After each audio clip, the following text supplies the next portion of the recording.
Our protagonist was just an ordinary wage slave, the kind who worked 78 hours a week. But one day, he opened his eyes, in another world. Normally, being reincarnated in a fantasy world is a blessing. At first, it seemed like one too. Unfortunately, there was a catch. He'd been reincarnated into the body of a noble who couldn't even read or write. A complete illiterate. To make matters worse, he didn't have any special powers, cheat abilities, or hidden systems. He was just average. Still, he enjoys lavish meals as he lounges in his private bath, enjoying the scent of lavender oil and the soft touch of the maids. He's enjoying himself so much that he doesn't even care to ask the name of the world where he has found himself. The maids smiled gently. "Young Master Alan, please go to bed early tonight. Your brothers will be returning tomorrow." "Brothers who?" he repeated blankly. The maids exchanged puzzled glances, thinking he was joking. "Of course. Young Master Leo and young Master Tonio of the Palatial family." The moment our protagonist heard Palatial's family, he found it familiar. Then, like a lightning strike, it hit him. He dunked his head straight into the bathwater and screamed internally. "No way, this can't be happening." In his previous life, he'd somehow found time to play a turn-based RPG called Psychedelia. He used to play whenever he had the time. No matter which route the player took, the moment the 5 great sins appeared, wrath, greed, sloth, pride, and obsession, the kingdom, nobility, city, basically everything starts to fall apart. And among the very first families to be destroyed was the Palatial family. The eldest son, Leo Palatial, was infamous as the king of prostitution. The second son, Tonio Palatial, was known as the drug king. Together they were a pair of corrupted nobles wiped out before the main story even began, mere side quest villains. And he, of all people, had reincarnated as their useless little brother, Alan Palatial. That night, Alan lay in bed, staring blankly at the ceiling, wishing he could go back to his trash life in the corporate world. Compared to what awaited him, even unpaid overtime sounded merciful. What's the point of a life that'll end in 10 years anyway? Tears pricked at his eyes. Even having his wages withheld for 6 months didn't feel as hopeless as this. He wondered why, as a reincarnated person, he hadn't been granted anything, no special skill, no hidden blessing, not even a minor stat boost. Then, suddenly it hit him. Wait. I do have one perk. I know the story. He knew exactly what would happen 10 years from now. And if he acted early enough, maybe, just maybe, he could prevent it. With newfound determination, Alan decided, I'll stop the apocalypse before it begins, by rehabilitating the 5 great sins. They were just children, right now, after all. Surely, if he reached them early enough, he could steer them toward a different future. 2 months later, Alan sat in his office as his loyal knight, Evan, reported in. I've completed the mission, my lord. The orphans have been rescued from a human testing center and left the management of the orphanage to a girl named Yusha. Alan nodded with relief. Good work, Evan. My eyes are precise, you really are skilled. Evan tilted his head slightly, uncertain. It was always hard to tell if his emotionless master was praising him or taunting him. Alan tried to smile reassuringly, but on his stiff face, it looked more like a grimace. It wasn't his fault. His new body just didn't express emotions well. Still, Evan, ever the loyal knight, thanked him sincerely. In the world of psychedelia, betrayal was rampant. Servants, allies, even family members turned against their masters. But Evan was one of the rare few who remained loyal until the very end, a top-tier supporting character who never betrayed his lord. So, the moment Alan found him, he'd recruited him without hesitation. Just to confirm, Evan said that raid was to rescue this girl, Yusha, right? Alan nodded. Even as a seasoned mercenary, Evan had sensed that the girl was no ordinary child. She possessed overwhelming strength, yet allowed herself to be captured far too easily. Why didn't you bring her to the estate? Evan asked. It seemed safer to let her stay at the orphanage for now, Alan replied. Leaving her like that is part of the plan. Yushabludia, that name alone carried weight. She is a non-human who signs a contract with an otherworldly being for its powers. In the game's story, Yusha grew up to become the Sin of Wrath, a monster who brought death to hundreds of thousands of people. But if she could grow up peacefully, maybe she would never become the monster the game portrayed. With that thought, Alan realized he'd cleared his first landmine. Of course, he couldn't tell Evan the real reason for his actions. So he made up a flimsy excuse about it's not the right time yet. To his relief, Evan believed him. Keep our work a secret, Alan ordered.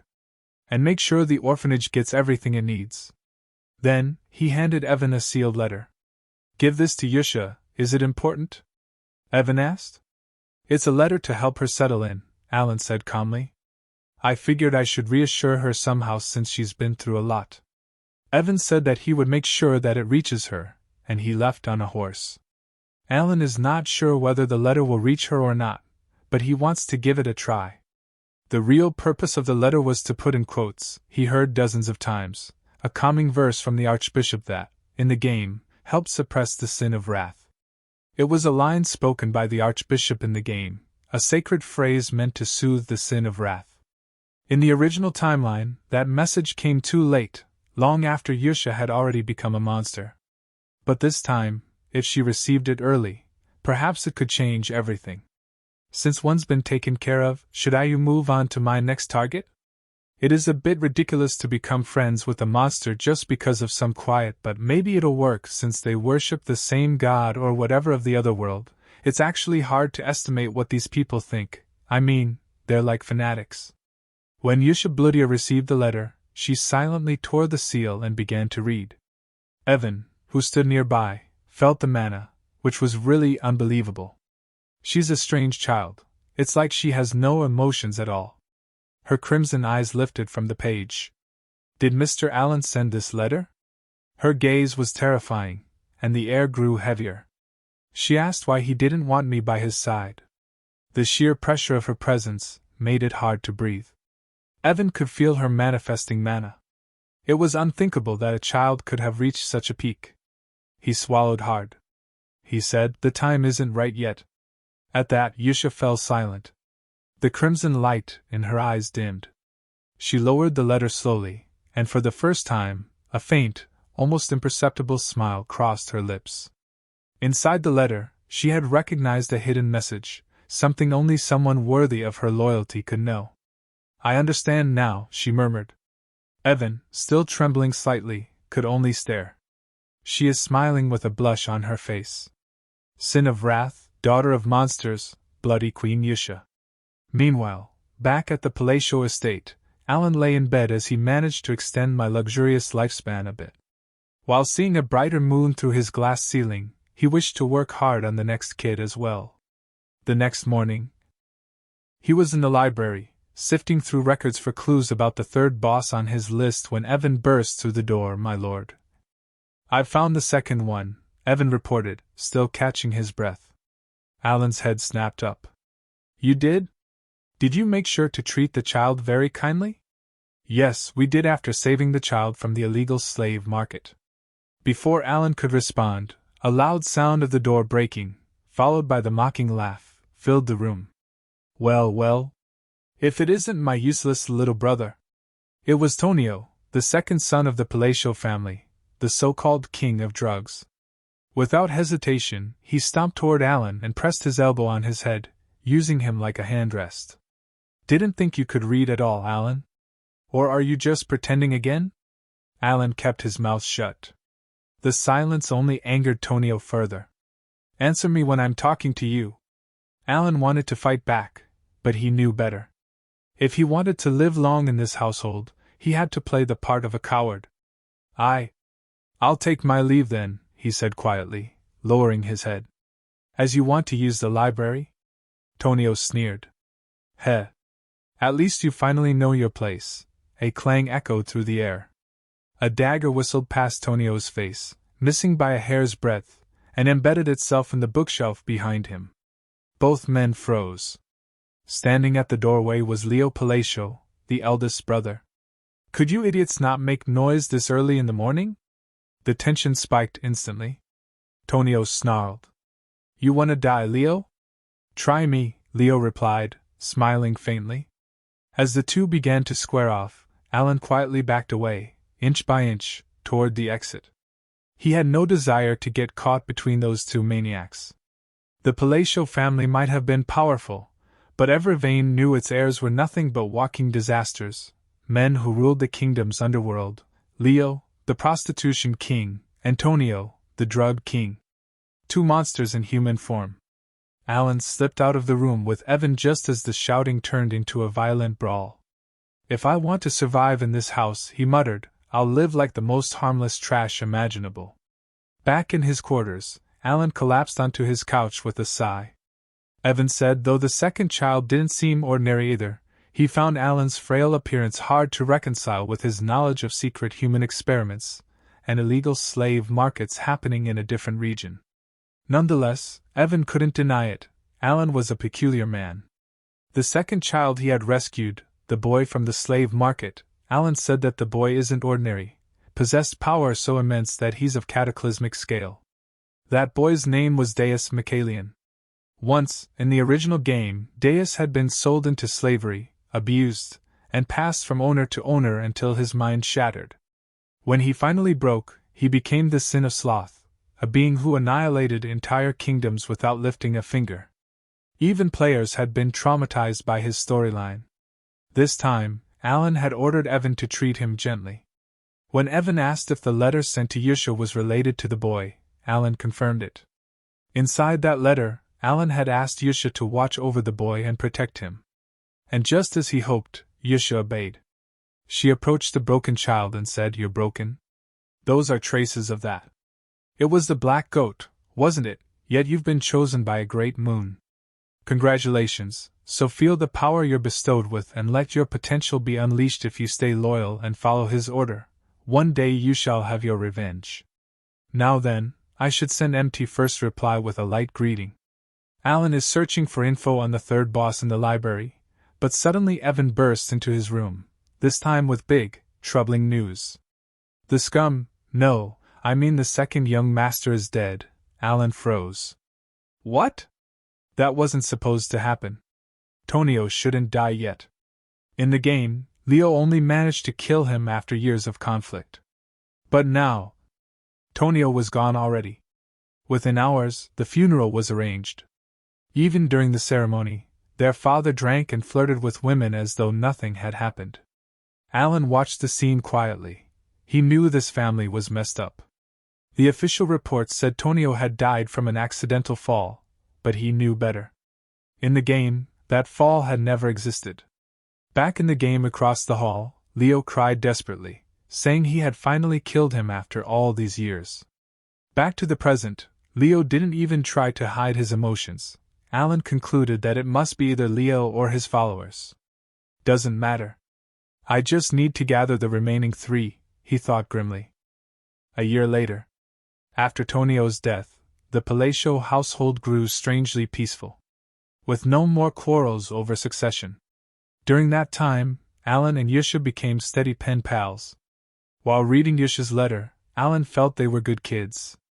The list of sponsors increased yet again for that small orphanage. Evan said that he received a call from Information Guild that they found a clue. Finally. After so long, a lead on the third boss, the most elusive of the 5. It was a peaceful evening in the palatial estate, but far from calm in a warehouse at the city's edge. 2 high-ranking officers from Leo's syndicate arrived at the site after losing contact with their men. What greeted them was a nightmare. Bodies were strewn across the floor, soaked in dark pools of blood. The survivors, if they could be called that, moved like puppets, stabbing themselves with jagged blades, whispering incoherent words before collapsing in silence. Before the officers could even draw their weapons, they too felt their limbs twist against their will. The last thing they saw was their own hands plunging knives into their throats. From the shadows, 2 figures watched the carnage. Deus stood still, his silver eyes dull with exhaustion. Yusha, do you think this even means anything? Beside him, Yusha, calm as ever, watched the corpses. Every act has meaning, Deus. Tell me, do you pity them? Deus shook his head slowly. No. They're the ones who turn people into slaves to their own vices. I just don't understand how this fits into my revenge. Yusha turned toward him. Because we're preparing for our master's return. When he comes back, his throne must not be tainted by filth. Deus finally nodded. They left the warehouse behind, setting it ablaze until nothing remained but smoke and ashes. Before departing, Yusha traced a glowing blue crescent on the ground. She said, "We are the Blue Moon, our master's blade." It's been 2 years since I've had Yusha as a pen pal. Evan was searching for Alan by dragging his body. He finally found Alan, who was in the backyard. Alan was surprised. "Oh, it's you, Evan," he said. Evan said, "We've rescued the 5th child and successfully sent him to the orphanage as well." Alan froze for a moment. He is impressed by Evan's efforts. Alan feeds Evan some cakes. Alan had trouble finding Greed III, but with his game knowledge, he has made things work. Alan throws a few cakes in the air, and Evan catches them in style. "Good work on everything, you can rest now." Evan tilted his head. "So, the orphanage mission is really over?" Alan nodded. "For now." "You don't look happy about it," Evan said, frowning. "I am," Alan replied flatly. "Can't you tell?" "I'm smiling. Let's just say you are," Evan said sarcastically. Alan lay back on the grass, feeling the weight of exhaustion mixed with relief. Everything had gone well till now. The 5 children who would have destroyed the world were now safe, and healing. Their evil had never been innate. It was born of pain and betrayal. Saving them meant rewriting fate itself. Later, Evan handed him a letter. And also, he said that the orphanage is doing well. They once looked like broken dolls, but now they've lightened quite a bit. Alan opened it and read quietly. Alan smiled faintly. She really is incredible. He hadn't expected Yusha to manage so well. Then again, her background was tied directly to the orphanage. It was her birthplace in the game's lore. Perhaps that familiarity gave her strength. She's a good kid. He set the letter down, genuinely proud of their growth. The orphanage had become a place of light instead of tragedy. The environment must have helped too, he said. They're growing up right this time. Evan nodded thoughtfully, then asked, "When do you plan to meet them in person, my lord?" "You said there'd be a time for it." Alan paused. He had no such plans. Every one of those children terrified him. He remembered all too vividly what they had become in the game. He couldn't bring himself to face them. "I'll visit later, maybe in 5 years," he lied smoothly. "When the time feels right." Evan accepted the answer without question. With the rescue complete, Alan turned his attention to a new goal, learning some self-defense. Magic, thankfully, was one thing he did have talent for. As he was training, Evan spoke up again. "My lord, have you heard of a group called the Blue Moon?" Alan blinked. "No. Should I have?" "They've been making a name for themselves lately. Apparently, they've been hunting down criminal organizations across the kingdom." Alan raised an eyebrow. "Sounds like they're doing the world a favor. Why would that be a problem?" Evan hesitated. "Because they've started targeting nobles too." Alan froze. He asked Evan to sleep next to his room from now on. Meanwhile, far from the palatial estate, the Blue Moon gathered beneath a dimly lit chapel. At the head of the table, Yusha asked them to report. The sin of pride Seorang reported on her task. "The slave traders from the north have been dealt with. They couldn't even figure out who I am. I gave them a chance to live if they could guess my eye color." A smile crossed her lips. "Naturally, they failed. Next was the sin of greed, Rinne. All the bodies have been melted. As for the illegal experiments, Raiden, the sin of obsession, took care of those personally." Yusha nodded, satisfied. "Good. Everything proceeds as planned." Her crimson eyes burned brighter. "We exist for the sake of the Great Moon. A secret organization that worships the Great Moon is called Blue Moon." Just then, Raiden mentions that there's a slight problem. Yusha questions everything is going smoothly, so what could be a problem? Apparently, during the raid on Avalon's southern base, Raiden uncovered a dangerous document, one detailing Leo's plan to eliminate Alan. When Yusha reads this, rage consumes her. In the note, it was mentioned that kill Alan by slowly poisoning him. 2 years later, Count Palacio finally succumbs to his long illness. The official report cites cardiac arrest, but everyone knows the truth. Years of drug abuse finally caught up to him. During the funeral, Leo receives news: the blue moon has struck again. Meanwhile, Alan overhears Leo and his men discussing the blue moon, realizing they're finally beginning to take the organization seriously. The Count's funeral ends quietly, with no mourners and no tears shed. Afterward, Evan approaches Alan. "So, what's next?" he asks. "At this rate, that Asho. I mean, the first young master will become the next head." To Evan's surprise, Alan calmly replies, "We're leaving the estate." "Leaving? Where to?" "A small village in the south," Alan says. Rodmill. Rodmill, a quiet, remote village deep in Palacio County's southern territory. Without delay, Alan and Evan depart, finally tasting freedom for the first time in years. For 3 blissful days, the days were calm and quiet. Alan cook delicious egg toast and other tasty foods, sharing them with Evan, as they enjoyed the rare peace. After 3 days, when they return home, Leo is dead. Alan can hardly believe it. Only 3 days after leaving, his brother is gone. The cause of death, a single, precise stab to the heart. But the killer? Then a servant approached nervously, and Alan asked him about the cause of death, but accidentally made eye contact with Alan the moment their eyes met. The servant panicked and quickly apologized for making eye contact. Trembling in fear, Alan frowned slightly, wondering what was wrong with the man. Later, Alan quietly asks Evan if he's found anything unusual. Evan nods. "Did you wipe out Avalon in one night?" The question stuns Alan. He finally understands why the nobles and guests have been avoiding his gaze.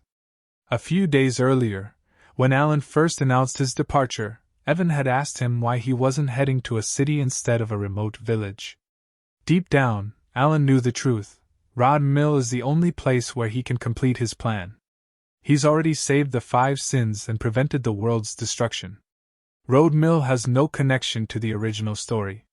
Rod Mill even has Palatial Villa, away from the main estate, which is the perfect place for a peaceful life. He simply told Evan, "There's a reason for everything." Evan sighed in frustration. "You always say those things when you're not bothered. You can't fool me anymore." What Alan didn't know was that Leo had already decided to kill him. Seeing Alan bow respectfully before leaving, and he is heading off to the border, Leo lost all the reasons to kill him. But as soon as Alan's carriage departed, Leo turned to his trusted aide, Alman. "Follow them," Leo ordered. Alman frowned. "Do you want me to kill him?" Leo was surprised. Alman never questioned orders, no matter what orders I gave, so why is he asking me a question all of a sudden? "You don't get to ask why," Leo snapped. "Just do it." But before Leo could say another word, Alman drove his sword straight into Leo's chest. Leo gasped, eyes wide with betrayal. "You betrayed me?"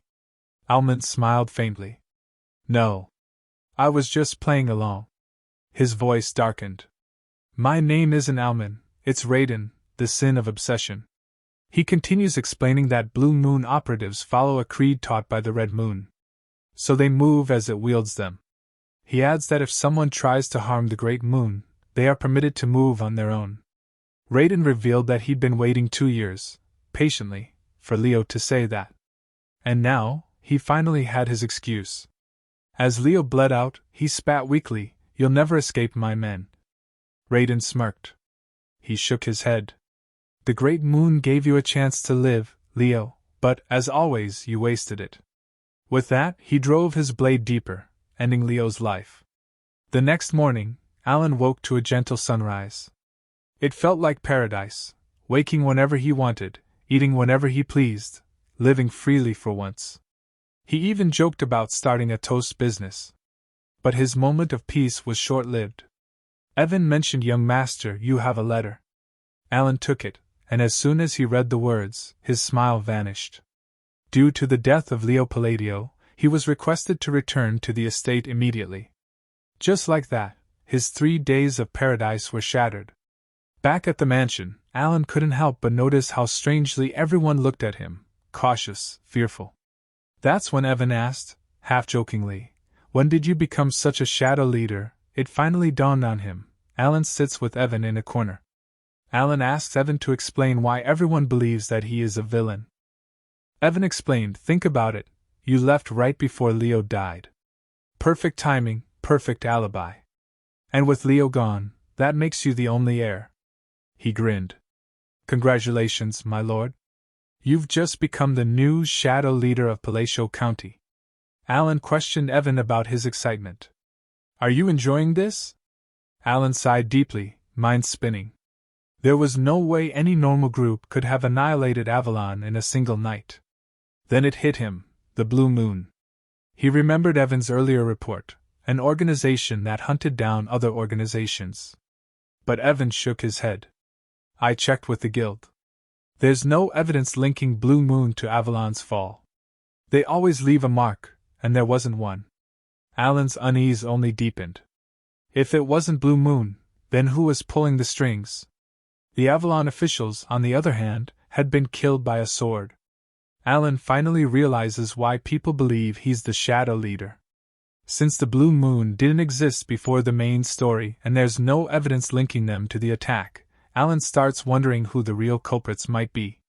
Meanwhile, during one of Blue Moon's usual meetings, Yusha asks her comrades, "Did we leave any traces behind?" Her subordinates assure her that they left nothing, only piles of corpses. "I'm back," Deus announces his return. 486 soldiers of Avalon remain. Behind him, Raiden entered and states that he cut them all in half just as Yusha had instructed. Yusha smiles faintly. Her plan worked perfectly. In just 5 days, the Blue Moon had completely erased Avalon, the once powerful organization that had dominated the Asteria Kingdom. Raiden then speaks up. "I don't think the cleanup was perfect." Yusha turns to him. "What do you mean?" "I've discovered more nobles connected to Avalon," he replies grimly. "The Altia Dukedom seems to be the most heavily involved." Without hesitation, Yusha looks to the others and asks rhetorically if they already know what she is going to say. Raiden answers that he will take care of the matter quietly. She then inquires about the Information Guild. Her members confirm that there's no evidence linking Blue Moon to the destruction. All the guilds share the same belief, Deus adds. They're calling it hell created by the Sword Master. Yusha crosses her arms, thinking. Good. Maintain surveillance. And remember, our master must never learn of this. Deus frowns. But Leo, Alan's brother, was the one who targeted him first. Don't we have the right to act? Yusha's tone hardens. We can't justify what we did. We didn't receive an order from him. She steps forward, her eyes sharp. Remember, we are his sword. A sword does not think for itself. It only moves when commanded. Her voice lowers to a whisper. And don't ever forget, our master knows everything. Her subordinates bow deeply, silence filling the room. Deus glances at her, astonished. Yusha, who possesses overwhelming power, was afraid of Alan finding out about their actions. But he can't argue. After all, everything they've done, every drop of blood spilled, was for him. A month later, Alan's life is anything but peaceful. Thanks to Leo's death, an avalanche of responsibilities has fallen squarely on his shoulders. This isn't the life he imagined, it's the one that chose him. What's worse, Leo's death wasn't supposed to happen for another 6 years. With the entire family's future altered, every burden now rests on Alan's back. The estate's servants work tirelessly, terrified of upsetting their new master. Alan knows that under his father's rule, everyone used to slack off and skip work, but now they fear him, swept over them before he returned to his work. Seeing that expression, the workers grew nervous and silently decided they would work even harder to please His Majesty. He thought to himself that it must be because of the rumors about him being the secret mastermind. He sighs, wishing they'd handle things themselves instead of reporting every minor issue to him. Later, Evan congratulates Alan for reaching the second tier of magic in just 2 years. That's incredible, Evan says. It usually takes 4 years to reach that level. Alan smirks. I guess I'm talented after all. In truth, Alan has been pouring all his focus into magical defense techniques out of sheer paranoia. The technique requires precise mana control, but Alan struggles. His mana pool is too small. In this world, one's mana hole is like an athlete's physique, predetermined from birth. And Alan's happens to be, disappointingly small. No amount of training seems to change that. Still, he keeps trying. One afternoon, Evan interrupts Alan's grumbling. You got an invitation to the ball, finally. A ball. In the next scene, Alan and Evan were seen entering the ball. Alan already appeared tired, but still had to attend the event. He thought to himself that it was a regular ball held in the southern part of the Asteria kingdom for noble networking. Since he was about to become a count, he considered using this chance to build some connections. Evan noticed how deeply Alan was thinking and asked what he was doing. Alan continued reflecting silently that building ties with other nobles was essential for a peaceful future. Alan groans. Do I have to? He does. But as soon as Alan tries to talk, everyone avoids him like the plague. Evan pats his shoulder. Don't take it personally. Alan sighs. It's fine. I expected this. He excuses himself and walks toward the refreshment table, trying to look casual. Even though he's known as the Black Sheep, Alan plans to fix his reputation, starting tonight. He picks up a glass of wine and approaches a lady nearby. This drink's pretty good, he says with a polite smile. I might have to get a few bottles for home. He smiled as he spoke, though the smile appeared unnervingly creepy. In his mind, he reminded himself that a smooth smile was essential for good socializing. The woman forces a nervous laugh, and then his smile hits her. Alan's awkward grin, which he's never been able to master, only makes things worse. Her body stiffens with fear. I'll tell my father to arrange it. She blurts out, then scurries away before Alan can reply. As she disappears, the other nobles begin whispering behind their fans. Did you see that? She looked terrified. He's even worse than his brother.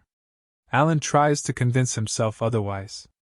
She must be shy, he mutters. Evan walks over, trying not to laugh.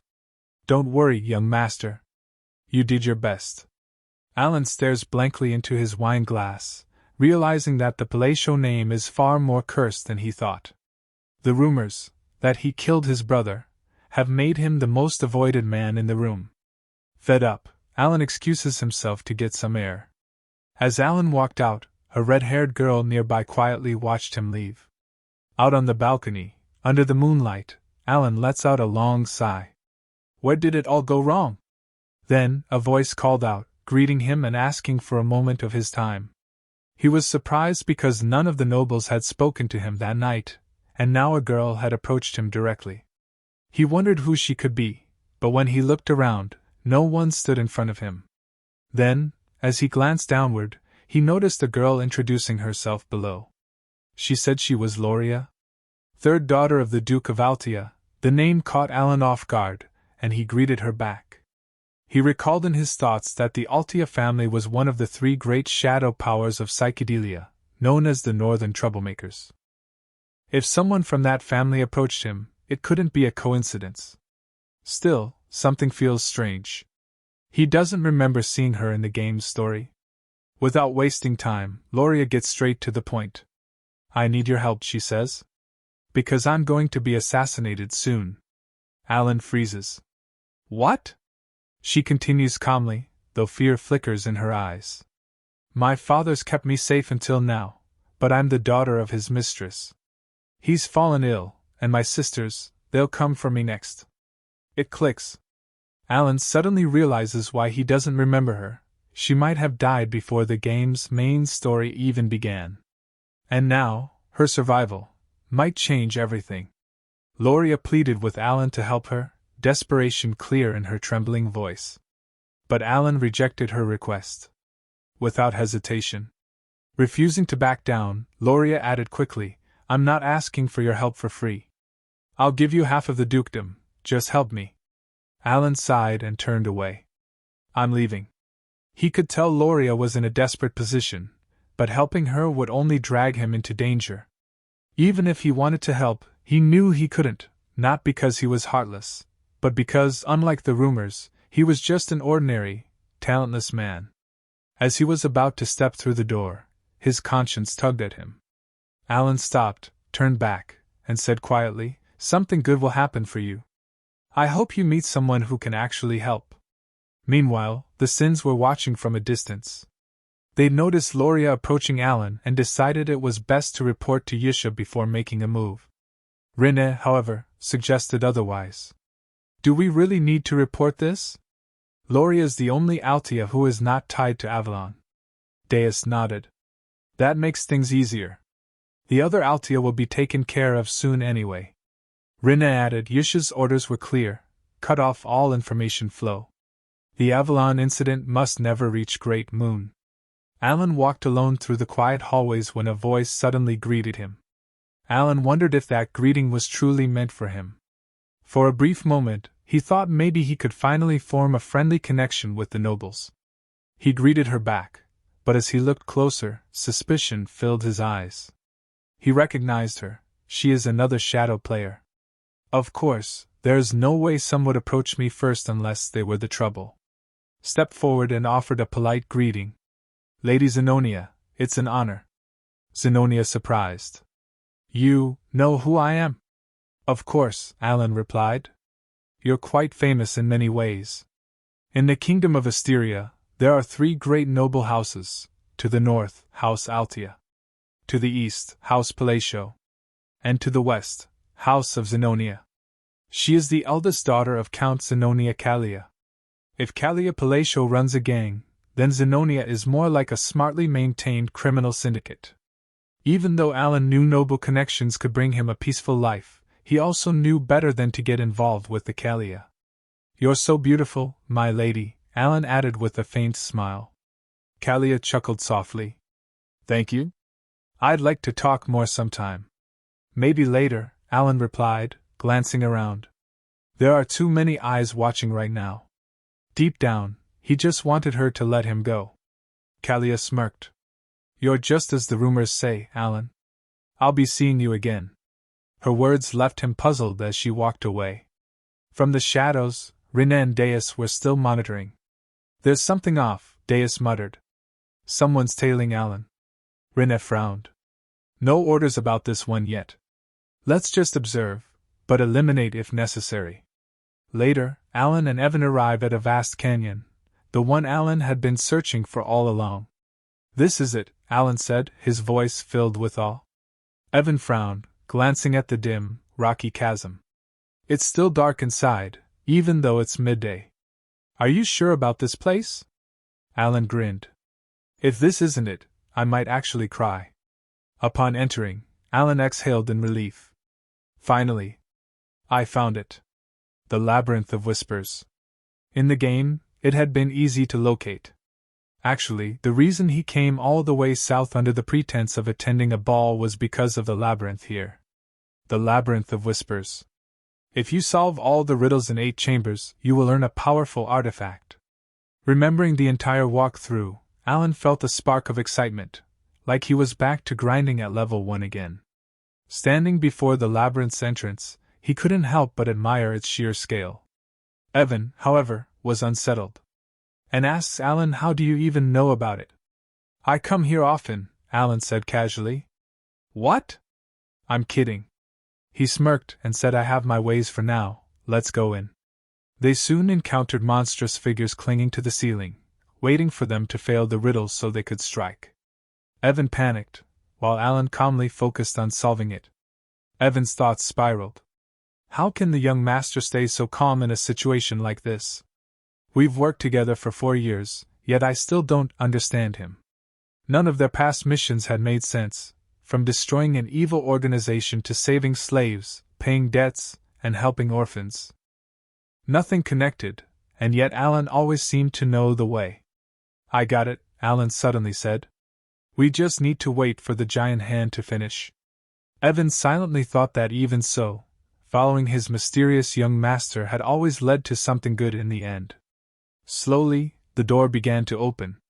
Evan wondered what Alan was planning this time as the stone door rumbled open, revealing a chamber filled with glittering treasures, and in the distance, a single black ring resting on a gauntlet. "That's what we came for," Alan said. Evan blinked. "That's it? Just a ring? It's all we need."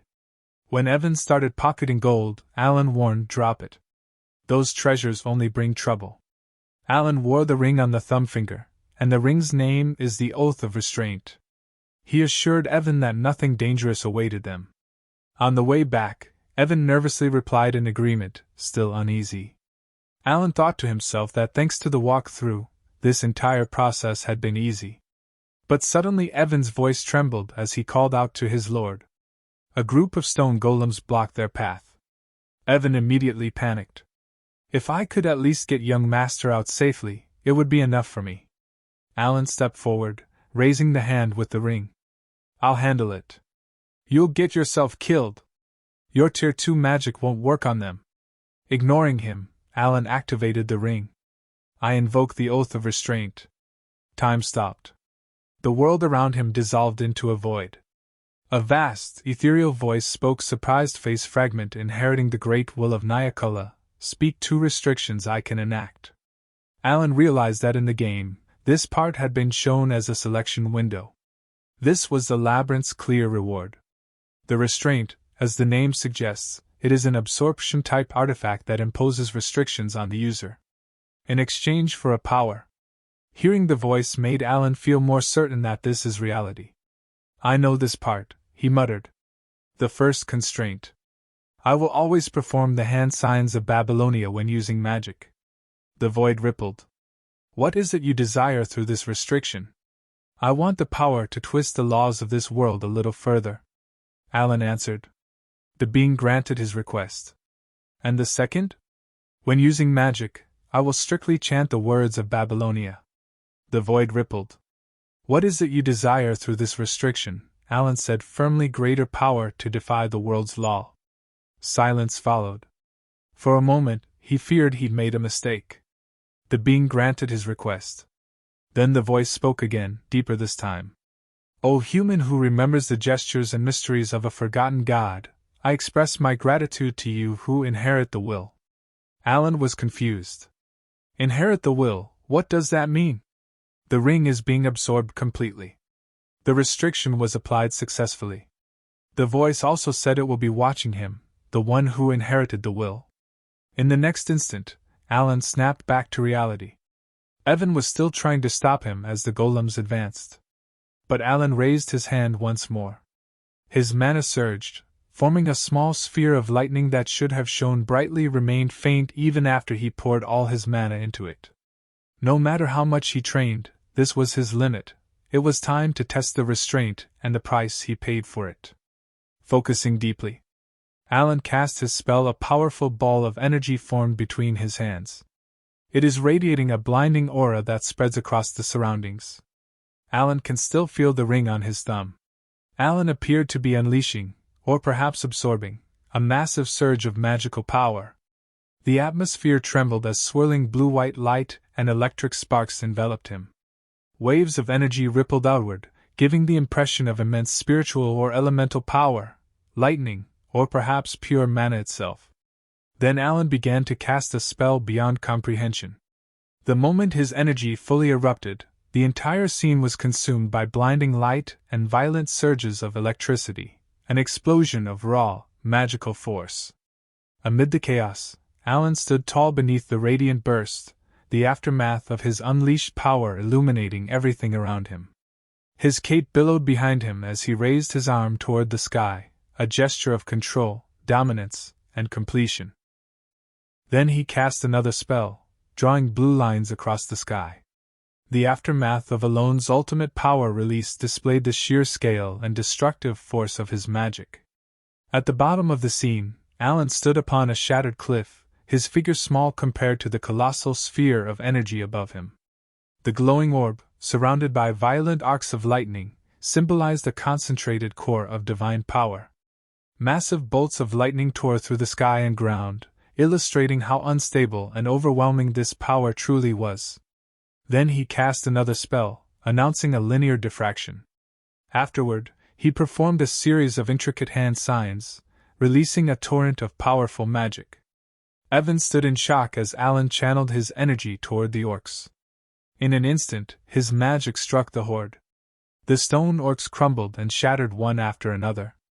Within moments, every orc was obliterated completely, leaving behind nothing but dust and sparks in the air. Evan, still stunned, could hardly believe what he was witnessing. His mind reeled as he muttered in disbelief. This power was beyond anything imaginable. As they made their way out of the canyon, Evan turned toward Alone, his mind still spinning from what he had seen. He wondered if Alan had been hiding his true power all along. Confusion swirled in his thoughts, his disbelief rising to almost absurd levels. In his 15 years as a mercenary, he had never seen anything even remotely close to this. He asked in disbelief whether that was just second-tier magic. Alone confirmed it was. Evan fell silent, unable to respond. Inside, Alan reflected that even he hadn't known this was possible. He recalled that the spell hadn't been this powerful in the game, if he remembered correctly. In Psychedelia's turn-based combat system, a spell could only be enhanced using a sign or an incantation each turn. This time, however, his attack power had doubled. It had been a chain lightning spell using 4 incantations and hand signs, for a total of 5 turns. The stacked thunder blades had been amplified together, forming a configuration suited for large-scale lightning magic. In exchange for the restriction requiring him to use a sign and incantation for every spell he cast, he had gained something else, something divine. He recalled an ancient invocation echoing through his mind. "O forgotten mortal, who recalls the sign and mystery of the great God, I offer you gratitude for inheriting his will." That must have been the reason the magic was amplified severalfold, rising to unimaginable levels. Even so, second-tier magic felt like overkill. The result had far exceeded his expectations, leaving even him surprised. As Alan pondered these thoughts, he finally reached the canyon's edge, Evan following close behind. Exhausted, Evan let out a deep sigh of relief, his voice heavy with fatigue. The toll of the encounter pressed down on him.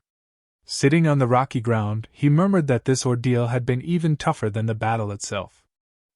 He wondered aloud in frustration who on earth had designed such a place.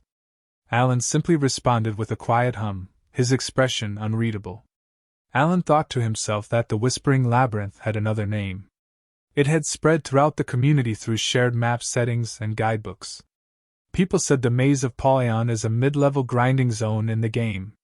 At some point, it began to be called the Maze of Polyon.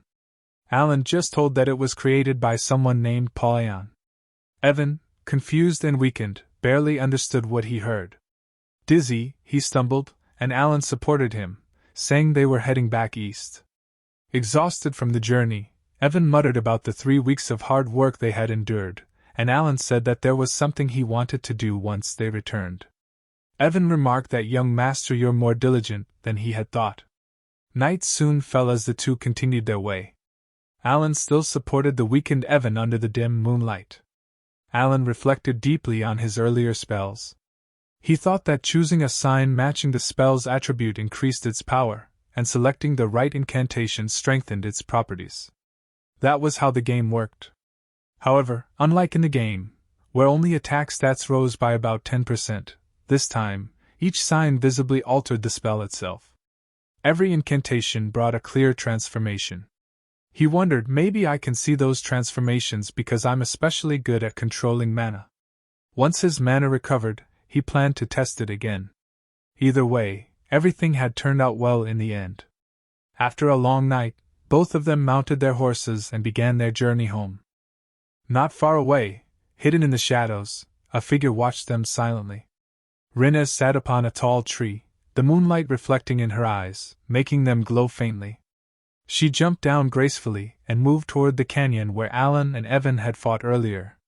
As she arrived, she noticed strange writings engraved into the canyon stones, glowing letters that read, "The Era of the Forgotten Outer God." The glyphs of the Alanef Empire shimmered faintly as Rinna placed her hand upon one of the stones. The energy within it flowed into her, and she realized something profound. Alan had repelled the invasion of the Black Things and defeated Alakalaka, the devourer of his subjects' heart. Fragments of history echoed through her thoughts.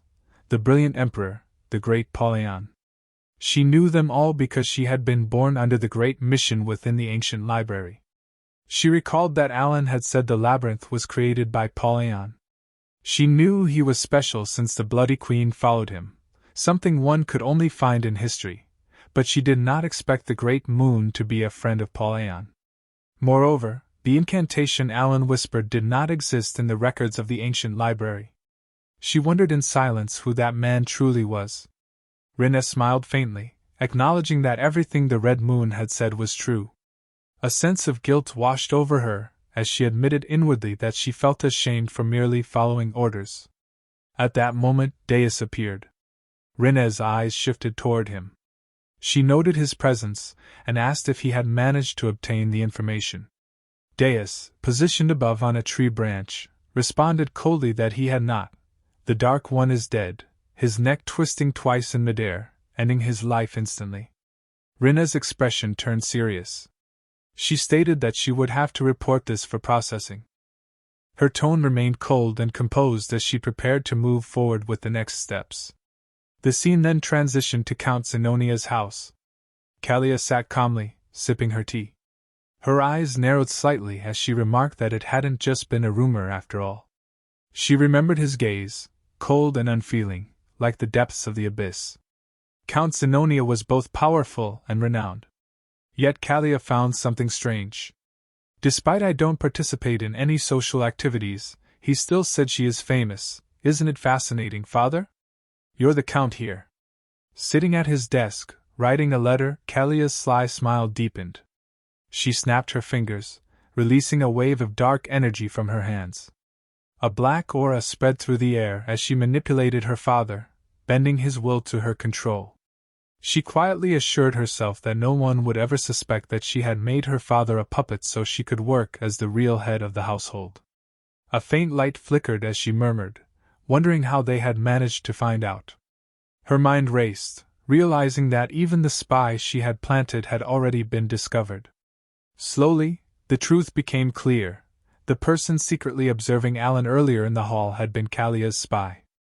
Moments later, a servant rushed in, calling for her attention. He addressed her as Lady Kalia and urged her to come to her room immediately. Without hesitation, she followed. Upon entering, she found the spy lying dead on the floor. The servant explained that the seal had not activated, meaning the spy must not have revealed the secret before dying.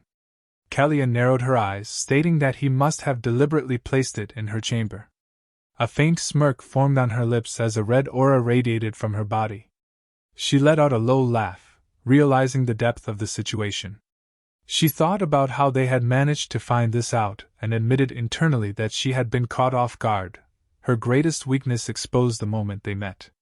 Meanwhile, on the other side, Alan and Evan are resting in their carriage. Both were exhausted from the journey, finally finding a brief moment of peace. Yet as Evan drifted into deep sleep, his loud snores filled the night. Alan lay awake, unable to sleep, his eyes fixed on the dark sky while Evan's snoring echoed beside him, disturbing the silence. Loria is in her carriage towards Altia Ducal Estate, her face heavy with disappointment and fatigue. Her mind drifts with thoughts of regret and realization. As expected, she knew he was not someone to underestimate, the distinguished one of the underworld, a man whose cold eyes reminded her of her father's. He was the kind of person she should never make an enemy of. He is her last lifeline. But she knew he would never accept a deal that brought him any real loss. All her assets and power had already been stripped away by her cunning siblings, the eldest son, Timalion, the eldest daughter, Marianne, the second son, Keeg, and the second daughter, Pyron. With nothing left, she had survived only through her father's love and mercy. But even that now seemed uncertain. As she walked deeper into the estate, lost in despair, she whispered to herself that she no longer knew what to do. The moment she entered the main hall, the maids rushed toward her in panic, their voices trembling. They called out for Lady Loria, their faces pale with fear. They told her that Lady Pyron and Keeg had taken their own lives. Shock spread across Loria's face. Her body froze in disbelief. Those people, who had once betrayed their family, had chosen death? It didn't make sense. Fear gripped her heart as she asked about Timalian and Marianne. Soon after, she was shown a horrifying sight. Both Timalian and Marianne lay lifeless, their swords buried in each other's chests. Loria trembled, terror consuming her as her mind screamed in confusion. Why and how had such a tragedy happened? Meanwhile, outside the Altia ducal estate, Raiden was seen leaving swiftly, a faint smirk curling on his lips as he muttered to himself. Successfully eliminated. Loria's mind flashed back to Alan's earlier words, the ones hinting that good things would soon happen. A chill ran through her veins. The realization struck her, the true mastermind of the Count's household, the one who had hidden his claws and waited for the perfect moment, had finally made his move. Now, she had become the only successor of the Altia ducal family overnight. She wondered what kind of monstrous devil she had made a pact with. But she knew there was no turning back. Those who had betrayed him had already met their fates. There were too many precedents. She told herself she must walk the path she had chosen, no matter how dark it became. A spark of determination lit her eyes. 2 months later, a grand gift arrived from Duke Altias, addressed to Alan. Upon seeing it, Evan's eyes widened in surprise. It was a bottle of Cernance wine, a rare and luxurious drink worth thousands of gold. He was amazed, saying he never thought he'd see such a treasure. When Alan read the letter that came with it, he realized the gift hadn't been sent by Duke Altia himself, but by Loria, the youngest daughter had prepared it personally. Confused, he turned to the servant and asked if the gift was truly meant for him. The servant confirmed that the Duke herself had prepared and ordered it to be delivered personally. The Duke herself? That phrase made Alan pause. Realization struck him. The youngest, Loria, had become the Duke. In the next scene, Loria sat in her office, busy with documents. When her work was done, she leaned back and stretched, softly remarking how quickly 2 months had passed. After her father's funeral, she had officially become the Duke. She recalled how, before her siblings' sudden deaths, she couldn't even step into that office. Her siblings died so suddenly, yet no one had suspected her. She had an alibi. She was attending the ball at the time. Back then, her secret organization had been destroyed by her siblings, leaving her powerless. But when she returned, she finally understood how deeply he had planned everything. He had declined her plea with indifference on the surface, but had cleaned everything up perfectly behind the scenes. She wondered just how far into the future he had planned all this. She hadn't even informed him of her father's death, not wanting to trouble him, yet he still helped her. Clearly, he had a reason. He needed the Altia for something bigger. Though she had merged all the subordinate organizations under the Altia family, it still wasn't enough to match the immense power he held behind that calm facade. That could only mean one thing: he wanted something from her.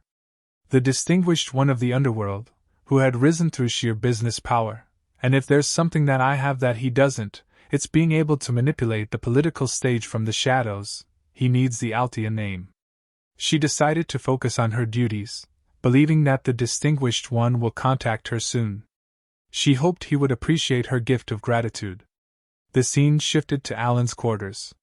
Loria's servant bowed before him, saying he would take his leave. Alan stood still, lost in thought, unable to process the news. The fact that Loria, who had once been close to death, was now Duke, it didn't sit right with him. Evan noticed his troubled look but stayed silent. Months passed. 5 years before the original story began. Evan entered with excitement, calling out, "Young master," before quickly correcting himself to "Count." Alan replied calmly that the succession ceremony hadn't taken place yet, but since a year had already passed, it was fine to call him that. Despite his words, he sighed quietly.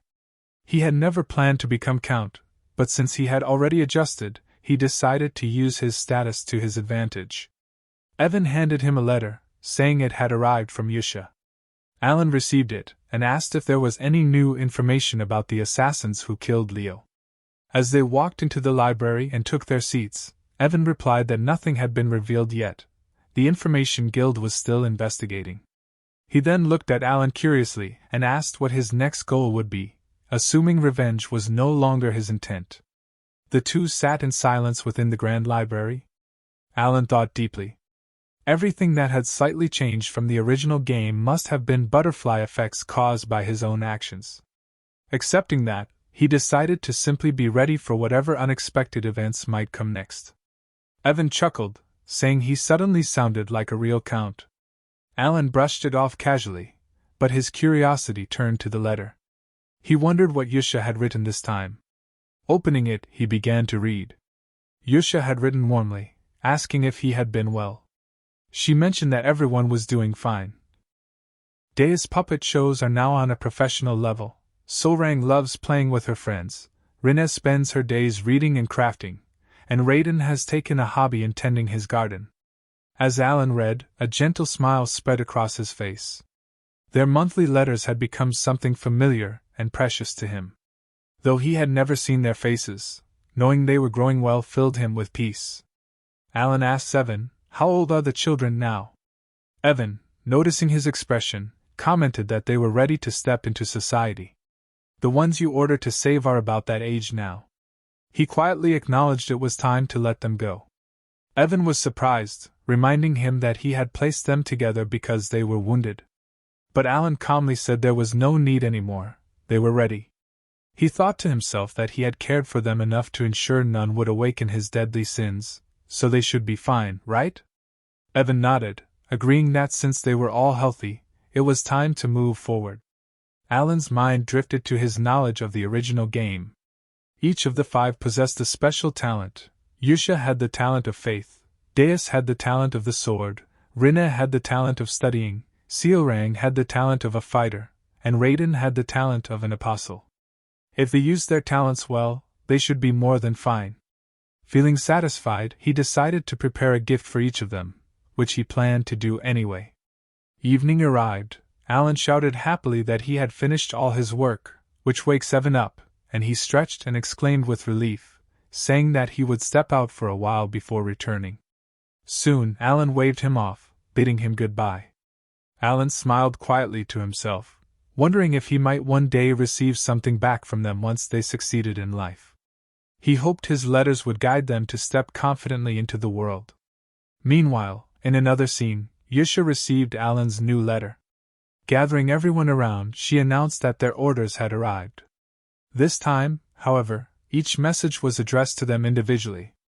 The group fell silent as they read their letters with focused expressions, except Seorang, whose eyes sparkled with excitement as she eagerly unfolded hers.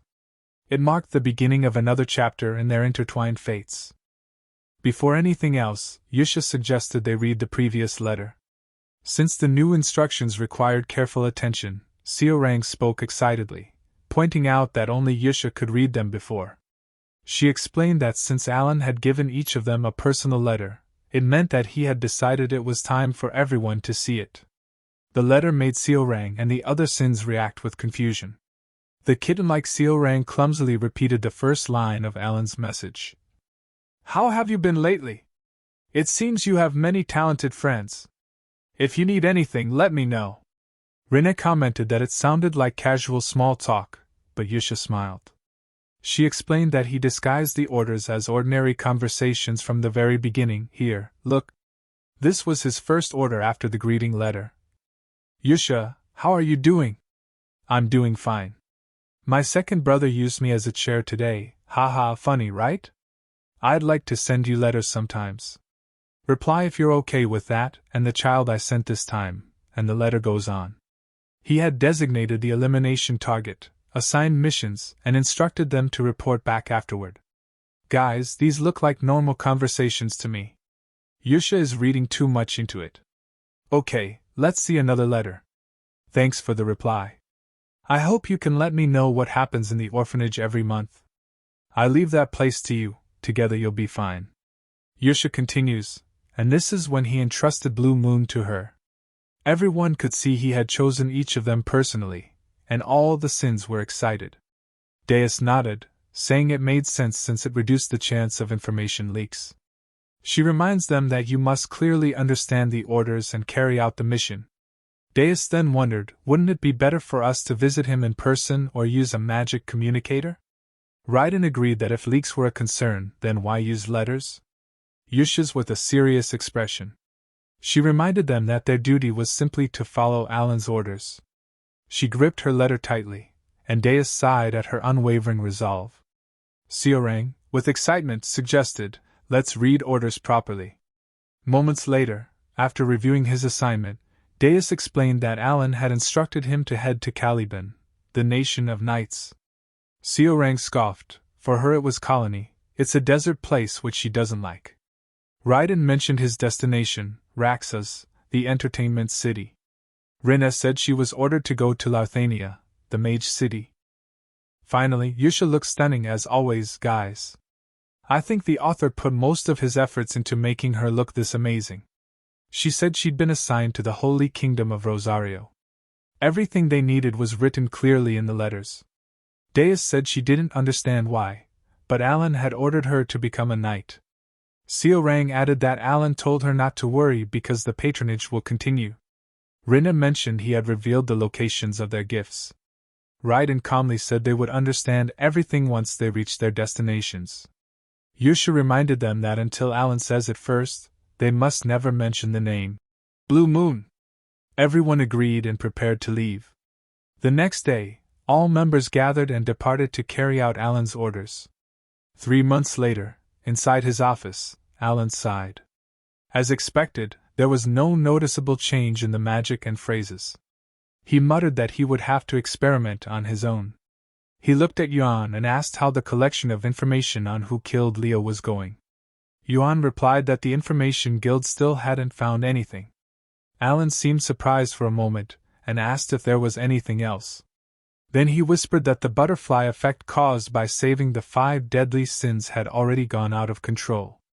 Even Loria, who should have died in the story, had become the Duke of Altia. Now she was expanding her power and influence at a terrifying pace within the underworld.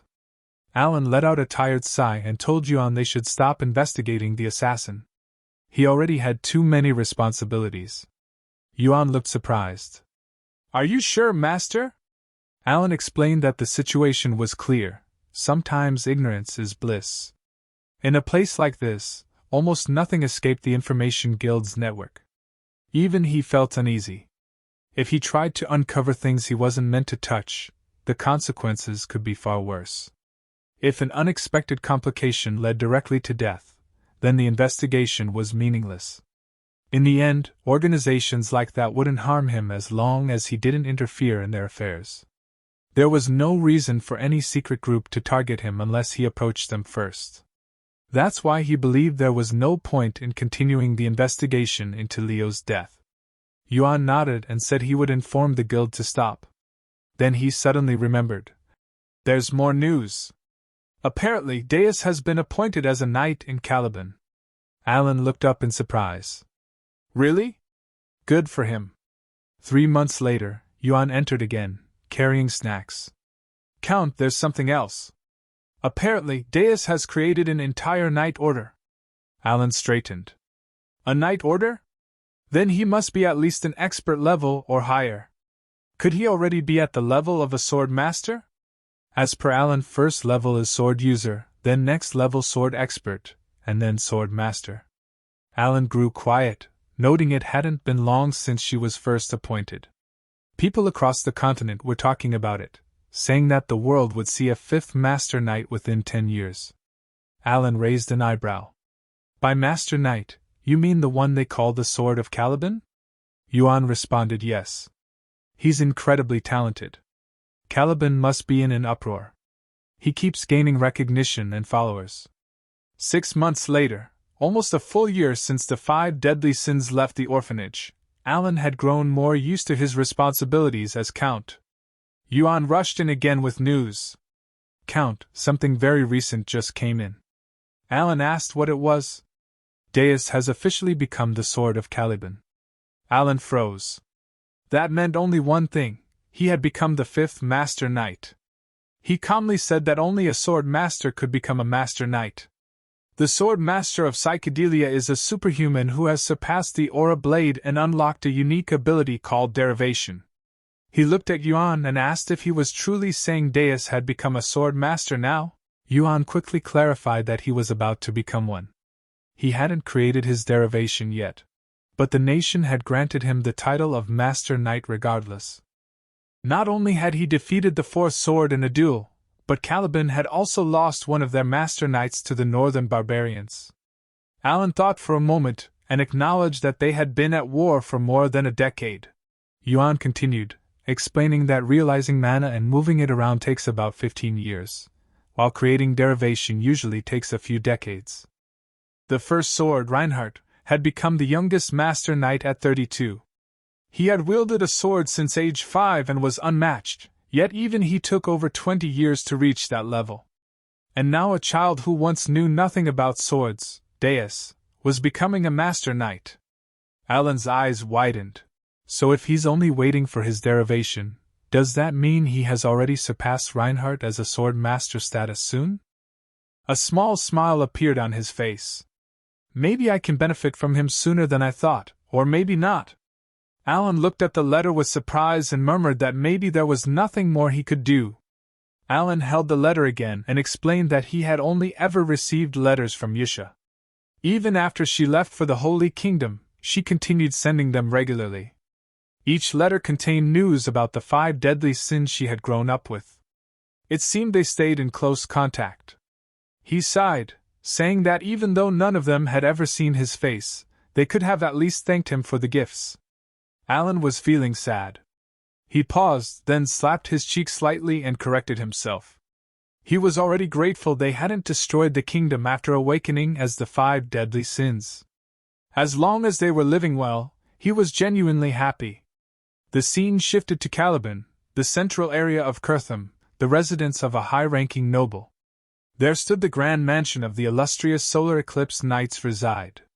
Inside, knights trained non-stop. At the top of the mansion stood Deus, now in full knight uniform. He looked immense, calm, and strikingly handsome. His title echoed across Caliban, Deus Michaelian, captain of the Solar Eclipse Knight Order, youngest Master Knight. A girl waved at him joyfully. "Brother." Deus smiled back. He looked much composed than in his childhood. He smirked softly, still embarrassed by the memories of that time. He remembered losing everything to those black things, how his sister fell into darkness. Deus had been consumed with rage, trying to protect her. That thing was dragged him down again and again, to the point he was nearly imprisoned. He had completely fallen into the dark. The fact that the great moon had saved his life wasn't reason enough. He had sworn allegiance out of desperation, believing it was the only path left. He thought of Yusha's voice and the promise he'd made to take revenge with his own hands. Working under Blue Moon placed him in countless dangerous missions. He never complained or hesitated. Every mission became a stepping stone toward facing the Black Forces. After several years, he finally received his first personal order. When he opened the letter, he was confused. The order was different from anything Blue Moon had given before. It led him to a small inn in southern Caliban, where he was told to retrieve a gift. At first, he didn't care. Gifts meant nothing to someone who had lost everything. But when he arrived, Deus understood instantly what Alan had given him. The gift was his sister.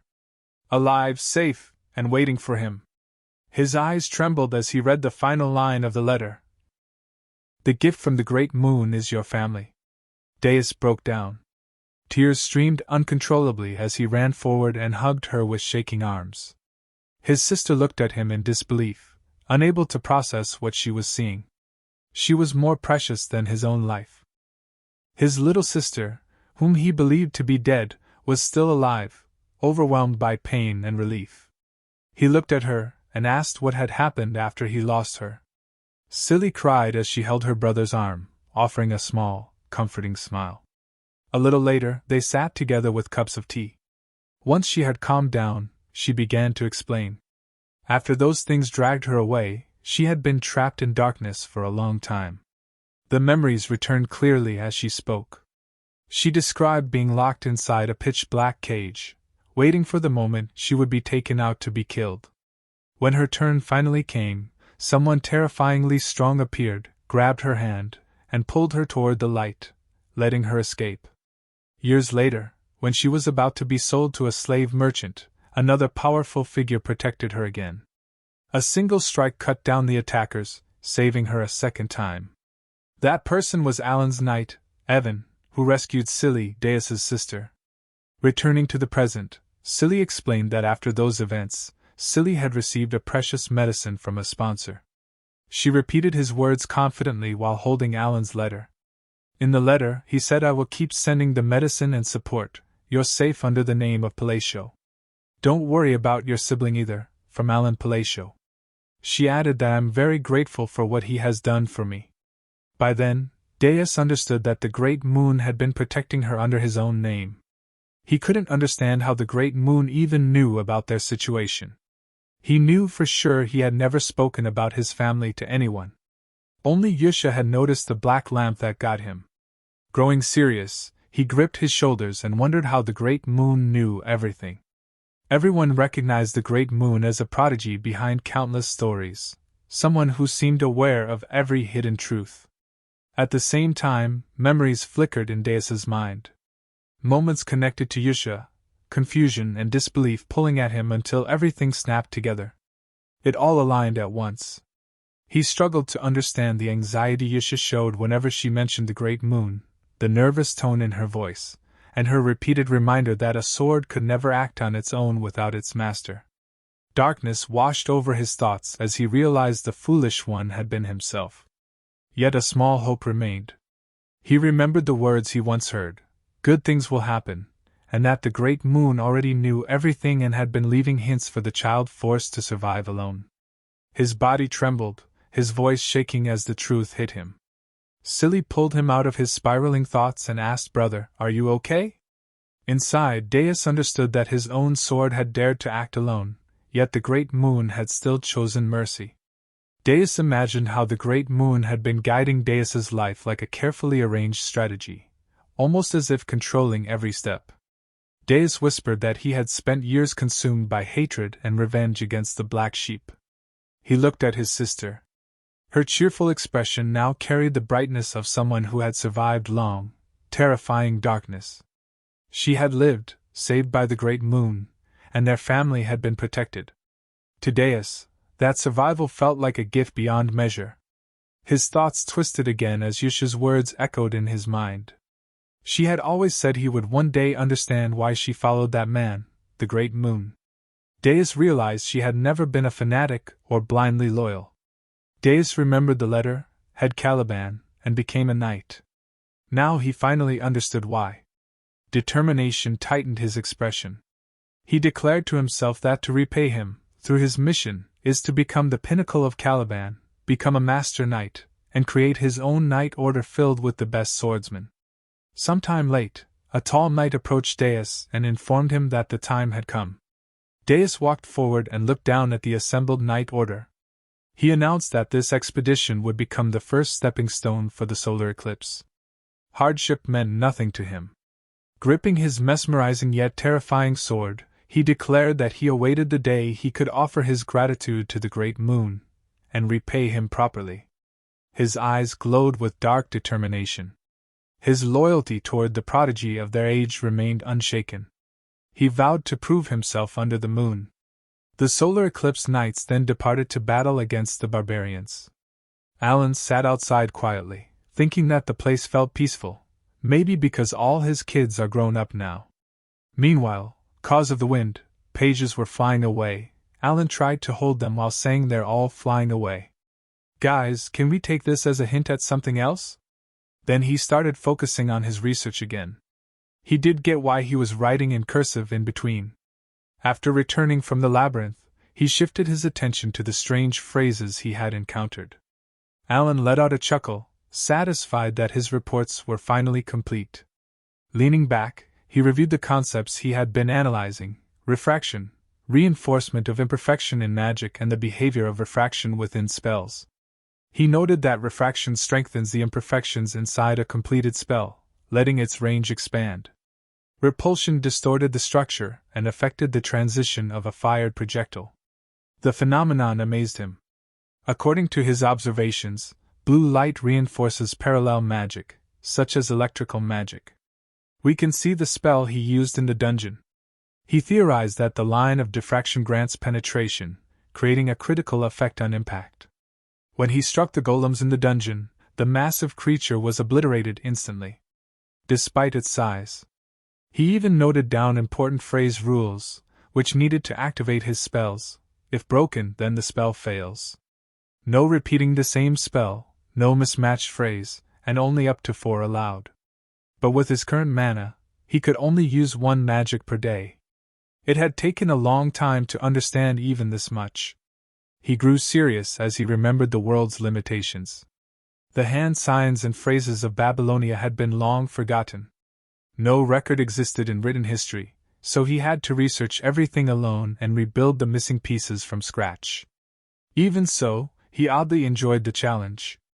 Although he had learned magic only for self-protection, he placed his fingers together, preparing the spell he'd been refining for 2 months.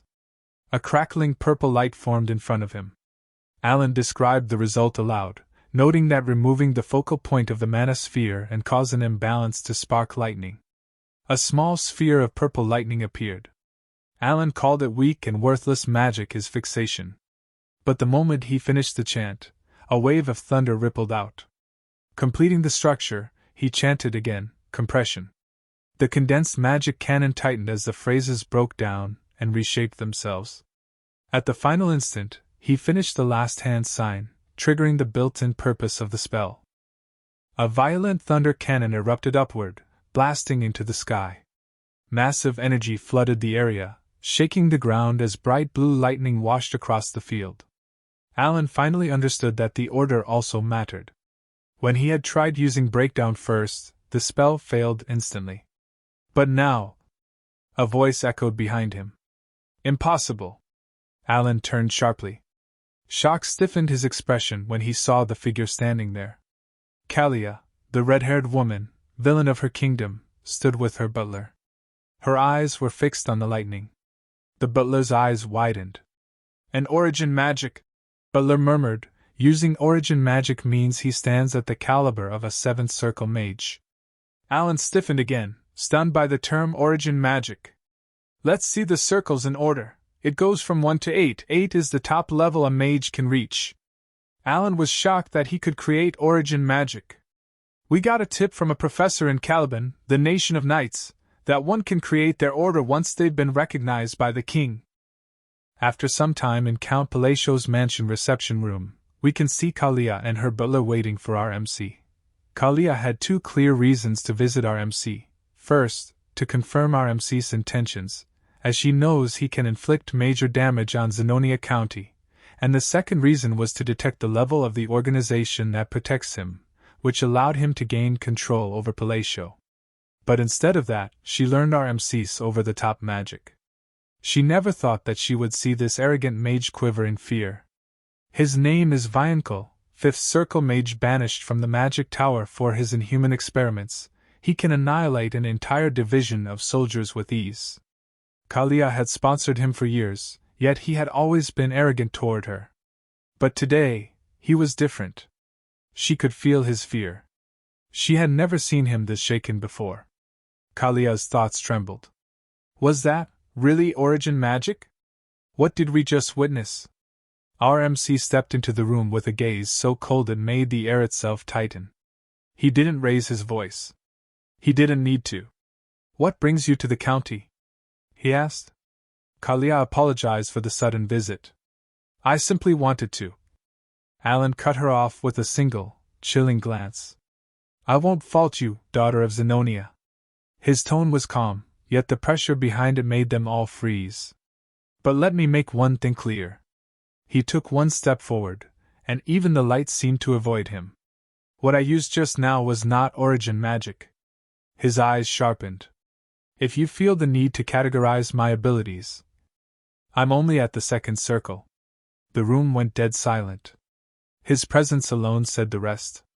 A quiet aura that commanded obedience, a coldness that demanded silence without ever asking for it.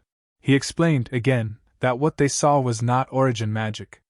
That it was an ability useless for both offense and defense. That it held no real effect at all. But the truth behind his words wasn't an explanation. It was a warning. Stay quiet about what you just witnessed. And the message landed. Both Kalia and the mage trembled, unable to maintain their usual composure. The mage was the first to break. He bowed his head and spoke with a politeness Kalia had never seen from him. You are correct. I was mistaken. That alone was shocking. Vankel, who prided himself on knowledge, speaking gently under pressure. Meanwhile, our MC simply leaned back on the sofa, completely relaxed, radiating the composure of a protagonist who had nothing to fear. Good, he said, satisfied. Now that the misunderstanding is resolved, let's move on. Why are you here? Kalia hesitated before answering. I finished my business nearby, so I thought I would visit. Our MC didn't even blink. So you don't actually have a reason? No. Well, he said, unfortunately, I have work to attend to. I can't sit for long. Kalia immediately rose. I understand. Thank you for your time. We'll take our leave. But before they could exit, our MC spoke again, his voice calm, steady, and serious in a way that made the air tighten. If you ever need someone to talk to. He paused, his tone heavy with quiet authority. Visit Duchess Altia. I think the two of you would get along. Kalia turned confused. Altia? She bowed with respect. If you say so, she replied, still unsure. I'll pay her a visit. And with that, they left. Later, outside the estate, we can see Kalia and Vankel leaving in the carriage, and Alan watched from the entrance with his subordinate. Evan asks Allah why has a Zenonia. A ruined family from the west came here? Alan exhaled. I don't know. His expression dimmed. If rumors spread that I used origin magic, all the battle-hungry lunatics of this dark world will come knocking. I hope they understood what I meant. I don't want trouble. There was no way, he told himself, that Zenonia would really visit Altia. The underworld was not a place for nobles. He prayed this would be the end of it. Kalia finally asked, was what Count Palacio used truly origin magic? The mage shook his head immediately. No. It wasn't. Then why did you react the way you did? His face paled. Origin magic draws its own laws on the canvas of unchanging principles, he explained. It is permitted only to the pinnacle of mages. But what the Count used was something entirely different. He swallowed. I used my observing eye to peek at his magic. And what I saw was... He hesitated, shaking slightly. He was tearing the canvas itself. Kalia froze. He twisted absolute, unchanging principles. He fixed lightning, distorted the law, collapsed the structure. And even after breaking everything, the spell still materialized. The mage clutched his temples. He manifested an impossible miracle. Kalia's face darkened in fear. And afterward, that presence, that pressure. That was the power of the forgotten gods. His voice cracked. I studied ancient knowledge when I was young. I was even praised for it. So believe me when I say this, do not oppose Count Palacio. Kalia exhaled shakily. So even someone like me can't understand his intentions. The mage nodded weakly. Kalia remembers his words. I advise you to visit Duchess Altia. She know that now she is his pawn. 5 months later. 2 years had passed since the children left the orphanage. Alan asked Evan any news? Preferably about the children. Evan shook his head gravely. It's not about them. But Zenonia County and Altia Duchy have formed an alliance. Alan felt lightning strike her mind. What? The top 2 underworld powers, allied? It's underworld convention, Evan said. No outsiders should know. But I'm certain. Alan's heart pounded. The top 2 of the underworld coming together? Alan got the sins to go on a different path, but now I have to deal with some kind of alliance between 2 masterminds. Is the Asteria kingdom about to fall into ruins? Why did she take my words so seriously back then? He remembered the moment he advised her to visit Altia. He rubbed off his negative thoughts. No. It's probably temporary. Kalia is too cold, too prideful to maintain such an alliance. Still, unease nodded at him. He sat down and wrote a letter. I apologize if I seemed blunt or cold. I'm not good with words. Please don't misunderstand me. He handed the sealed letter to Evan. Deliver this to Zenonia County. Evan said he will send this through the Mercenary Guild. And I'll keep an eye out for the children. Alan sighed, leaning back and wondering how Raiden and Seorang are doing. I hope you're both safe. I haven't heard from them since Yusha wrote that they arrived at their destination in her letter. Alan exhaled quietly, gazing out the window into the dim evening sky. I hope she isn't dead on the streets. If Seorang had found the item he mentioned in the letter, she would become the pinnacle of all fighters. The Baba Yaga, Guy's narrator just hinted at a Sihanwick reference. The essence of the Golden Mane tribe. A relic said to increase critical rate by 20% the moment one absorbed it. Its description had once stated, had the sin of pride obtained this, she would not have fallen into corruption and become a sin. Instead, she would have become a great wolfkin. He had gifted her the location of a treasure he originally planned on using as emergency funds. She's talented. Capable. She can earn money on her own, he muttered to himself. She should be fine. He could only hope. Night at the nation of Desert Colony. That place is the nation of fighters, where strength can earn you the entire world. Under the moonlit dunes, Seorang walked forward step by step. She had finally completed the trial. A glowing, golden aura circled her body like a living flame. She raised her head and whispered, Thank you? Great Moon. Her voice trembled, not from weakness but from joy. I really thought the essence of the Golden Mane tribe was just a legend. She laughed softly. A laugh filled with disbelief and relief. When I was a child, they used to tell us stories. I thought they were fairy tales. But no. It was all true. The Wolfkin tribe. Descendants of the greatest beastkin rulers, the Golden Mane tribe. For centuries, the essence had been passed down, hidden, lost, sought after. And now, she held it. No, she had become one with it. Her entire body glowed with a brilliant yellow aura that surged like the sun. Seorang under the glowing moonlight, her body trembling with overflowing mana. The Great Moon, my benefactor. He saved me from dying during those bioexperiments. He gave me this strength. Her fists tightened. And now, I can avenge my parents. The black dragon who killed them. I will tear him apart myself. Mana swirled around her like a small storm. She shaped it with precision, molding the energy into her limbs, her spine, her soul. I'm sure he didn't save me so I could become some mediocre gladiator. Her aura exploded upward. From now on, I'll become the strongest gladiator. Her voice deepened with determination. I'll revive the Golden Mane tribe. I'll gather our scattered kin. And I'll kill the black dragon with this power. She punched the air. Boom! A shockwave rippled through the desert, scattering sand for meters around. She stood tall, golden light flowing gently around her like a royal cloak. Everything I do is for him. She turned away from the trial grounds. Let's begin.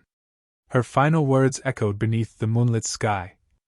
After 500 years, the Golden Mane tribe, the great kings of beastkins, shall be revived beneath the blue moon after 500 years.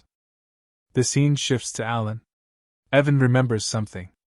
The Information Guild has obtained new information about the children, Evan says. I wanted to tell you back at the training grounds, but I forgot. Alan asks, what is it? Evan continues, Seorang has been performing really well in the colony. She even earned the alias Golden Flash. Golden Flash? Alan thinks. I feel like I've heard that somewhere, but anyway, I'm glad she's doing fine. Evan nods. Right. In that land, as long as you have strength, you can become anything. What about Raiden? Alan asks.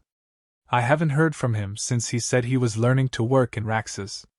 There is some information on him, Evan replies, but they're still checking if it's reliable. I see. Alan glances at him. By the way, Evan, aren't you supposed to be busy? Evan freezes. Pardon? Why are you looking at me like that? I did everything you told me. You need to prepare, Alan says. It takes at least a month to get to the magic tower. Evan looks shocked. What? The magic tower? This is the first time I'm hearing about that. Oh?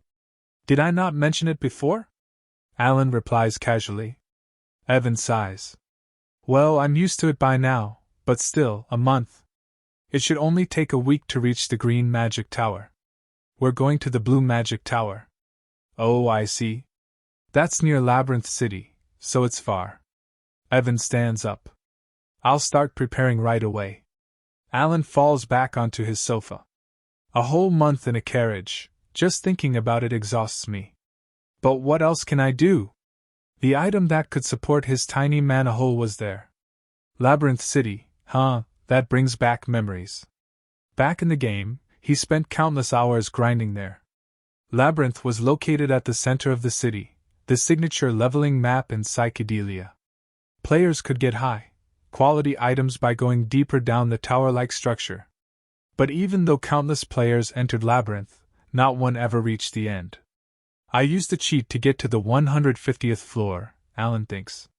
Those devs were insane. There were even more floors past that. Why even make more if no one can reach them? Just to watch us suffer. People often ask, what kind of amazing items are on the 150th floor? Just like in the game, relics and artifacts were found there regularly. Because of that, the job of an official magic appraiser had become so popular that it guaranteed wealth. Rinna had mentioned she would be taking the appraiser exam soon.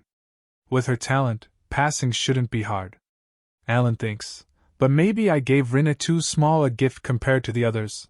All it does is appraise equipment. I should send her some additional support if it wasn't enough.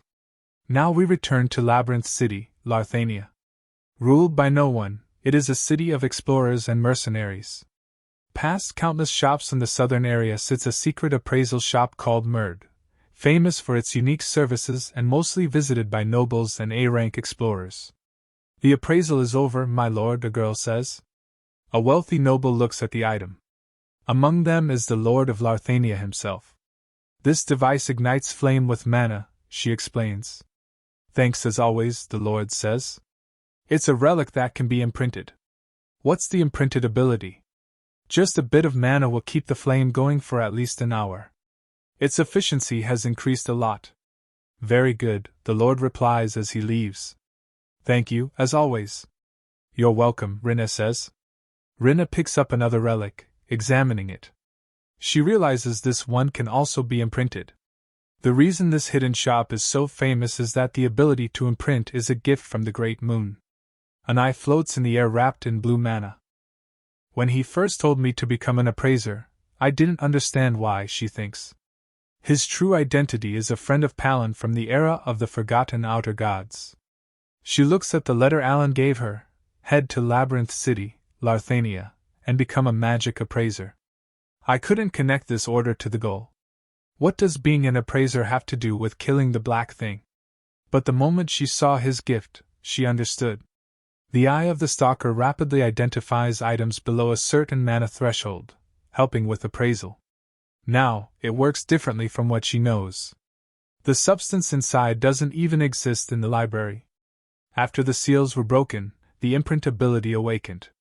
To gain the strength to fight the black thing, she must awaken this item fully. It requires sacrifices. She places the relic in front of the eye. A golden beam wraps around it as imprinting begins. I have 252 more sacrifices left until it's fully awakened, she says with a small smile. By increasing a relic's stats, the eye absorbs something from it, slowly changing itself.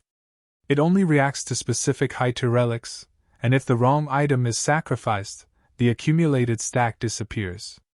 Accurately appraising relics and choosing the right sacrifices, this was her role. She leans close to the relic and hugs it gently. This is something only I can do. I was born with the library of eternity. Everything is for the sake of killing the black wolf. All according to the will of the great moon. 3 weeks later, Blue Magic Tower. We are at the Blue Magic Tower, and someone announces that the tower master is currently absent. Just finish your business and leave. A girl speaks to Alan. She is the vice tower master of the Blue Magic Tower, a 6th class mage. Phinia Crazine. I'm busy, she says flatly. So let's get this over with. Alan looks at her and thinks, she's a familiar face. I saw her in the main storyline. She's still a vice tower master because the main story hasn't started yet. In the game, she was a once-in-a-lifetime genius who reached the 8th circle at age 20 and became the tower master. The magic tower wasn't just powerful, it monopolized essential goods, giving it status equal to nobles. With a tower master who had transcended human limits, Alan expected more authority, but she already looked buried under work. He introduces himself. I'm Count Palacio. As I said earlier, I came to discuss the matter with the gate. So? What about it? I can eliminate the gate, Alan answers. The time gate, a crack connecting to a mysterious subspace, appears where magic is frequently used. It creates dangerous anomalies. Sometimes, dragons even burst out of it.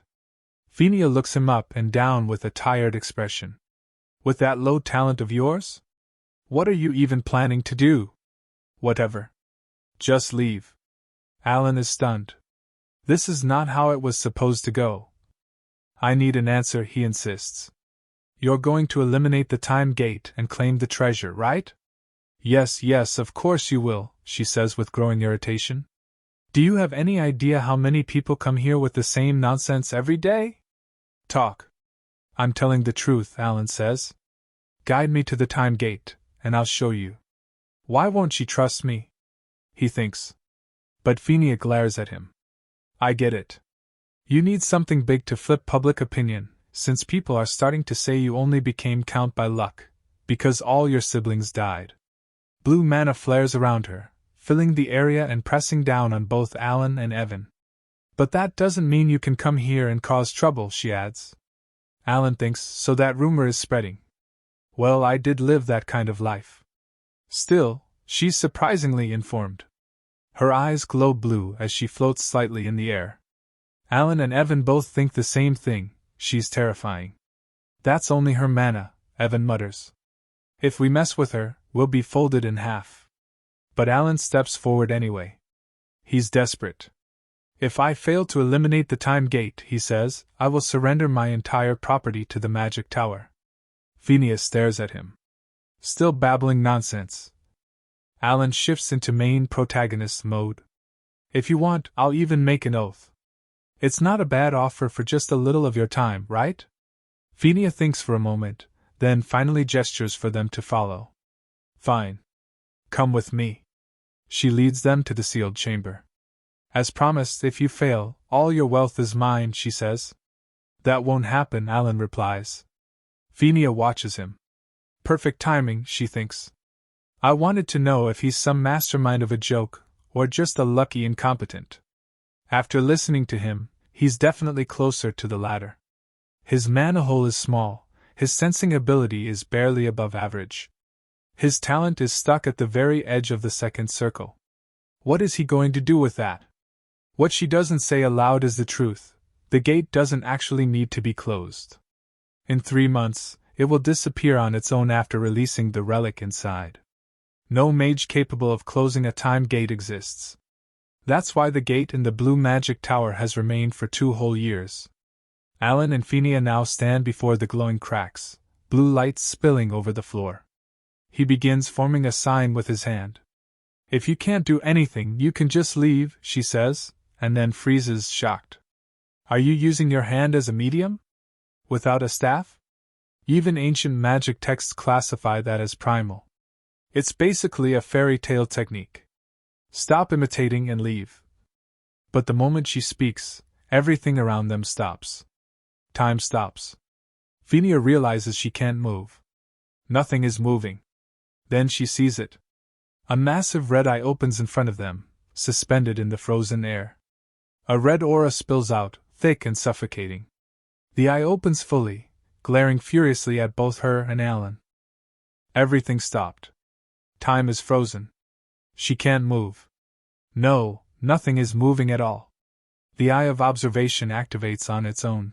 She looks at the eye floating in the air as it peers through the unknown essence.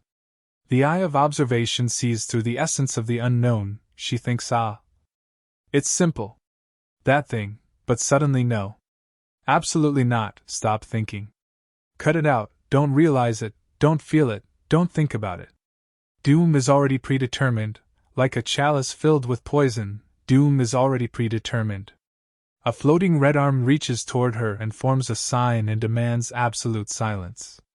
She looks at it, and says, I understand your demand. Then the eye filled with malice closed as she saw it. Then everything vanishes. It's as if nothing ever happened. Alan turns back to her and says calmly, the time gate is closed now. Easy for me. I just used a special item and some random magic, he adds casually. I'll take the relic from the time gate. Alan had to use it a few more times, so he used random magic. Did she fall for it? He wonders. Yeah. I won't tell anyone. Inside, she's panicking, her thoughts tangled between fear and confusion. Did my bluff fail? Alan thinks. I'd be grateful if you could, but only if you want to, he says while stepping closer. She takes 2 steps back in fear. Yes, of course, she rushes out. I'll stay silent. I won't tell a soul. I'm very good at keeping secrets. Please believe me. Alan frowns slightly. Why is she acting like this all of a sudden? He turns away. Meets with Evan. Let's go home. Please wait, she suddenly says. These are mana potions I made. Please take them. Her earlier arrogance is completely gone. The Vice Tower Master who once spoke coldly now looks nervous and overly polite. Alan looks at the bottles. They're homemade mana potions. Top quality. Do you like them? She asks carefully. 2 of these bottles are worth an entire mansion. Alan feels stressed just thinking about the price. Is she really this grateful just because I closed the gate? He wonders. She's still trapped in confusion, fear written all over her face. Oh, and about what you demanded, she adds quickly, I'll definitely stay silent. Should we make a mana oath? She's clearly talking without thinking. Is there really a need for an oath over something like that? Alan asks. Wait. I think she misunderstood something. Suddenly, she activates her magic. Chains rush out and bind both of them. See? She says nervously. I'm good at keeping promises. Okay, Alan replies. There's no way I can clear this misunderstanding, he thinks. Just like that, he gains a relic, 5 mana potions, and an oath, for reasons he still doesn't fully understand. They leave the tower in a carriage. Evan looks at the relic. Is that really the treasure from the time gate? It looks pretty crude for how hard it was to get. Not sure, Alan replies. Regardless, I need it. Inside, he sighs in relief. Thank goodness. The item is the Mark of the Corrupted, a bracelet that can observe and store mana in the air through embedded gems. The amount it can store isn't large, but it's still more than his own mana capacity. He feels a brief sense of burnout. I can't believe my body has less mana than a support item. No. It's for investigation and survival, not combat. Thinking that way makes it easier to accept.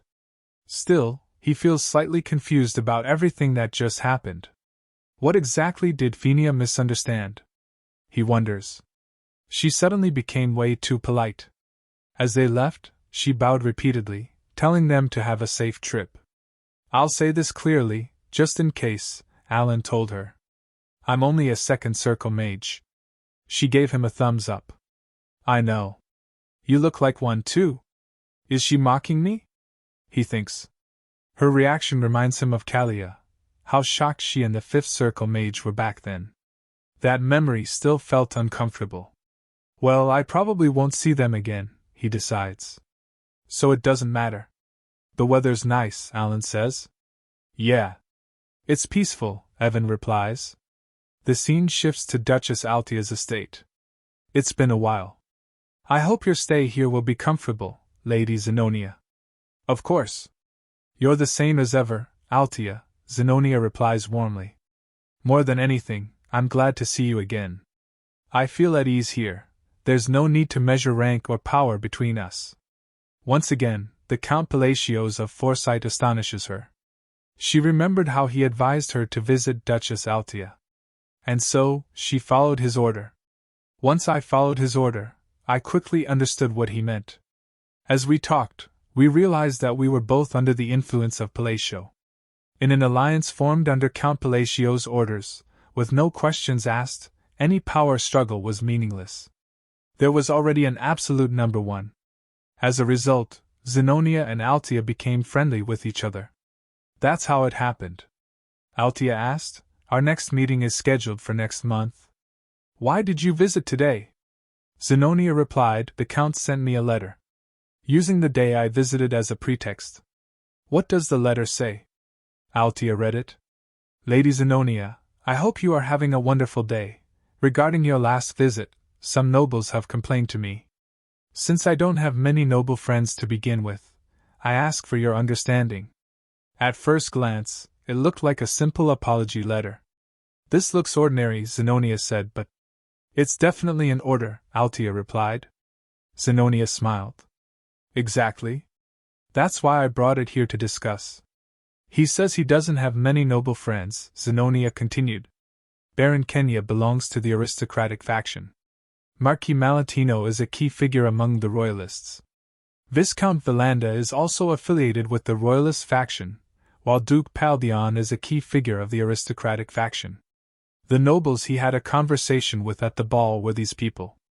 So he's spoken with both sides, Altia concluded. Which means, he dislikes both factions.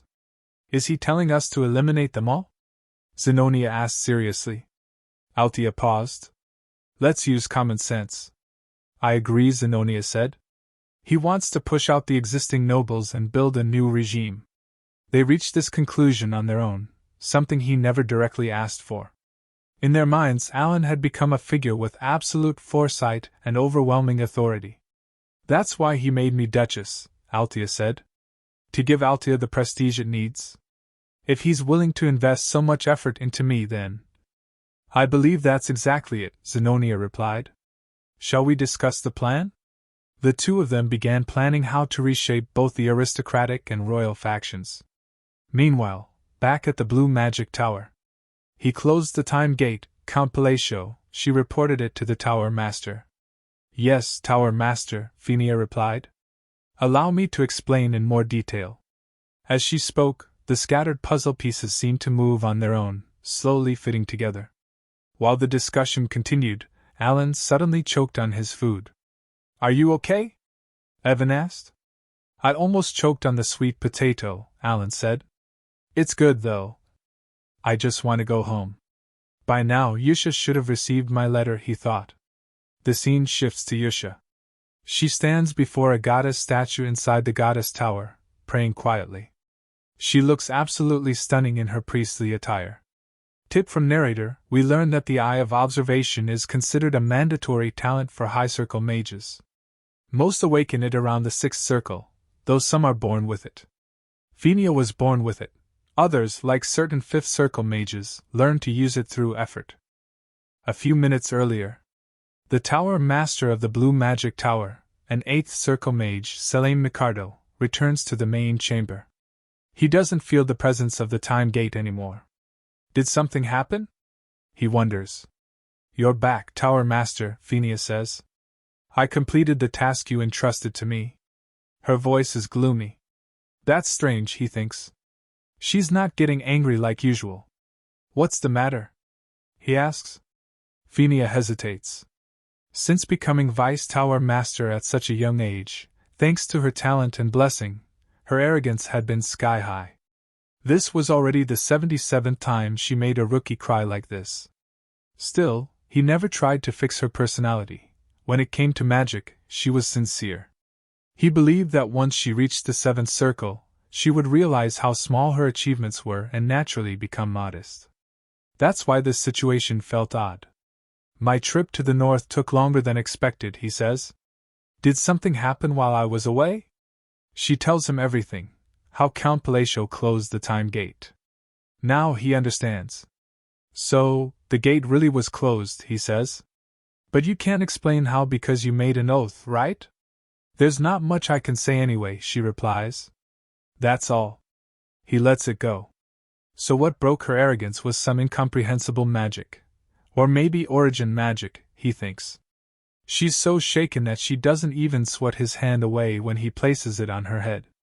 Count Palacio of the Asteria Kingdom, he mutters. Interesting. Very interesting. 1 month later.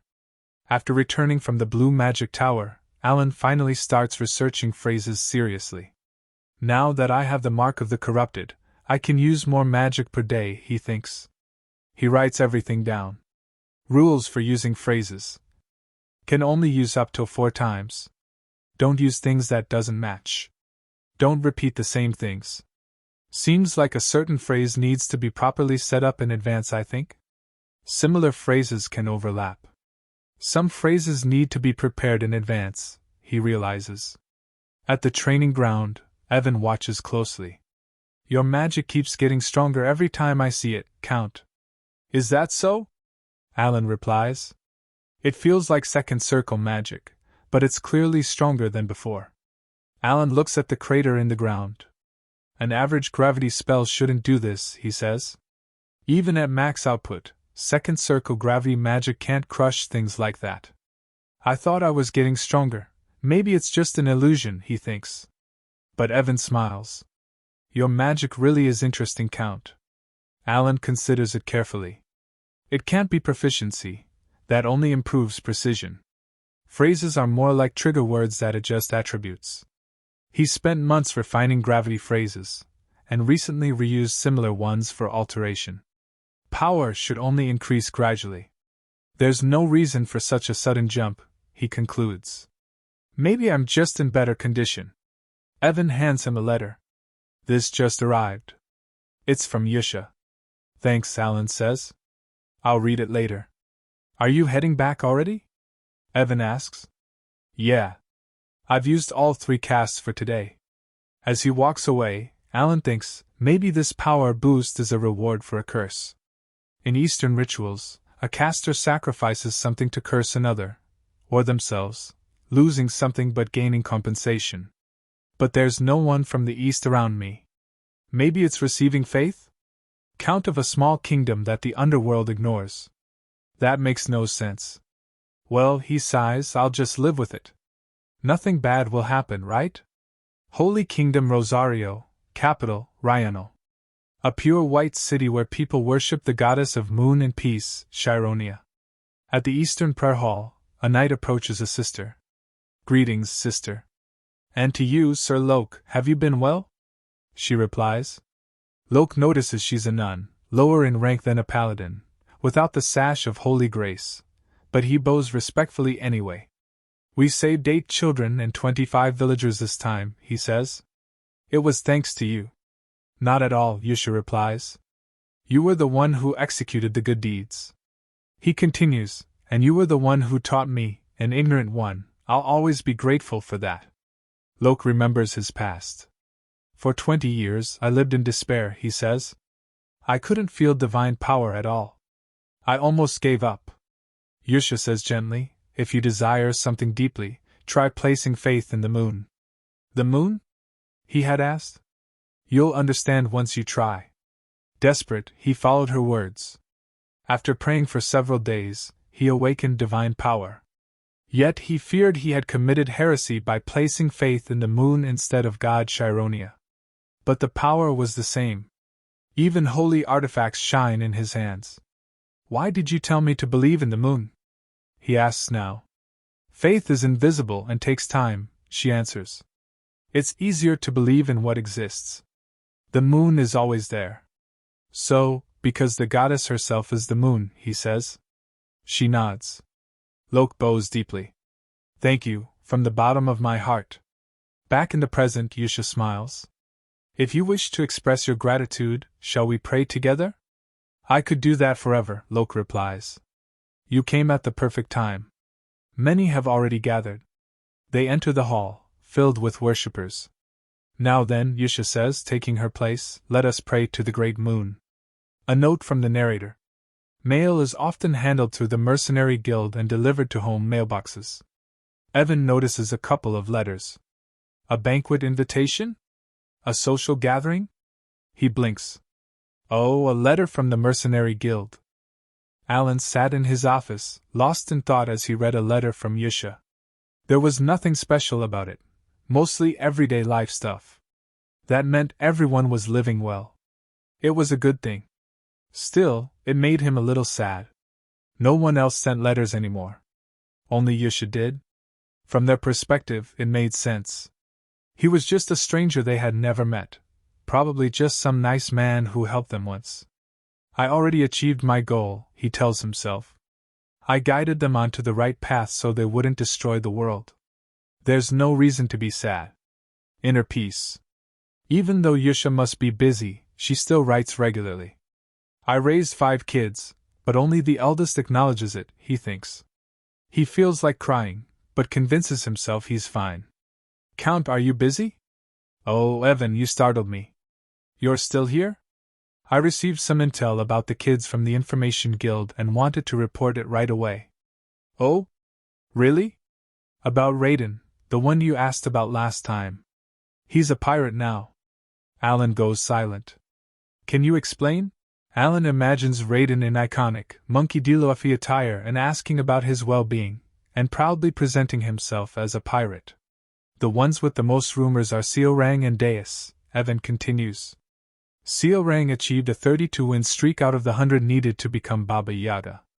Alan asks what a 32-win streak. The fighter with the longest win streak is?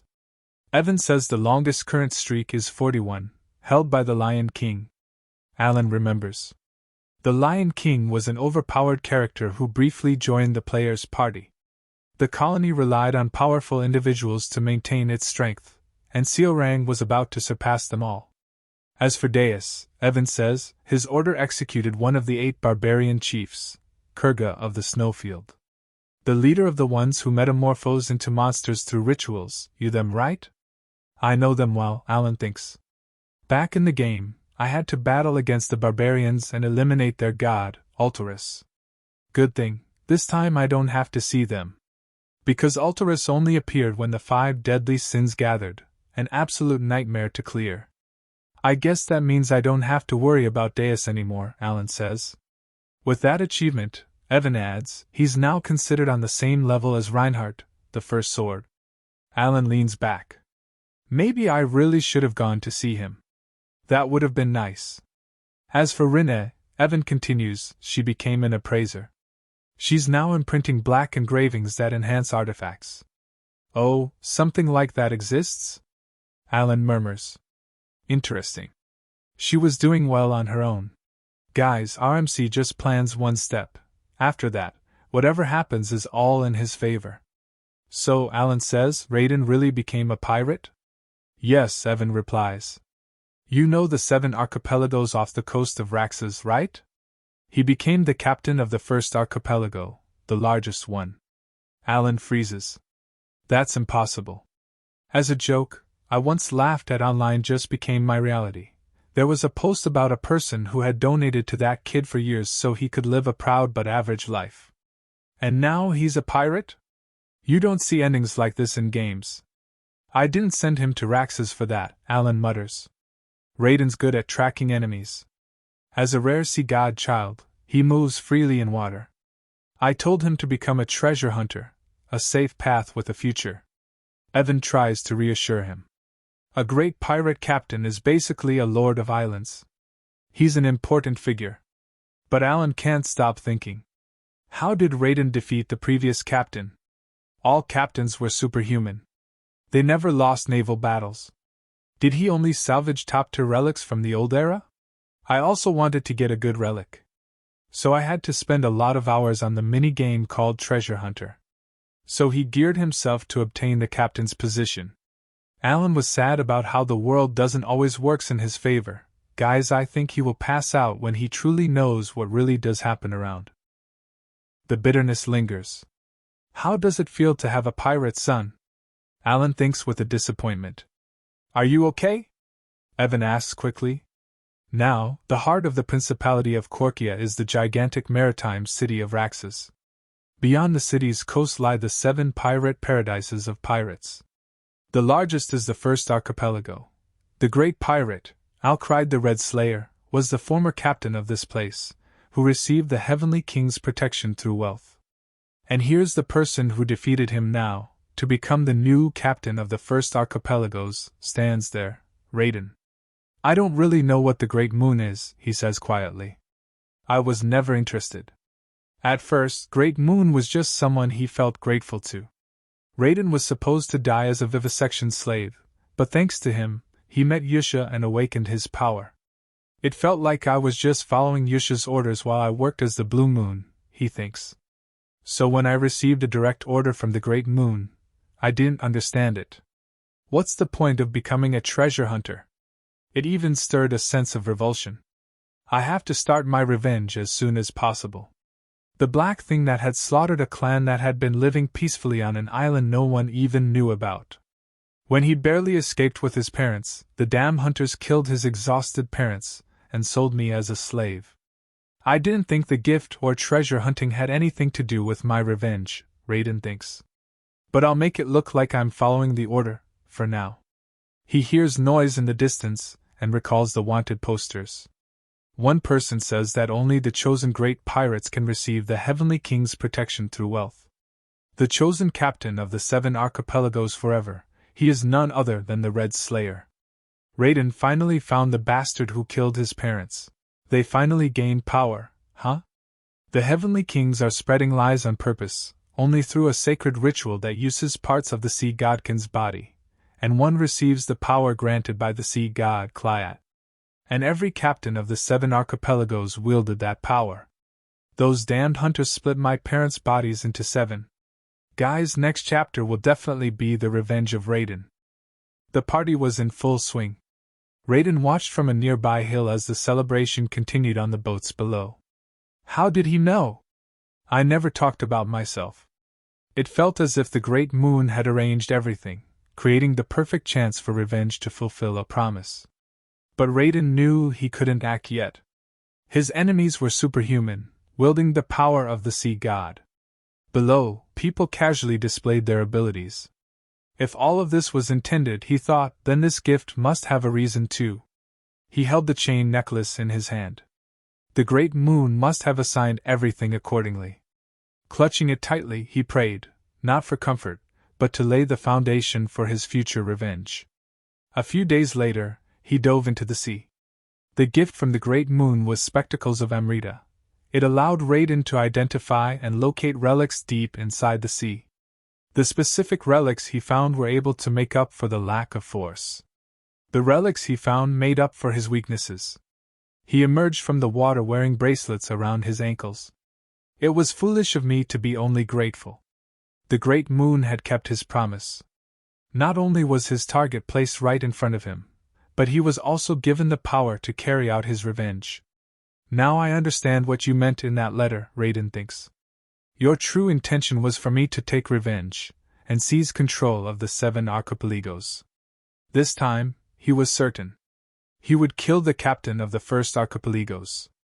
Yusha's words echoed in his mind, see, I told you so, never forget that everything is for the Great Moon. He whispers it himself now. Everything is for the Great Moon. What once meant nothing slowly carved itself into his heart. Trust turned into faith. He looks toward the sea. The moon shines brighter than anything else. 3 months later, the oppressive heat receded, and autumn arrived, the season when the biennial grand social gathering of Asteria is held. Alan is forced to attend. Mandatory participation. Once every 4 years. God, I hate this, Alan mutters as he rides in the carriage with Evan. Suddenly, 2 more carriages join them. As scheduled, Evan says, the KYLD and Adorn families have joined us. Ah, yes, Alan replies. Bandit prevention through group travel. What a strange tradition. Later that evening, Alan relaxes with a drink when two nobles approach him. Count Palacio. One sneers. Why do you only have one escort? Another laughs. Looks like your finances are falling apart after gaining your title by pure luck. Alan sighs inwardly. Nobles were more troublesome than bandits. He'd rather they gossip behind his back. Well, it does make sense. Palacio's authority once came from dominating the eastern underworld, built on massive wealth. Alan had already stepped away from that world. He earned enough honestly now. The eastern underworld was filled with small-time opportunists fighting over the vacant position. The rumor that he became count by luck had become accepted truth. Still, being insulted openly annoyed him. Such a shame to see you so broke, one noble says. Just let me know if you need help, the other adds mockingly.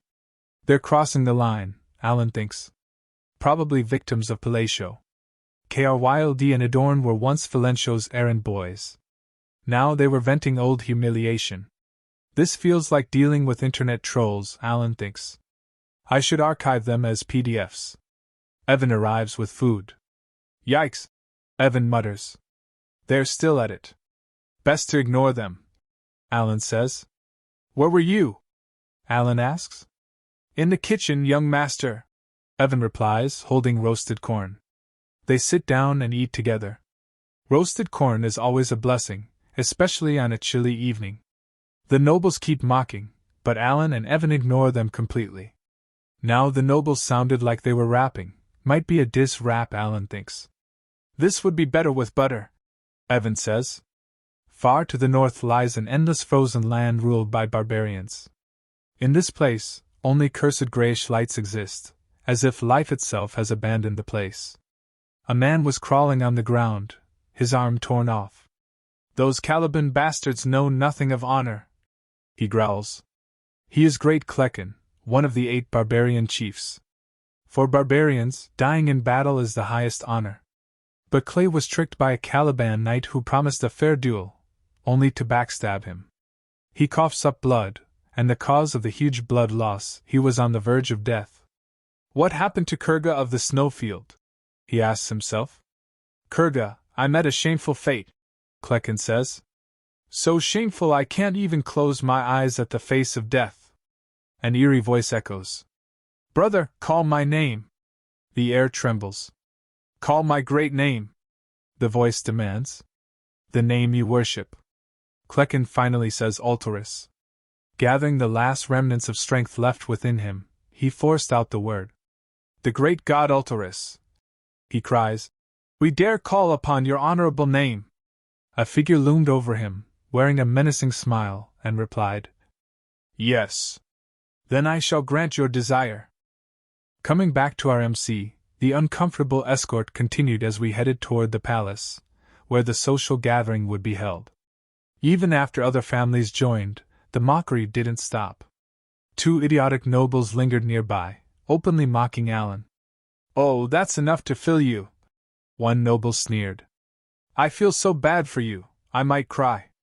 He casually placed a beer bottle on top of his head, clicking his tongue in fake pity. Looks like they won't stop unless our MC does something. Noble waited for a reaction. Alan didn't react at all. He just ignores them. Not falling for bait is basic gamer behavior. Alan kept doing what he was best at, ignoring pieces of shit like those nobles. Let's just rest here for the night, he said calmly with Evan. As night gradually fell and the group settled down to rest, Alan continued his meal without concern. The 2 nobles, however, twisted their expressions in growing frustration. Surprisingly, ignoring them worked. That brat from the Palacio is completely ignoring us. This is absurd, one of them thought bitterly. So, how are the additional escort troops? One asked. I checked with my artifact, the other replied. It seems that foolish brat only brought a single knight, yet he dares sit at the same table as us nobles. Alan and Evan quietly enjoyed their meal. The fish which Evan caught earlier. It seems the rumors were true, the noble continued. We can start moving into the underworld immediately. The days of tiptoeing around Palacio are over. Finally, we can get a taste of the astronomical amounts of money and power of the underworld. Once we take control. The other laughed. We should give him a little gift. Yes, came the reply, lips twisting into a grin. He'll thank us for teaching him how the world works. They never realized that the great moon they dismissed so casually was far more terrifying than anything they could imagine. Suddenly, everything changed. A deep rumble echoed from beyond the camp. From the darkness, monsters surged forward in massive numbers. An entire army rushed in, plunging the night into chaos. Monsters! Someone shouted. Mages were ordered to secure visibility. A light spell illuminated the area. They saw them, goblins, but not ordinary ones, but different. Crystals were embedded in their bodies were larger, and their eyes glowed deep crimson. Goblins? A soldier scoffed. They're weak. Then he froze. His confidence was shattered as more poured in. I've never seen goblins like that, someone said. They're bigger, and they have mana. The goblins charged. As everyone struggled to hold their ground against the giant goblins, a sudden dome appeared, enclosing all of the creatures within it. A massive wall appeared between the soldiers and the monsters, cutting each other off. A third circle rock wall? And a second circle shield? A mage shouted while staring around in shock. There's another mage here. Who is it? Who cast that? It was Alan, but he did not respond. He calmly began a second enchantment. Before anyone could search for the caster, Alan extended his hand and clenched his fist, causing the entire dome to crash down on the goblins through his compression spell. The dome condensed into a ball that continued to shrink, trapping the goblins inside before being lifted into the air. At that moment, every goblin trapped high within the dome froze in place. Alan's gaze swept across them, coldly. The surrounding men were completely stunned by the sight. Alan spoke again, his tone calm and refined vacuum. A violent rumble followed. The energy within the barrier fluctuated wildly, distorting the air itself. Alan continued without hesitation, returned to the origines. The gentleness in his voice only made it more terrifying. Mana burst outward as the crystal embedded in his bracelet shined brightly. The trapped goblins were crushed as stones, propelled from inside the barrier, tore through the remaining goblins. The two despicable nobles stared in disbelief, their faces drained of color, as they watched the scene unfold. Through the night, Alan stepped forward and spoke sharply. Don't just stand there, Alan snapped. Get ready. The remaining goblins rushed in. The soldiers braced themselves and fought back, taking them down one by one. By morning it was over. The goblin army had been completely annihilated. The soldiers were filled with awe. Who was this man who saved them? But inside, Alan was panicking. I almost died. Good thing we won.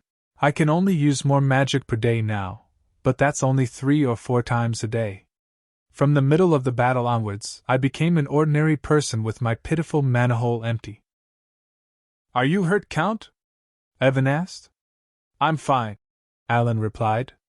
Even with Evan nearby, losing the ability to defend himself terrified him. Are you sure? Evan asked again. Yes, Alan said quickly. I'm really fine.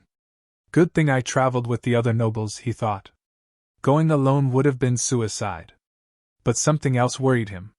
This is Amethyst. Why did divine descent just occur? Divine descent was a rare phenomenon that happened when forces from the outer god were about to descend.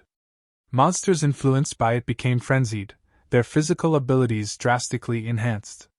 That shouldn't be possible yet. The children did not awaken into the 5 deadly sins, so why is this happening? What exactly is the problem? I need to collect information as soon as I arrive. At this rate, I'll die in the near future.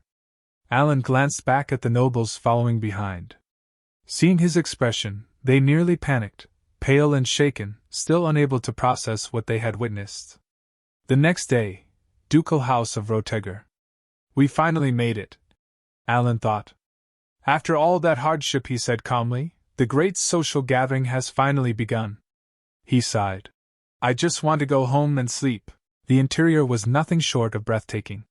Every surface gleamed as if sculpted from pure gold. Even Alan, who rarely marveled at extravagance, couldn't help but notice the opulence. The chandeliers sparkled. Evan leaned in to inspect them more closely. I wonder if anyone would even notice if we swiped a few of these. Alan scanned the room, noting the nobles bustling about exchanging pleasantries and subtly sizing each other up. Part of him considered mingling, but he wasn't keen on unnecessary socializing. Then he heard people were complimenting Roteger. Alan thought, still, appearances mattered. So he settled on a neutral path enough to be seen, but not drawn into their schemes. That's when he felt it. A presence creeping up behind him, spinning around in annoyance, flared immediately. It was those same two nuisances from before. This time, they were putting on an act of feigned humility, nervously presenting gifts. One guy proffered the finest cuts of meat from his lands, while the other offered a chest filled with gold coins. Both begged Alan to accept their support. Alan frowned, confused by the sudden change in demeanor. But Alan's expression was normal, but they imagined him as a terrifying villain, which made the two nobles shrink back in panic. Finally, they admitted that they shouldn't have messed with him in the first place. A day ago, after the battle against the goblins. After witnessing Alan's display against the goblins, the two had been utterly shocked. They had never imagined he possessed such overwhelming, magical power. Curious. They had even cornered one of the third circle mage in the escort, asking if the spell that had annihilated the goblins, a swirling black vortex, had to be like some second circle spell, right? The mage's response left them speechless. Alan's magic was far above what they could handle. Beyond even third circle mastery. Their earlier mockery of him, saying that he became Count Palacio by luck, suddenly felt like sheer foolishness. They realized Alan had been concealing his true abilities all along, and the lack of escort knights was no indication of weakness. Now standing before him with gifts in hand, both of them were trembling. Alan's villainous glare, ever present and unnerving, only amplified their fear, desperate to save face. They resorted to begging, bowing deeply, and pleading for forgiveness over their previous arrogance. Alan was oblivious to the depth of their terror. Assumed they were simply teasing him. Once again, even Evan paused, and asked Alan, should I take care of them? Alan decided to play along with a bit of intimidation, enough to put them in their place without causing a scene inside.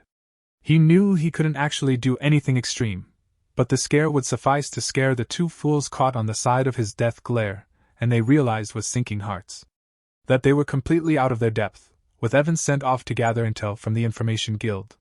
Alan turned his attention to the mansion, grabbing a quick bite. He scanned for potential sources of gossip. His enhanced senses, courtesy of a small spell, let him eavesdrop on a pair of nobles. In a hushed conversation, they spoke of Duchess Altia and Count Zenonia, apparently surprised that the two had formed an unusual alliance. Alan shrugged internally. Their chatter didn't concern him. Alliances like these rarely lasted, and he was content to let them unravel on their own. But then the conversation took a shocking turn. The nobles whispered about the real power behind the underworld. It's neither Duchess nor Altia, but the Count of Palacio. Alan froze mid-bite. The words hit like a thunderclap. Panic surged as he realized the rumor had spread, and he had no idea who was responsible for this dangerous misrepresentation. He dropped his food. Alan felt the weight of the absurd accusation pressing down on his heart. Alan's mind raced as he tried to make sense of the gossip. He had met Altia only once when she was younger, and Zenonia's infamous daughter, just twice. So how could such absurd rumors even take root? He attempted to calm himself, dismissing it all as idle chatter, nothing more than noble gossip. His thoughts were interrupted by a voice calling from behind. Turning, Alan felt a twinge of unease at the sheer number of people seemingly drawn to him.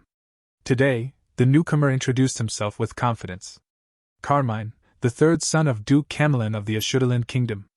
In his usual awkward half-bowing manner, Alan offered a polite introduction, silently scolding himself for forgetting nobles from other lands were part of this gathering. Carmine wasted no time launching into playful mockery. He claimed he had heard Alan had only become a count through sheer luck. Alan's irritation flared instantly. Wow, these days even twisted donuts can talk, huh? A nearby noble, sensing the insult, stepped forward immediately. They questioned Carmine's audacity, mocking a noble of the Asteria kingdom. Carmine's confidence faltered, and panic set in as he struggled to comprehend the situation. He thought that it was okay to bully him. Carmine, explaining the situation to us as to why he behaved in such a way, introduces himself with exaggerated charm. Described himself as a romantic suitor on a mission to win the heart of Duke Roteger's youngest daughter. He boasted of his charm, convinced no woman could ever regret saying yes, but the truth was far less flattering. At the gathering, he openly gawked at other women, making crude comments on their appearance right in front of his fiancée, even insulting a woman's nose while showering his own fiancée with backhanded compliments. Unsurprisingly, the engagement ended in that moment itself, leaving him both stunned and furious. Unsure how he had blown his chance with Duke Roteger's daughter, frustrated and seeking a target for his anger. Carmine had mistakenly fixated on Alan, thinking him the perfect scapegoat, a supposedly weak, inconsequential, noble, with no real standing. Now, however, he realized the magnitude of his miscalculation, the three towering nobles in front of him. One of them is an important figure of the noble faction Duke Roteger, and another is an important figure of the royalist faction, Marquis Mardanio, and finally, the center of the moderate faction is Count Palin. Alan watched the scene unfold with mild amusement. Duke's sharp question cut through the tension. Had Carmine been mocking them by insulting a noble of the Asteria kingdom? Carmine scrambled to clarify, insisting he had no such intent. Count Palin then demanded to know why Carmine had addressed Alan by name, so casually interpreting it as a sign of disrespect, not just toward Alan, but toward all of them. Flustered, Carmine apologized profusely. Yet Marco stepped closer, emphasizing that the real issue was Carmine's insult toward Count Palancho. Alan himself felt something about their defense felt oddly intense, almost unnatural. Why were these three high-ranking nobles who barely knew Alan protecting him? Alan couldn't shake the strange sense of déjà vu. Something about the whole situation felt eerily familiar, like a junior officer being berated by senior officers. The thought tugged at some buried memories, and for a fleeting moment, he felt the weight of old unspoken frustrations that he had during his military service back in Korea. Meanwhile, Carmine, utterly overwhelmed, had taken off like a child, caught misbehaving, crying, running, and completely humiliating himself. Turning back to him, the three nobles leaned in concern, etched across their faces. The sudden attention threw Alan off. Why was everyone acting so unusually kind today? Enhancing his hearing through a subtle spell, Alan tuned into the surrounding conversations. The other nobles had seen the earlier scene, misinterpreting it entirely. They now believed that Alan wasn't just a simple count. He was rumored to be the true mastermind of the underworld. Some even speculated that if powerhouses like Duchess Altia and Count Zenonia were to engage in politics, Alan, supposedly outranking them both, would wield overwhelming influence. Alan knew that the misunderstanding was getting out of hand, and he considered correcting it outright, but before he could even open his mouth, the noble's actions left him speechless. Two of the dukes began showering him with praise. Mardanio started complimenting Alan on his recent dive into the study of magic. He mentioned he had acquired a rare, magical artifact and wanted to gift it, a device capable of storing mana, before Alan could respond. Duke and Count Palin jumped in, each eager to present their own offerings. Alan froze, realizing the magnitude of what was happening. By staying silent, he unwittingly secured 2 powerful magical artifacts and 5 mana potions entirely free. A small satisfied smirk tugged at his lips. Later, at dawn, Duke Roteger's annex. The architect behind all the subtle maneuvers revealed herself. A striking woman in black approached Mardanio, inquiring about how the things went. He explained that Alan had graciously accepted the gifts. Normally, such exchanges among nobles were mere formalities. But offering something as precious as a magical artifact conveyed deeper intent, a declaration of alignment and loyalty. The woman finally revealed her identity. Duchess Altia. She formally welcomed Mardanio into Alan's growing circle, and now they shared the same goal. She calmly inquired about others. He answered with measured confidence, saying it had been an honor and that no one had hesitated, and accepting inwardly. He reflected on how carefully everything had been arranged. Duke Altia, who had stepped forward this time, but only after selecting the right pieces for the board. Those chosen were then tested through what could only be described as a ritual of sincerity, sealed with gifts, too valuable to be dismissed. As a mere courtesy, rumors were spreading at an alarming pace. Yet this too fit neatly into the shifting tides of politics. Sensing the gravity of the moment, he resolved to grasp the opportunity before it slipped away. Altia's gaze cooled as she concluded that the time had come to move in earnest. Only with a trusted few. Meanwhile, on the fourth day of the banquet, Alan noticed that rewards kept arriving at his quarters, one after another. He assumed the generosity stemmed from the false whispers tying him to Altia and Zenonia. If people wished to misunderstand, he would not correct them. Not yet. For now, he would accept everything. Whether they later demanded repayment was another matter. A hand suddenly settled on his shoulder. Evan's familiar voice announced his return. Alan was startled. Evan raised a brow. "Why do you look so shocked?" "I only just got back." Alan quickly composed himself, brushing aside his absent-mindedness. Soon after the two withdrew for a private discussion, the report Evan delivered wiped the calm from Alan's face. An outer god had descended in the north. Evan confirmed the chaos unfolding in Caliban. Ancient manuscripts were being revisited, and scholars now believe the appearance of amethyst signaled the influence of outer gods. Alan asked about the other matter he had assigned. Evan replied that the individual Alan sought had been located in a village north of Ashudalin. In that case, Alan decided they would make a stop there on their way because their true destination would be Caliban. Evan's composure faltered. "Are you truly intending to head north?" "I'll explain on the road," Alan said, firmly ordering immediate preparations. Evan bowed and departed. Without further protest, left alone, Alan exhaled deeply.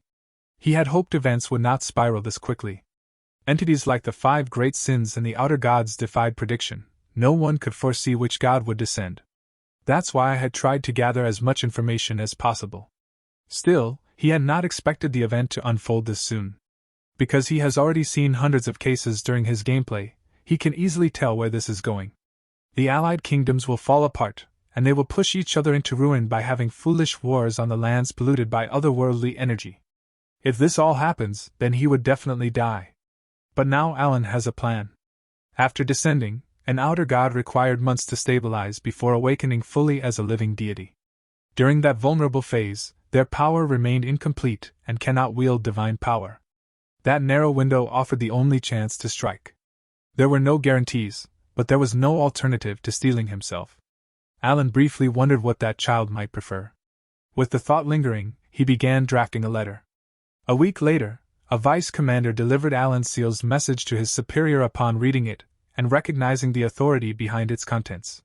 Dew stiffened in disbelief. Without delay, he issued new orders. The next northern deployment would be postponed by 2 weeks. The vice commander saluted and carried out the command.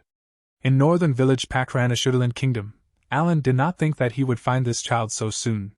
A radiant boy who greeted them with gentle warmth. Alan recognized him immediately. Elivan, the protagonist of the turn-based roguelike RPG Psychedelia. Seeing him in reality rather than on a screen left Alan quietly awed. The boy looked exactly as he had in the illustrations, but he's a boy, right? Studying him carefully, Alan asked, "Do you know who I am?" The boy answered with an easy smile, saying he just wanted to welcome a stranger. He introduced himself as Elivan. Alan felt a strange sense of inevitability, no matter how different this world might be from the version he once knew. The main character is still the main character. In due time, Elivan would rise to fame and become much stronger, which felt certain. Alan complimented his positivity, but inwardly, however, he couldn't shake the odd sensation of standing face to face with the character he had once used to play. Without further delay, Alan handed him a small pouch and told him to take it. When Elivan peeked inside, his eyes widened at the sight of gold coins before the boy could recover from his surprise. Evan stepped forward with another box. He opened it, revealing rows of potions within. Evan explained that everything inside belonged to him. Elivan looked from the coins to the potions, overwhelmed. He asked in disbelief whether all of it was truly meant for him, and why it was being given so suddenly. "It's an investment," Alan replied evenly inside. He reassured himself that he had prepared exactly what a protagonist would need in the early stages of growth: supplies, funding, support, and everything required to accelerate development. He told Elivan that he was doing this because the boy was destined for greatness. Alan thought inwardly, so grow quickly and defeat the outer god in my place. As he mentally reviewed the signs and probabilities, Alan wondered if the offering was generous enough. Surely this would secure the boy's favor. Then he introduced himself. Finally, "I'm Count Palacio," he thought inwardly. "It's the name of the sponsor whom you should thank when you become successful." Elivan quickly ran towards him and thanked the Count with sincere gratitude, and promised not to forget him. He waved goodbye to Evan as they prepared to depart, watching him, Alan found himself questioning whether the protagonist always been this cheerful. The story he remembered belonged to a dark fantasy setting. He had expected someone hardened, not someone so openly warm as they turned to leave. Evan spoke quietly. He understood Alan's intention, but pointed out that they were departing without truly getting to know the child. "He's a smart boy," Alan answered. "He'll understand." What he did not say aloud was that his own survival was at stake. There was no time to nurture bonds. Slowly, in his mind, he thought, just in case I left the child running on auto-grind mode. Evan then observed that the boy's talent seemed extraordinary. His man felt dense, constantly swirling beneath the surface. And despite his plain clothing, he appeared to carry artifacts. Alan nodded. He had sensed it as well. In the original setting, Alan had started as someone entirely ordinary before embarking on his journey. This deviation felt like another butterfly effect, an unpredictable divergence from the game's script. Considering that the anomaly involved the protagonist himself, it was both unsettling and reassuring. Still, Alan reminded himself that the objective remained unchanged. Secure a comfortable future. The stronger the boy became, the more valuable this investment would prove. He even reassured himself that Eli Van had been one of the few genuinely kind figures in that grim, unforgiving world. A moment later, doubt flickered. Was he truly as kind-hearted as remembered? Shifting the subject, Alan mentioned Deus, saying that Deus would eventually meet him. Inwardly, he admitted he had avoided going there before. Out of fear. He had never imagined events would force his hand like this. Alan, unable to hide his unease, asked whether they would at least be allowed to see him. Probably, Evan replied. 10 days later, in the capital of Caliban. The northern gate of Kirtham. Inside the carriage, Evan looked half dead from exhaustion. Days of relentless travel had drained him completely. Alan, though just as tired, remained composed. Long-distance travel was never pleasant. It consumed stamina and patience alike. Evan muttered that the final stretch had been especially unbearable because of the absurd labyrinth. Alan simply accepted the hardship. It couldn't be helped. Alan was holding a locket in his hand. The reason Alan visited various places was to prepare for the fight against the outer god. Alan wondered quietly whether the gifts he had prepared for Deus would be enough. Will he like them? It's like a father wanting to give his son everything. Evan soon noted that their turn for inspection was approaching. He stepped down from the carriage and headed toward the officials for identity verification. Alan leaned back inside the carriage and closed his eyes briefly. At least here in the capital things should go easily. That alone was a relief. It didn't last. Evan returned sooner than expected. He informed Alan that there had been a minor complication. Though Alan's identity had been confirmed, they were being asked to step aside. Alan stepped out of the carriage, and a knight approached from behind.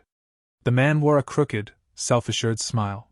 He addressed Alan directly, confirming whether he was Count Palacio. Then he introduced himself as Viren, the Fourth Sword, a direct disciple of Master Knight Viola. His smirk carried deliberate provocation, annoyance, and stirred within Alan. Maintaining a cold expression, he questioned why Viren had arrived with an escort of knights and demanded an explanation. Viren replied smoothly.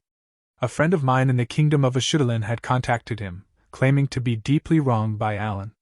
Alan dismissed the accusation immediately. No such matter existed then. Then he realized, could it be Carmine? Viren smiled and said, it seems you managed to seriously get on my friend's bad side. Viren recalled how his friend had raged about humiliation and disgrace. He claimed that Count Palacio had been humiliated in front of many people. He said that bastard was heading toward Caliban, beat the shit out of him, and make him cripple. Carmine offered him an abyssal entity as a reward, which Viren needs to raise his skills. Back to the present, Viren then said he owed his friend a favor. After all, at the very least, he could stage an impressive performance. Without warning, the knights accompanying Viren drew their swords in unison, and they surrounded Alan and Evan near the northern gate. Alan thought that reckless brat had picked up a fight with me for no reason, and he ran away. Viren unsheathed his sword and said that maybe if every valuable item inside the carriage was surrendered, he might consider mercy to him. Viren knew that Alan was nothing more than a minor noble from the Asteria kingdom with little influence in the alliance. Not to mention, he has no connection to anyone in Caliban. Annoyance flared in Alan's mind, and he thought birds of a feather truly did flock together. Alan started his enchantments, and at the same moment, Viren lunged forward, grinned wildly as he charged. Alan remained steady. But the clash never came. Someone appeared behind Viren and seized him by the neck mid-charge and hoisted him into the air. The interruption was so sudden that Viren barely registered it before agony exploded. The person was none other than Deus. His expression was cold, detached. Deus, with a cold voice, said, "What do you think you're doing? You dare to harm my benefactor?" Unfortunately, there was one thing Viren wasn't aware of.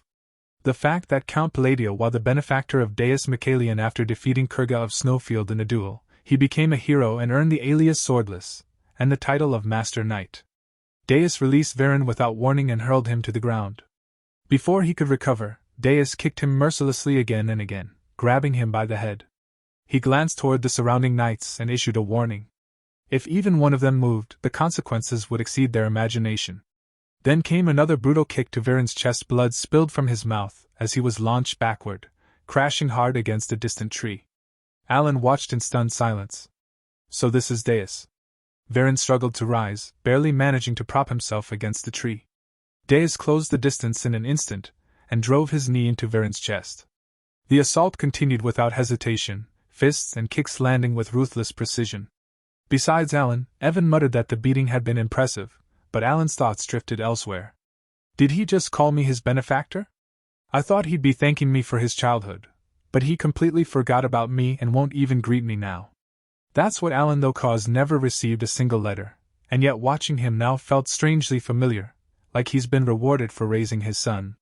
Alan had happy tears seeing Deus grown into such a handsome man. Such a handsome guy, aren't you? I wonder who your sponsor is.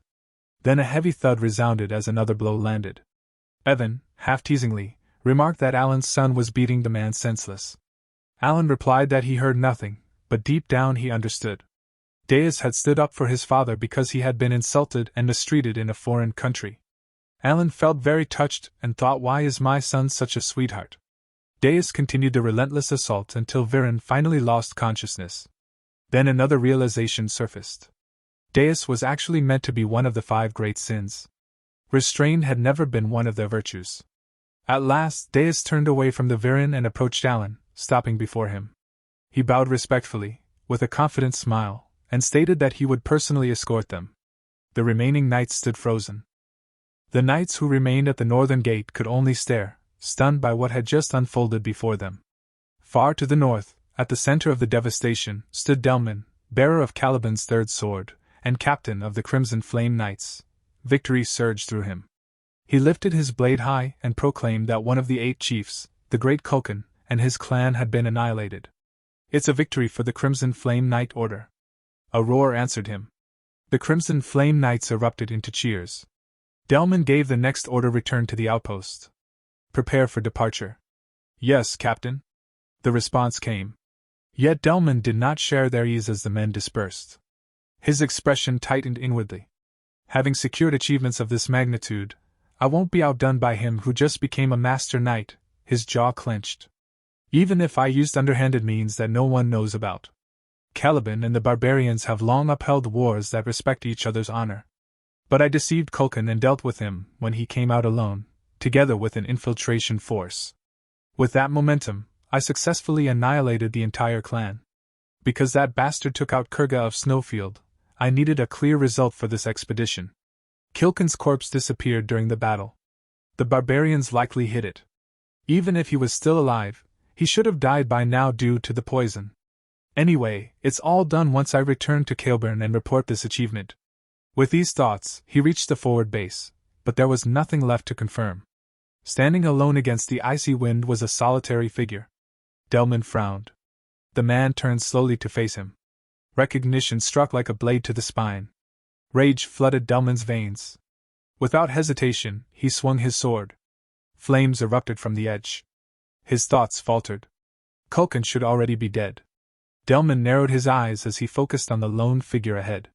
The man said furiously, you tainted a sacred duel, a fight that was meant to be decided with honor. A chill gripped Delman's spine.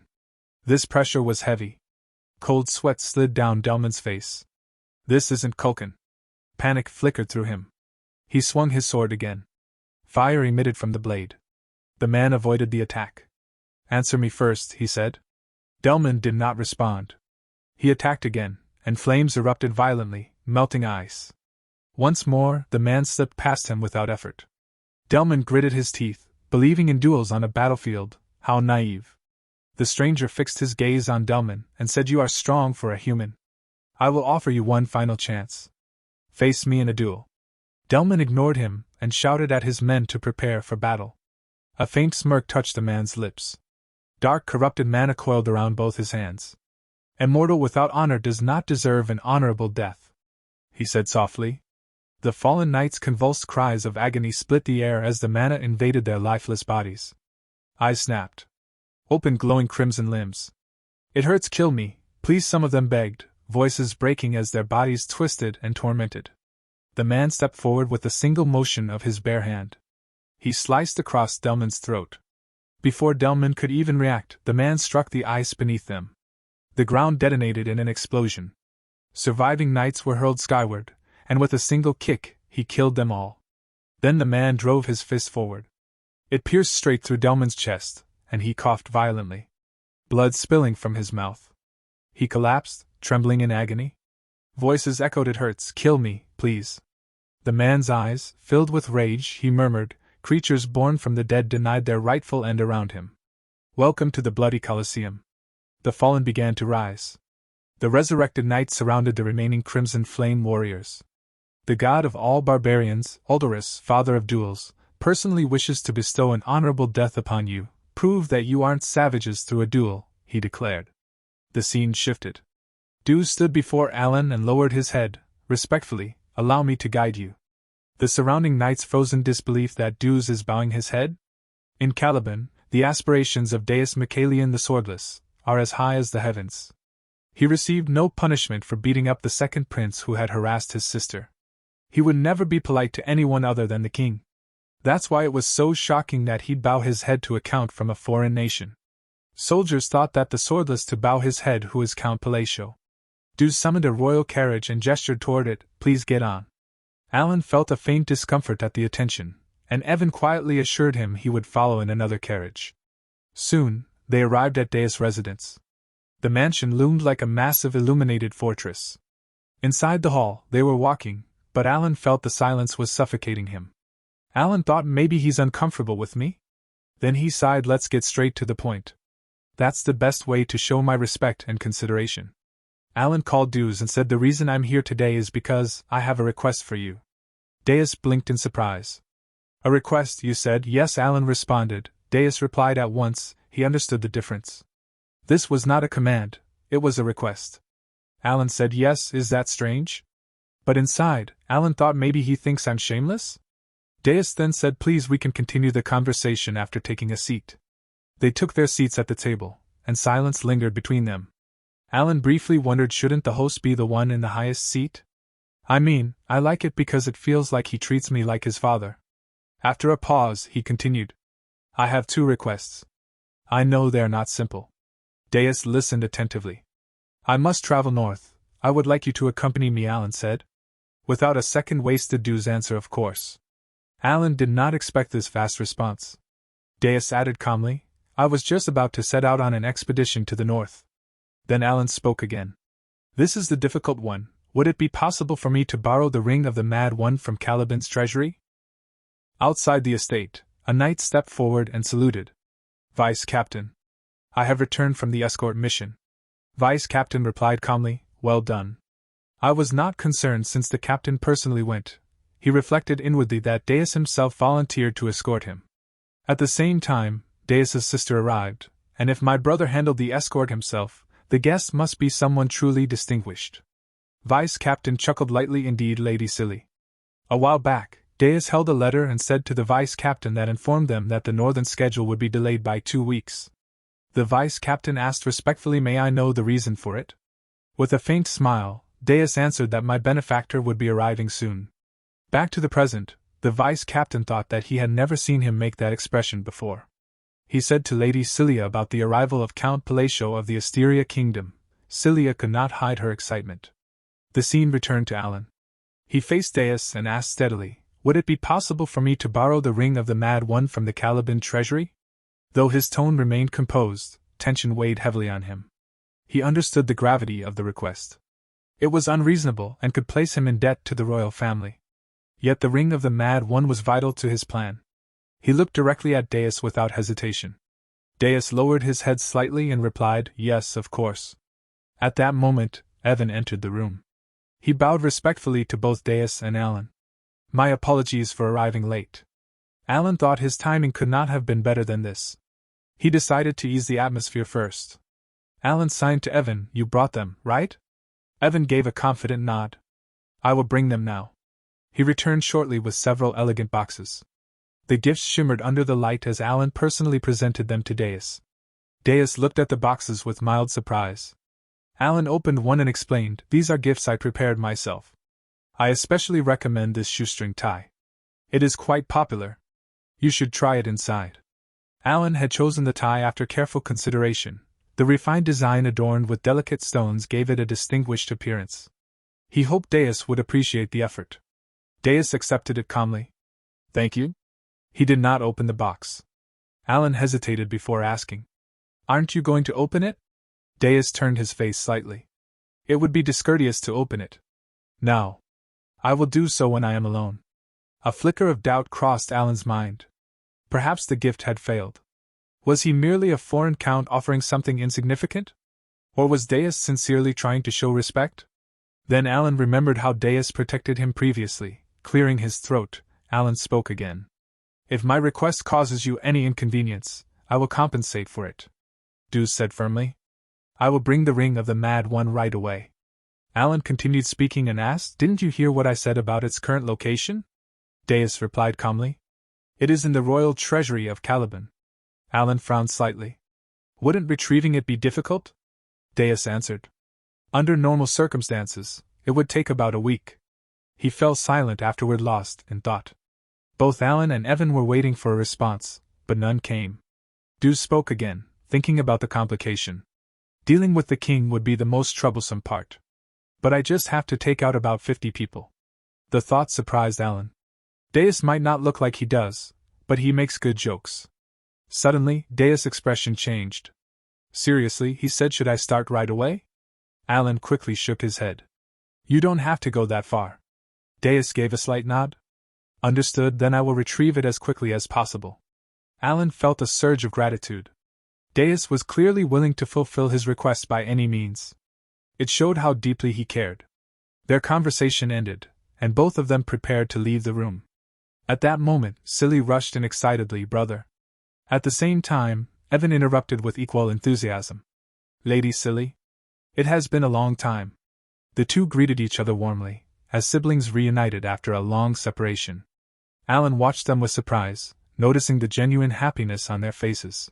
He recalled that Silly was the younger sister he had ordered Evan to save. Back in the original game, only a brief glimpse was given of how she died. Seeing her in person made Alan realize how much she resembled Deus. Before the moment could continue, Deus suddenly stepped forward. His face darkened as he pulled his sister slightly behind him, narrowing his eyes at Evan. He spoke coldly. "This man is not a brother, he's a mister." Evan froze in place. Shock was evident on Evan's face. Evan stammered, "Mister? I mean, you're not wrong, but still." Alan already knew that Deus carried a sense of loss and emptiness regarding family, but he had not expected him to cherish this Silly so strongly. The atmosphere turned tense. Deus' eyes glowed faintly with a dark purple hue, and his aura deepened ominously. He spoke in a low, threatening tone. "Silence, mister, do not speak to my sister so casually." Evan trembled slightly. "I was only trying to greet her." Alan suddenly understood something important. Deus treated him kindly because Alan had saved Silly. He wondered silently whether Deus would continue helping him unconditionally. Perhaps he had been pushing things too far. Still, he could not deny the benefit of their connection at that moment. Silly stepped forward, interrupting the tension. She turned toward Alan politely. "Excuse me, sir, you must be Count Palacio, correct?" Alan nodded. "That is correct." Silly spoke sincerely. "I heard that you ordered Brother Evan to save me." Alan replied modestly. "I simply did what I had to." Inside, however, he admitted the truth. If she had died, her brother would have become a merciless killing machine. Alan had arranged their reunion at the most crucial moment to prevent that future. Silly gently held Deus's hand and said softly, "Truly thank you."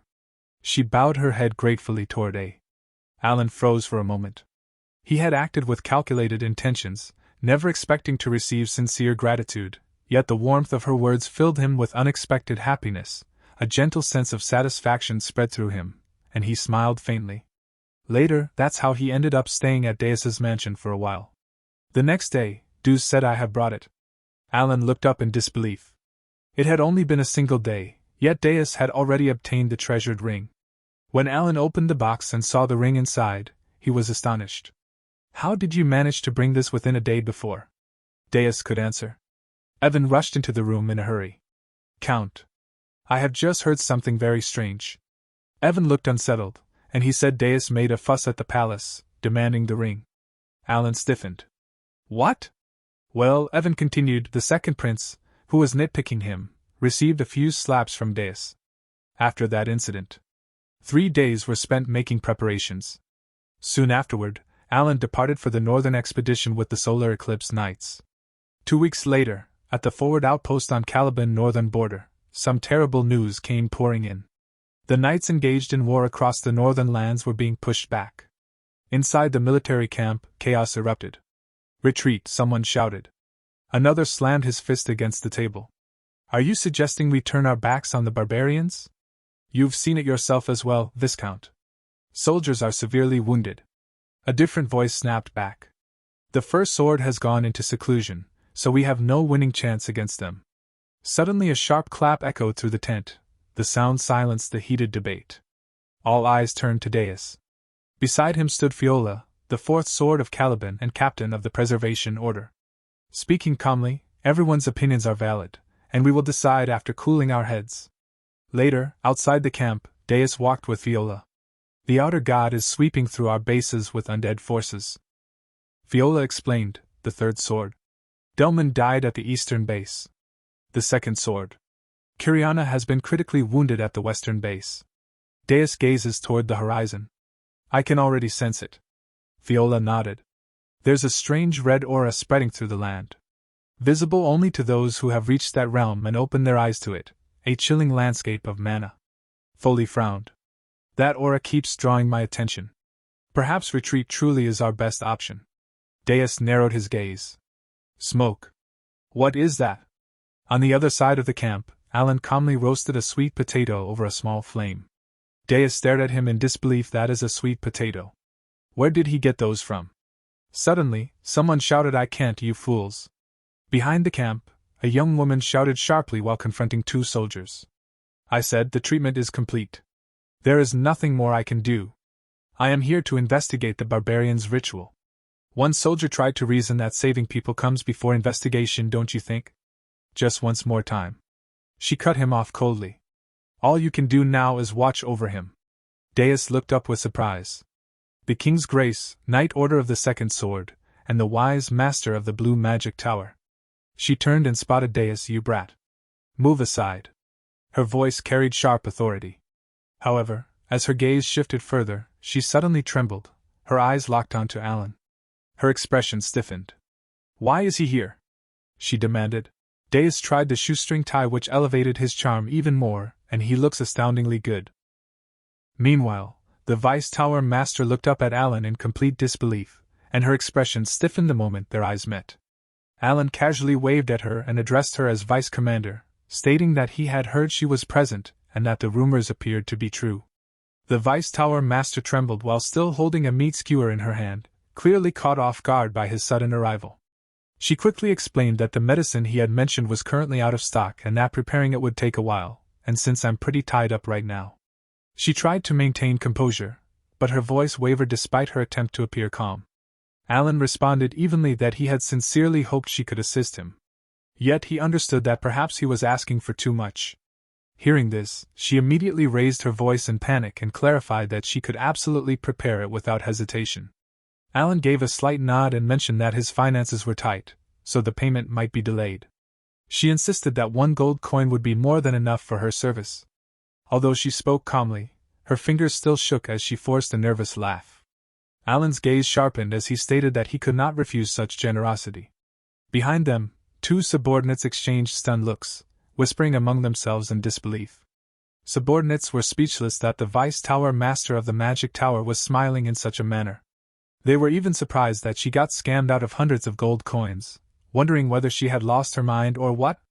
Without delay, she hurried off and announced that she would prepare the concoction immediately and serve it piping hot. Alan and Evan stood frozen. The nearby subordinates looked at Alan with shining admiration, commenting that she was showing him remarkable respect and that it was impressive to witness such deference from someone of her standing. Not long after, inside the camp, Deus suddenly stiffened as a disturbing sensation spread through the air. One of his knights asked whether he had felt the immense energy approaching from afar. Deus tightened his grip on his sword and glared at the faint red mist forming in the distance. He knew that they were under attack. Outside the camp, zombie-like corpses staggered forward slowly but relentlessly. Closing in on their position, a knight shouted for everyone to charge, and the soldiers rushed ahead without hesitation. Swords pierced through rotting flesh and twisted bodies as they fell. Yet more corpses continued advancing, creating an overwhelming pressing toward the camp. Suddenly, a freezing wave burst across the battlefield, scattering pale light like countless shards. The Vice Tower Master raised her staff and activated her spell. Frozen like stone statues, she began another chant without hesitation, reinforcing the battlefield with calculated precision. Behind her, Deus stepped forward with purple energy flaring around his blade with a decisive and powerful strike. He cleaved through the frozen monsters, shattering them into fragments. He then lifted his gaze toward the sky and alerted the others to look above. The Vice Tower Master followed his line of sight, her expression darkening at the ominous sight unfolding overhead. The sky turned crimson as thunder roared within swirling clouds. An oppressive force pressed down upon the battlefield. The impact sent shockwaves across the field, from the smoke that emerged to the towering demonic figure. The demon laughed mockingly and warned the soldiers, "Don't desecrate the sins of those who have lost their honor." Without hesitation, Fiola lunged forward and struck him. Fiola gritted his teeth as the quick sword failed to pierce the demon's body. In the next instant, the demon retaliated with terrifying speed. With just a little movement of his hand, Fiola's head was severed cleanly. It fell to the ground before his body collapsed lifelessly. The battlefield fell silent for a brief moment as the brutality of the scene weighed heavily on everyone present, intensifying the murderous atmosphere surrounding the confrontation. The demon coldly declared that those who had abandoned the nobility of their souls would not be granted an honorable death. Alan stepped forward with unwavering composure. He said, in accordance with the oath of Calgunia, "I, Alan Palacio, present myself to honor this sacred promise. I request a duel of Babylon." The demon burst into laughter. He expressed amusement that someone still remembered the oath of his era and described the situation as unexpected, yet pleasing. Red energy erupted from surrounding zombies, dissolved into mist, which formed a massive ring around them. The demon welcomed Alan to his bloody Colosseum, where no one can interfere. "In accordance with the Grand Pact, I, Arthultus, accept this sacred duel of Babylon." Alan felt the crushing pressure radiating from him. He realized that the demon was far more terrifying than he had anticipated and admitted inwardly that he was wrong. "I did not think he was already this close to manifesting." The closer an outer god gets to incarnating, the more power they gain, nearly rivaling the 5 mortal sins. He steadied his breathing and reflected that if he had not consumed the potion of excellence earlier, he would have passed out by now. He understood this was his final chance. He raised his head and said that let's begin this duel. The Grand Duel of Babylon is played turn by turn. Rule 1 granted initiative to the challenged person. Arthultus moved first and hurled a punch toward Alan, crimson energy condensing around his fist as he expressed his intent to play the Song of Ruin. Outside the barrier, soldiers shouted for everyone to take cover. Alan did not move and stood firm with his gaze locked on the approaching strike. A soldier questioned why he remained still after witnessing such power. Rule 2. The defender cannot move outside of their turn. If struck by an interdict, they cannot move at all. Arthultus commented, "Magnificent, you truly are honorable." Rule 3. A turn consists of 1 attack and 1 defense. Opponents swap positions at the end of each turn. Alan brushed his fingers against the potion at his side, acknowledging that it was now the defender's turn. He knew that a basic defense would be useless against such a force. He began chanting, immobilization, condensation, reinforcement, and deepening, as magic circles layered behind him. "So, even if I have to use all my magic today just to block a single attack." The crimson force descended and collided with him, and a deafening explosion. Red light clashed against shimmering enchantments as the earth shattered beneath him, splitting apart under immense pressure. Outside the ring, Deus and the others were frozen in place. The Vice Tower Master anxiously wondered whether the Count had survived. When the light faded, Alan remained standing, though battered and bleeding, with a magic circle glowing behind him. He steadied himself and held the potion prepared by the Vice Tower Master, recalling that it was described as a potion of excellence, capable of soothing unbearable pain. He observed that it worked flawlessly and allowed him to remain standing. He poured the golden liquid over himself as warm light enveloped his body and restored his strength gradually. He assessed that he won't recover all at once, but it's a supreme potion, so I should be able to move right now. His gaze turned cold as he declared that he had fulfilled the conditions to enter the state of frenzy. He raised his hand as a ring appeared upon his finger. Golden radiance burst forth from it as he activated Binding Summon and announced that the hour of the long-awaited attack has finally arrived. He began to explain that the boss fight against Orthultus is turn-based and has a separate set of rules. That was why he had willingly accepted the challenge and demanded a sacred duel of Babylon. To limit the actions of the outer god with those rules, he deliberately dragged him into a duel. With the pendant of reincarnation and a healing potion, he managed to barely survive the hit. I invoke the restriction. The activation condition of the Ring of the Mad One is to be on the verge of death. Now that the requirement has been met, the constraint is activated. Alan stepped forward toward Orthultus, and he knew that, since he regarded duels as sacred, he would not defend or interrupt. Back in the game, he would just take the first attack. Enhancement took some off the time limit instead of spending a turn. But here, however, there's no time limit, unlike the game. He began channeling magic first constraint, explaining that when magic takes place in the land of extreme cold, it may twist the law of the world. Above his head, a red eye and a blue eye opened. He invoked diffraction, the second restriction. When the use of magic takes place in near-death state, it may twist the law of the world. Energy gathered before his hand and crackled with unstable force. He invoked focus, condense, and death. The third constraint, when the magic is used against a god, it may twist the laws of the world. The power surged once again and intensified beyond its previous state. He declared the fourth constraint, stating that when magic was used against Orthultus, the great god of duels, it may twist the laws of the world, and its force increased further. Orthultus stood with his arms spread wide. He neither guarded nor used any defense. Alan hurled the spear. It struck Orthultus' head on a blinding explosion, erupted, and swallowed the battlefield in light and thunder. Alan knew that it's a success if he's gone within the first hit. Outer gods do not disappear just because a body part of there goes missing, even if it means the missing part is the heart. Orthultus laughed, and said, "You're strong." Cold dread tightened in Alan's chest as he questioned whether it had failed. He had poured everything into that attack.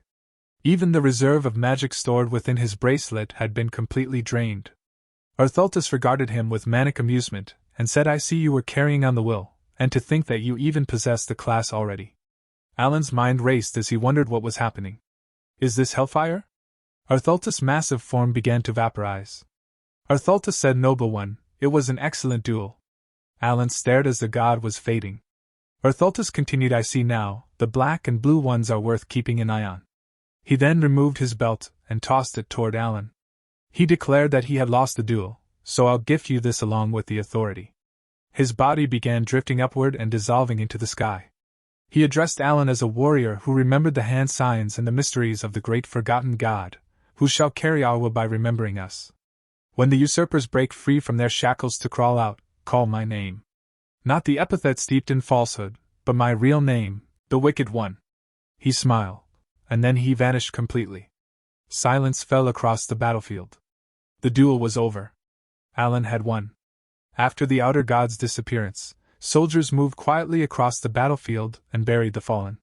The chaos gradually settled, and preparations were made to return to Caliban. Inside a carriage, Alan sat opposite the Vice Tower Master. Alan says, "Anyway, Vice Tower Master, the next question is," she immediately cut him off and stated that he was a second circle mage. He corrects her as the third circle. Right, she corrected herself and admitted her mistake. Alan leaned back slightly and asked what she knew about the term. "Black and the blue ones." At once tension seized her face, she shook her head rapidly, and insisted that she did not know anything and did not see anything, she did not see anything black or blue. She did not see anything this time either. Please, I swear. He studied her for a moment, and then said that it was fine. The moment he said that, she practically leapt from the carriage, thanking him repeatedly. As she hurried away, Alan blinked and said, "Receiving thanks for nothing special makes me feel like a cruel villain working behind the scenes." His gaze lowered as his thoughts returned to the duel. He questioned why Arthaltus had disappeared even though his attack had not truly destroyed him. Arthaltus' final words lingered in his mind and raised more questions than answers. Beside him rested the belt that God had given him. Alan picked it up and examined it carefully. He had seen this item before in the game. It was the belt of the Forgotten One, a reward for defeating Arthaltus. Its effect was simple and brutal, doubling both the damage dealt and the damage received. As he turned it over, he noticed something he did not recall from before: the one who carries on the will, head to Kahara, the city of the ancient god. A quiet thought surfaced as he wondered whether he would find answers there. Deus interrupted his thoughts. Alan asked him, "What is it?" Deus spoke that the mage had left without properly seeing him off. "So should I kill her?" Alan blinked and quickly waved the suggestion away, stating that it would not be necessary. 2 weeks later, in Kurtham, the capital of Caliban, the northern expedition officially came to an end. Deus went to the castle to deliver his report, and returned to the Ring of the Mad One. When he rejoined Alan afterward, Alan said, "I'll see you next time," and mentioned that he had received several rewards from the king of Caliban. Alan thought about how he had invested all his money into saving his life, so this is great. Deus hesitated and then asked whether he too could become stronger like Alan. The question caught Alan off guard. He wondered what Deus was talking about since he was already the youngest master knight. Then he realized maybe my magic looked cool. Even before the gods who fuse with the descendants of the 5 deadly sins, the children's unique abilities are pretty overpowered. Because Deus is very talented in handling swords, it is only a matter of time before he becomes as strong as he desired. He stated that you can become stronger with enough effort, and with that, you will achieve what you desire. He met Deus's eyes and assured him. To Alan, that was simply a fact. Alan thought that Deus had been born with that gift. Alan eventually stated that he should be going before he could leave. Deus quietly asked why. Alan is requested favors instead of giving him orders.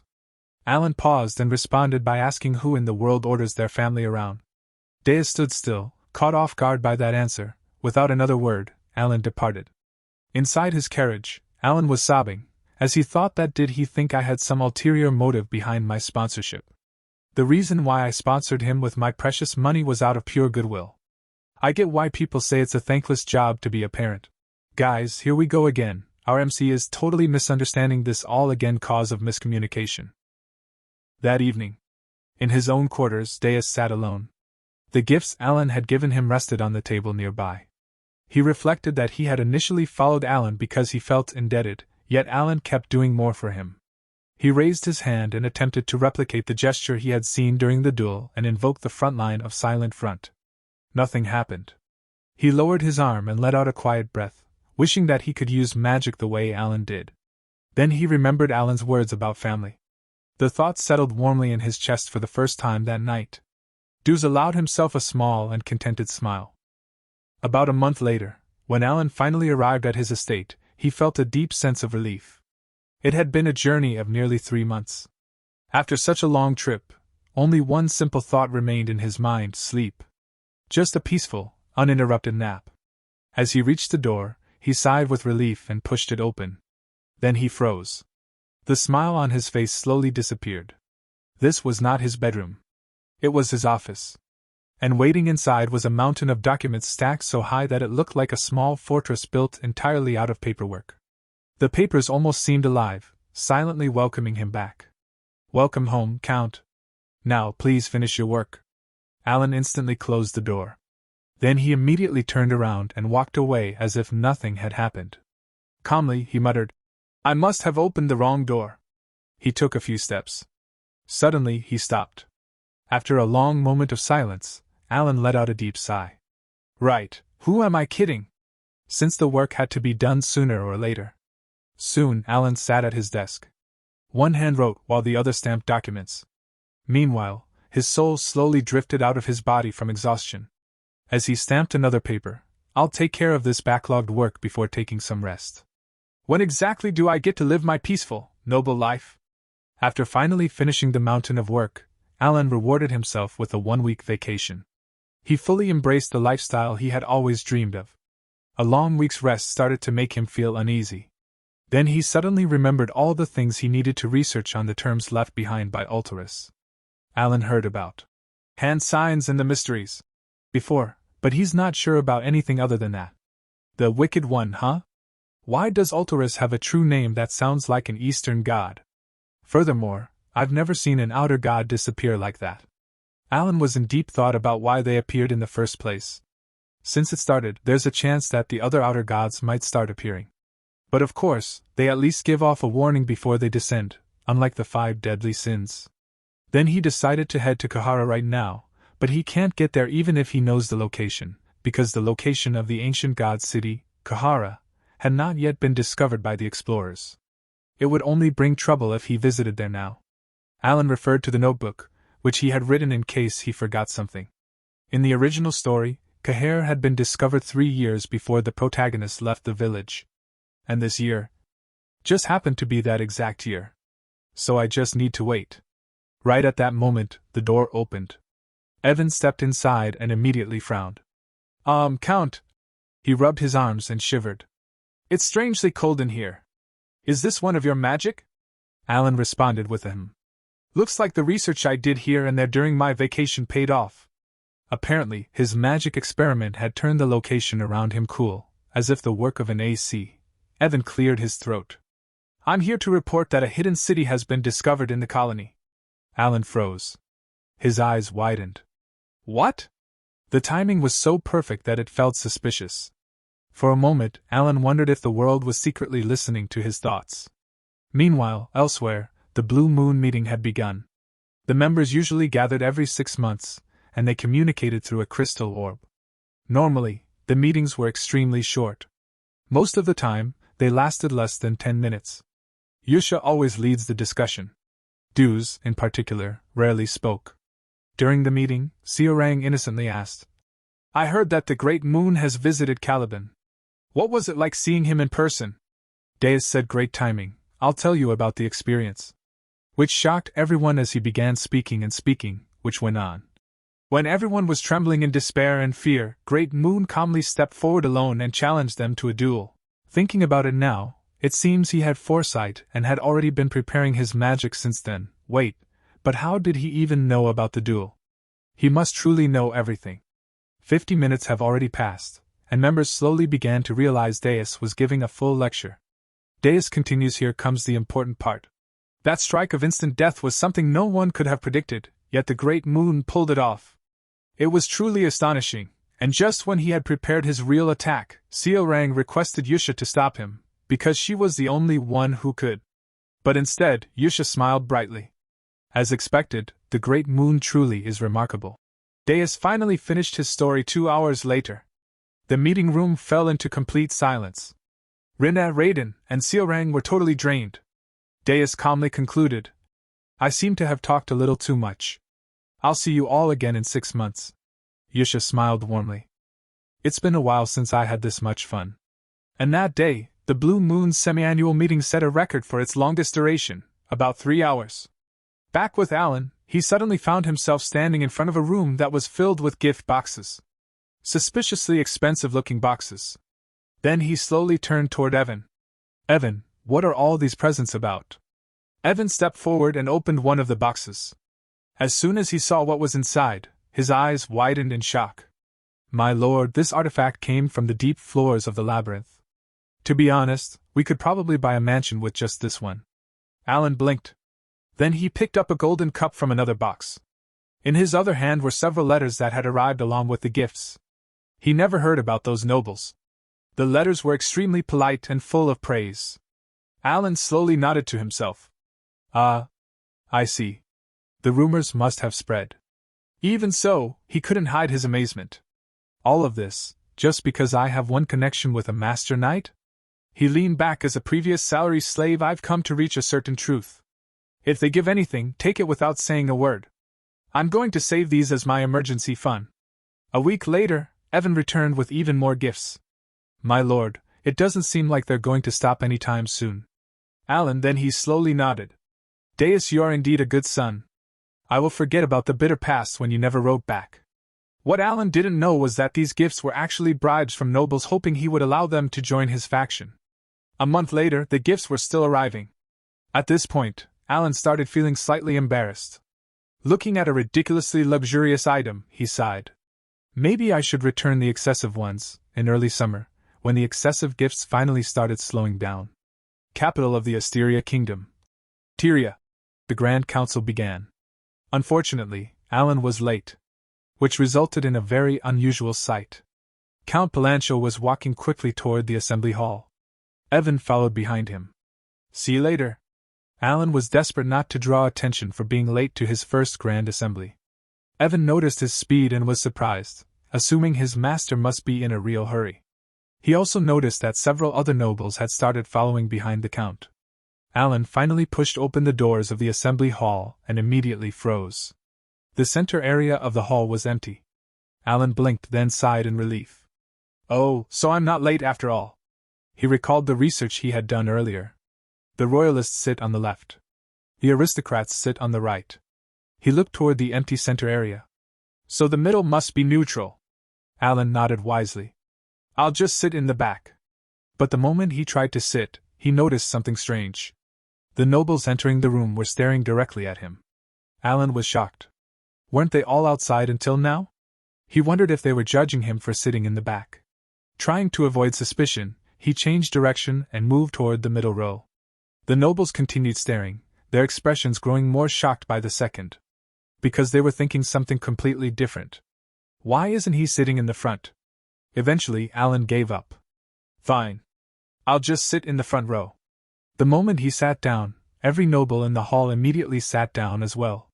Alan slowly looked around in confusion. Wow, they put me in the front line, so they don't have to sit here? I guess that's understandable. There is no good in sitting in the same line as the heads of each faction. Soon, the presenter called the assembly to order. We will begin the Grand Assembly. The presenter continued. Today, we announce that the newly established Cal faction has been granted voting rights. Alan sighed. He just wanted to go home. Then the presenter continued. Representing the faction is Count Palancho, and Alan was surprised. Inside his head, Alan was screaming. What is the Cal faction? Am I the only one unaware of this? He quickly turned around only to find Altia and Zenonia sitting together. Both of them were staring at him with pure admiration. Alan's mind completely shut down. Why are those two sitting together? Did the alliance between Zenonia and Altia become a faction? And that new faction is called the Cal faction? He thought the alliance would break soon enough. This is driving him nuts. Then the presenter asked politely. Count Palancho, as the president of the Cal faction, would you like to say a few words? Alan slowly turned back toward the front, his face completely blank. And at that moment, he realized something horrifying. The leader of this newly formed shadow faction was apparently him. Here, a mysterious figure examines the site where Count Palancho and Ultorus fought. He found it interesting and wanted to see how far Count Palancho would go. Back at the conference, the presenter then looked at Alan and asked politely. Count Palancho, as the representative, would you like to say anything? But Alan's mind was already in complete chaos. There's no way. How did I suddenly become the leader of some villainous mastermind faction? And what kind of name is this? It sounds like something straight out of a light novel. Seeing that Alan remained silent, the presenter continued. It seems the Count has nothing to add, so we will proceed. Everyone congratulated the establishment of the new faction. The nobles offered polite applause and expressed how pleased they were to witness such an important moment. Later that evening, the traditional banquet began. However, Alan was completely lost in his own thoughts. While he stood there absent-mindedly, and thought, could it be that I'm just a figurehead, Altia and Zenonia approached him. Are you enjoying the banquet? Zenonia asked with a smile. How is it? I'd like to believe that it was close to perfect. Altia added, I think everything went exactly as you intended. Alan is in disbelief. The Duchess Altia and Countess Zenonia, who had recently succeeded the county, and Alan remembered that he had had a couple of conversations with them a few years ago. Wait, could it be that I actually have some kind of split personality, and my other self arranged all of this without me realizing it? Altia continued speaking. I'm glad that I can finally repay you for saving my life. Alan couldn't understand what she was even blabbering about. Then Alan finally listened carefully to everything they said. According to the information he gathered from their conversation, things had developed in a very strange way. After Count Palancho supposedly ordered an alliance between them, the foundation of the Cal faction had been established through instructions sent to Zenonia. Then, by sending gifts to Alan, other nobles had formally requested to join the faction, and were accepted. Alan stared blankly. But I never told them to do anything like that. He was certain that he had only sent a simple apology letter. In the letter, he had written specifically to Zenonia. Sorry if I offended you or came across as cold. I'm not good at speaking with people. At least, that was what he thought he had written.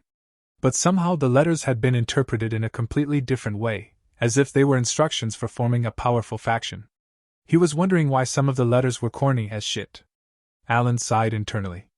This misunderstanding probably can't be cleared up anymore.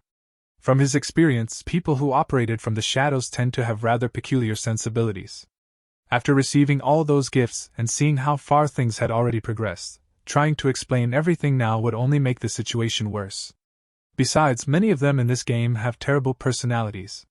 So Alan concluded, I'll just take this position for now, and retire at the right time. As long as he acted carefully, he could probably survive this mess. Zenonia then asked, So what do you plan on doing from here? Alan knew absolutely nothing about politics. Would people even listen to me?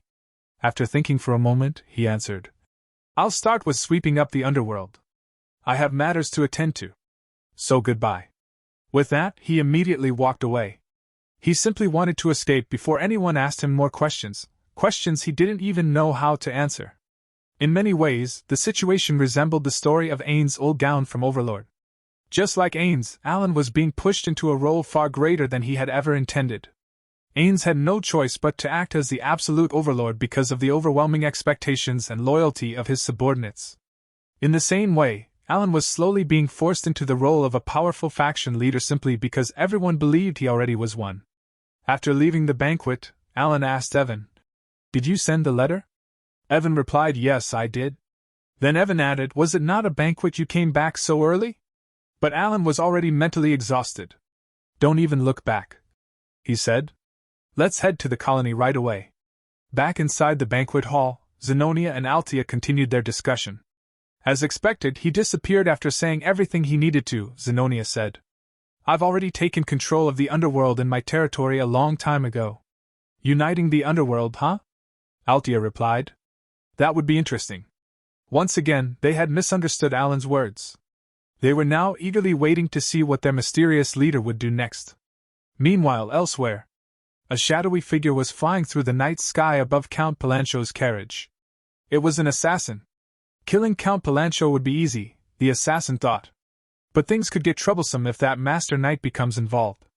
Even the organization's leader had warned them, try not to make powerful enemies, even if it leads to huge rewards. That is the rule. Still, the assassin believed that even the leader would understand this mission. Far in the southern part of the Ashudalan kingdom, Duke Kamalin's mansion, Carmine had been speaking with a visitor. You must be the agent. If you are, then you should already know who I am. The agent nodded. Yes, you are related to the Seeker. The agents are an assassin organization of the Federation Kingdom with swordmaster level skill. The agent then swiftly killed all the people behind Carmine, saying that no rats allowed during the mission. Carmine was happy that you are strong, just as expected. Then he said calmly, I want you to eliminate Count Palancho.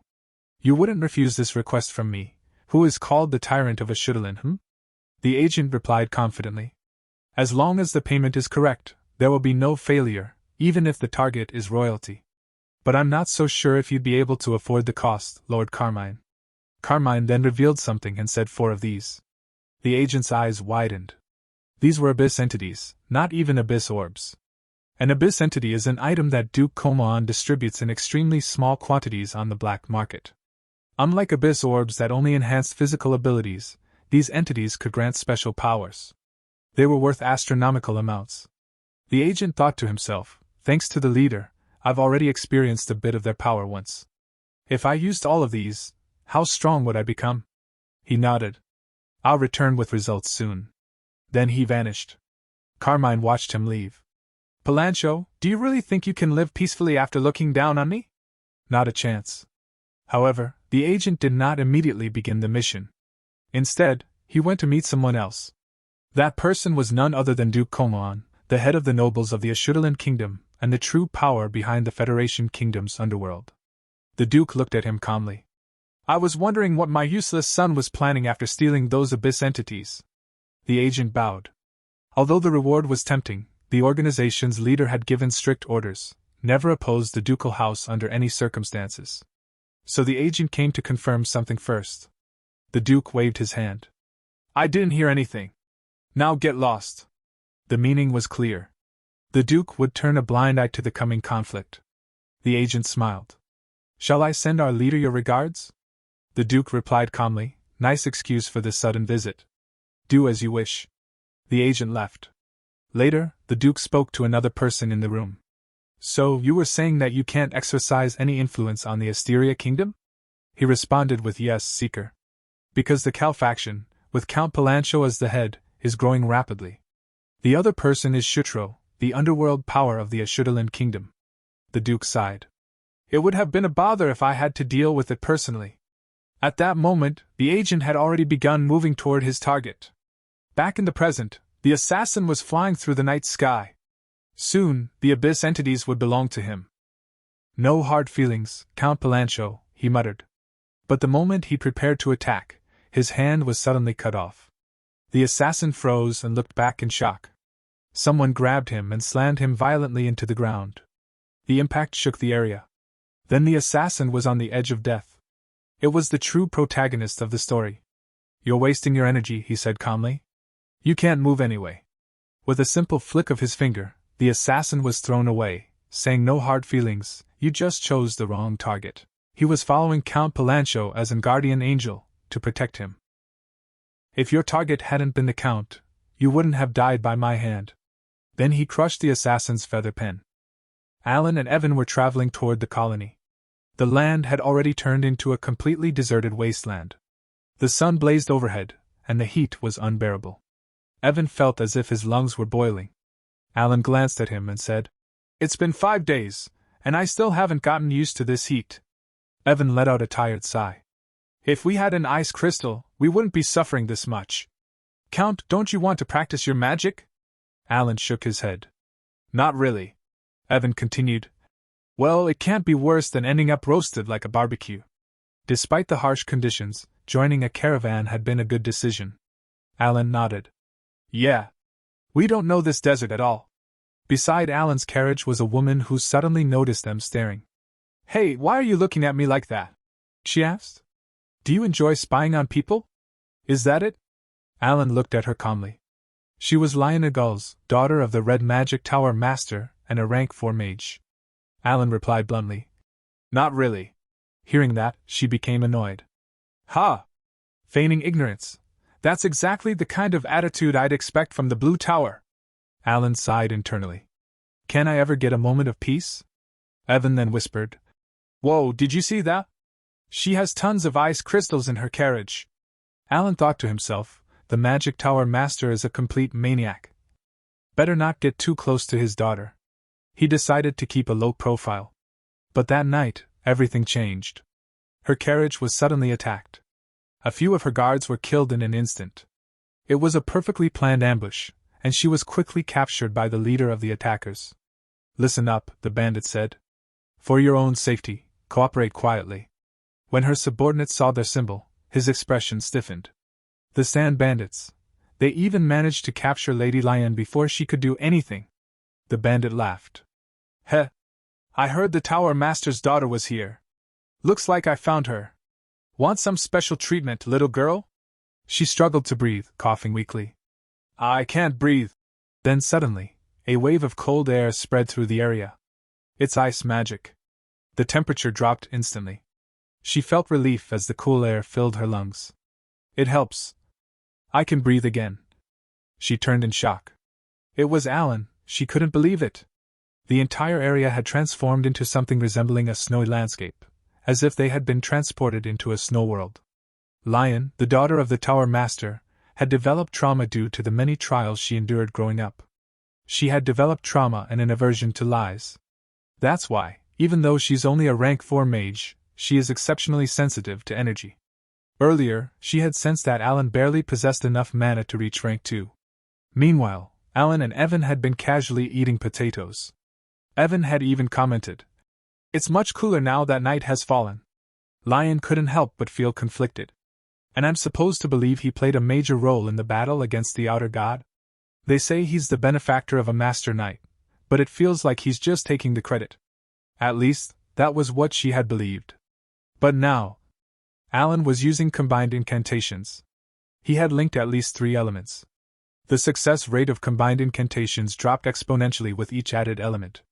Normally, one needed to be at least rank 5 to even attempt such a technique. So how? Bandit leader charged toward Alan. With a single motion, Alan froze him instantly. Then, with a quiet command, "Demolish!"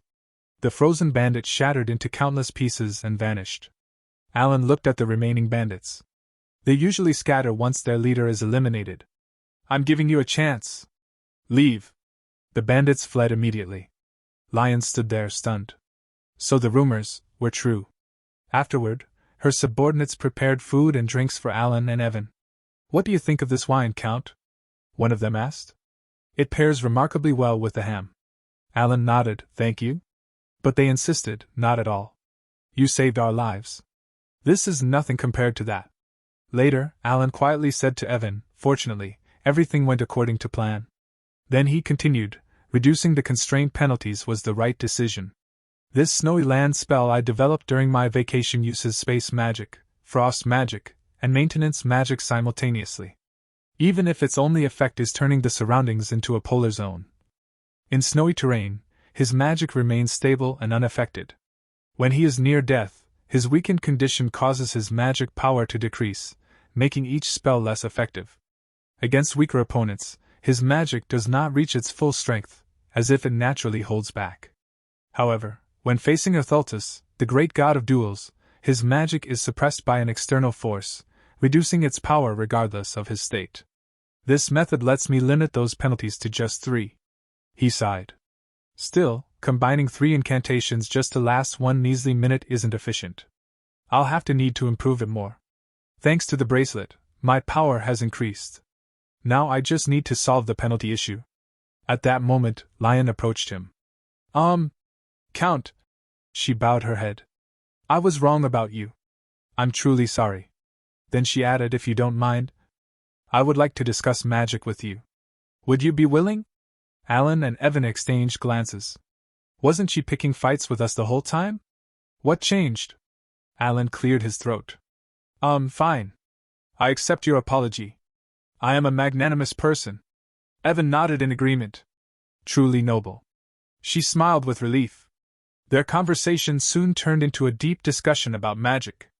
For Alan, it was interesting. For Evan, it was not. He fell asleep halfway through. Even Lion was amazed. "You're using incantations to bend the rules of magic." Alan replied, "You can't break the sequence, but you can twist it, rotate the structure and reframe the flow." Their discussion continued all the way until they reached the colony. After arriving, Lion said, "Thank you for everything you taught me, Count. Will you be attending the conference?" Alan shook his head. "I'm not affiliated with any magic tower, so I wasn't invited."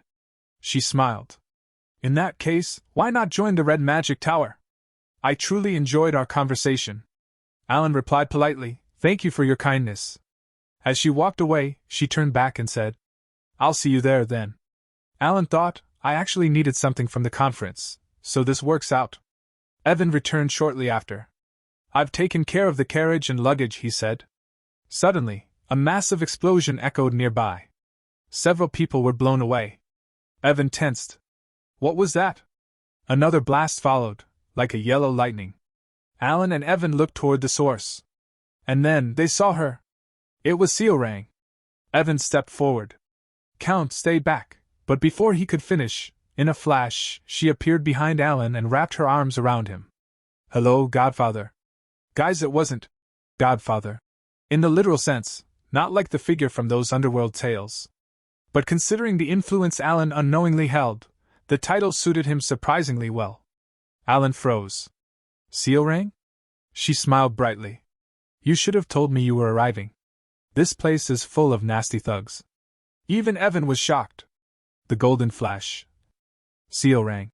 One of the 4 Baba Yaga of the colony. She grinned. But don't worry. I already took care of the ones who were after your belongings. The people nearby were stunned. Is that the Golden Flash? Then who is that man she's treating so kindly? Alan thought nervously. She didn't actually kill those guys earlier, did she? It's been a while since Alan had improved slightly. He had now reached rank 3. With the help of his bracelet, he could cast spells up to 5 times a day, a significant improvement from before. Evan nodded proudly. I remember when you could only cast once a day. Seo Rang smiled and said, This is my guild. Only my kin are here.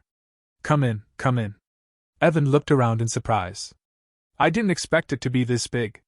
After entering the guild, one of the members stepped forward and greeted her. Boss, welcome back, Seo Rang asked him. Ralga, did anything happen while I was gone? Ralga shook his head. No, boss, nothing at all. He turned towards Alan and said, So, you must be the honored guest the boss mentioned. Welcome, she's been eagerly waiting for you. You know, she sat at the entrance of the colony every day. Seo Rang blushed. Hee. Alan was touched by the gesture. She then asked them to sit, but she herself kept moving around energetically, unable to stay still. Alan smiled slightly. Looks like you manage your guild members well, but you can't even sit still yourself. Seo Rang replied, That's because they're family? I don't need anything else. Then she realized something and hesitated for a moment before adding, After my family it's Yusha, and after her, you're the most important person to me. Alan blinked. She asked him, But you and Yusha aren't even blood-related. He paused, then muttered, We've barely even had a proper conversation, and I'm already ranked 3rd? That's pretty high. He scratched his head awkwardly. Now, how am I supposed to bring this up? In that moment, he turned. Evan, are you ready? Evan nodded, of course. Without hesitation, Alan presented the gifts they had prepared for Seo Rang. Her eyes lit up with excitement. You brought me presents? Alan then explained everything to her. Without even thinking, she replied instantly. It's fine. I'll help you, even if we're not family. Then she added firmly, No. It's because you're my benefactor. We were able to gather our people because of you. Alan observed her carefully. Oh, is this another favorability boost? He looked at the gauntlet on her hand. This gauntlet, the essence of the Golden Mane tribe. When equipped, it increases critical hit rate by 20%. If it had been obtained by the Sin of Pride, they would have become a great wolfkin instead of a corrupted sin. Looks like there really was something hidden in its description. He smiled faintly. Everyone is willing to help me so easily. It's kind of heartwarming. Maybe I'm actually good at raising kids. Suddenly, Seo Rang lifted him up excitedly. Benefactor. You must be tired from traveling. Come, I'll show you your room. Alan, still overwhelmed by the warmth, felt oddly proud. Looks like I raised them well. Later, Seo Rang asked, So, how was the desert? Just endless sand, right? Alan glanced at Evan. Evan sighed. I'm more worried about the return trip. Seo Rang tilted her head. Why? Because it's too hot, and we were attacked. The moment she said that, her expression changed instantly. Attacked? Alan nodded. Yeah, we were attacked by blood sand bandits. Apparently, it happens often to merchant groups. I'd rather not run into them again. He said it casually. But Seo Rang understood something completely different. That night, the bandits' hideout was attacked. Seo Rang stormed in, tearing through their forces with overwhelming strength. Are they hiding here? She muttered. She smashed enemies through walls, her attacks brutal and relentless. She spotted one man and asked him, Hey, you're the leader, right?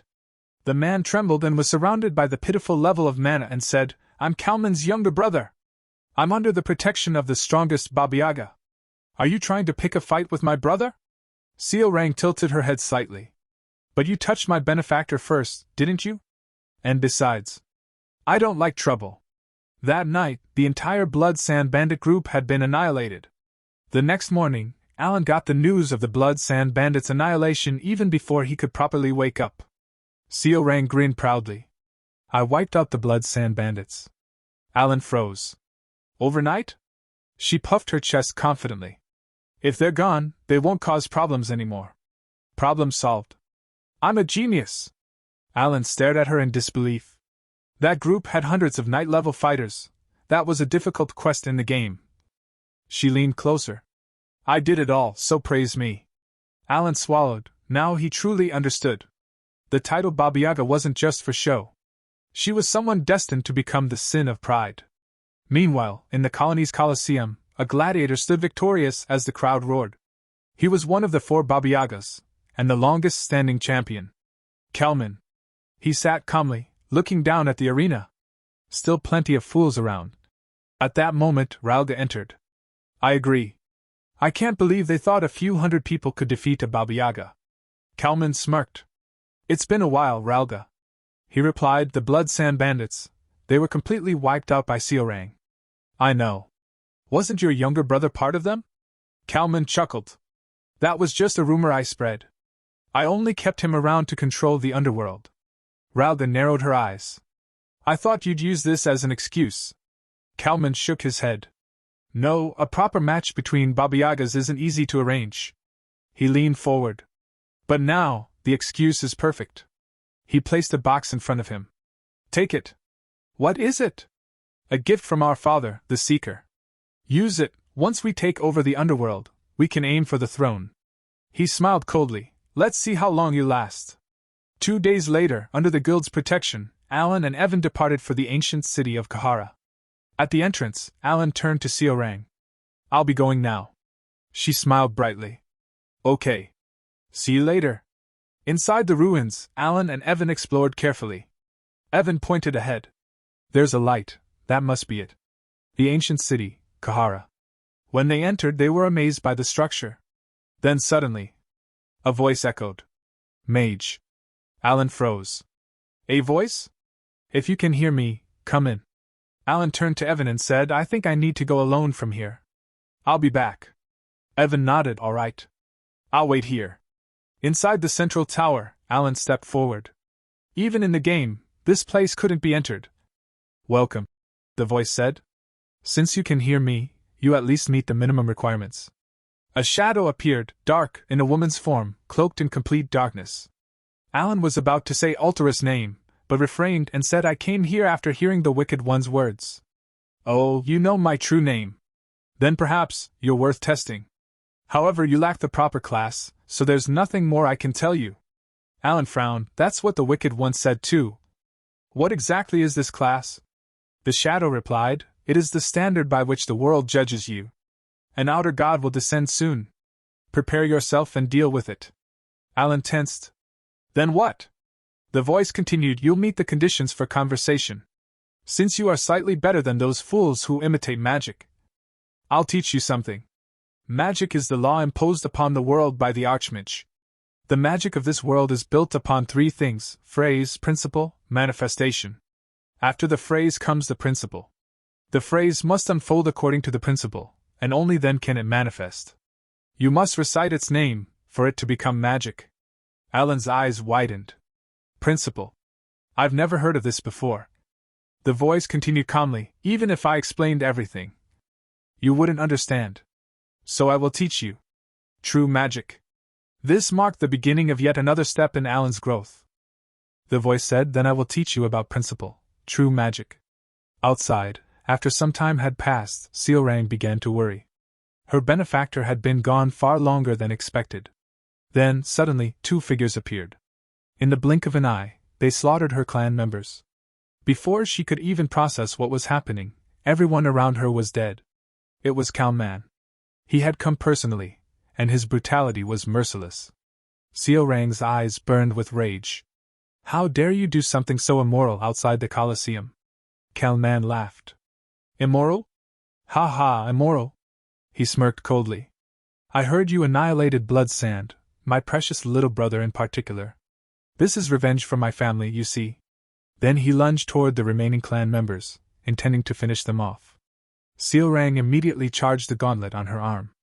Don't touch them. Don't touch my family. In an instant, she appeared in front of him and blocked his attack head-on, protecting her people. Kalman grinned, as expected. Seorang shouted back, Don't mess with me. What exactly were you expecting? Then suddenly, she felt a sharp pain pierce through her chest and out her back. A sword had stabbed her from behind.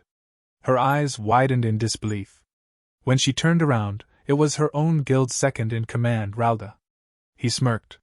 I told you before, you're too obvious, boss. Seorang froze. Ralga betrayed me? Even now, she couldn't believe it. You didn't betray me, right? Her voice trembled. Seorang had always held deep affection for her kin. Ever since leaving the orphanage, she had desperately tried to recreate those lost days with the members of the Golden Mane tribe.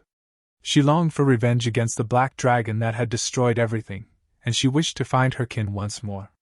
As descendants of the Golden Mane tribe, known as the King of Beastkin, they naturally formed powerful bonds with their own kind. But unfortunately, that truth did not apply to everyone. Ralga sneered. Let's stop pretending this stupid family act meant anything. Seorang stared at him in shock.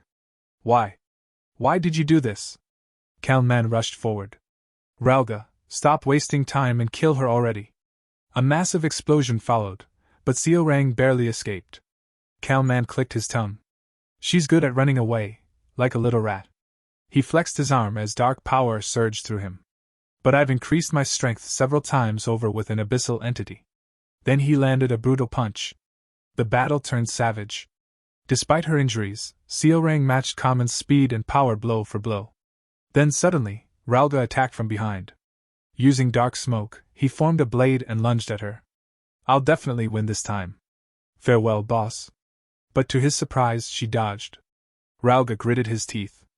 Let's see how long you can keep this up. I also possess authority granted by an essence. Now it was 2 against 1. Seorang was in terrible condition, yet she continued fighting with everything she had, refusing to fall. Ralga couldn't understand it. Why can't I overpower her? Then Seorang landed a vicious kick that sent Kalman flying. Even Kalman was shocked. Though battered, poisoned, and wounded, she was still fighting equally against both of them. Then Kalman noticed someone coming out of the cave. Who is that?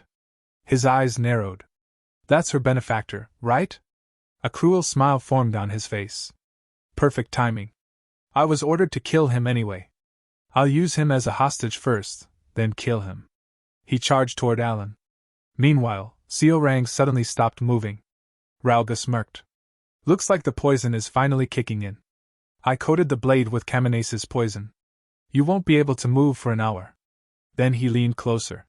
Tell me, did you really think our tribe gathered just to play family with you? It was obviously for the authority granted by the essence of the Golden Mane tribe.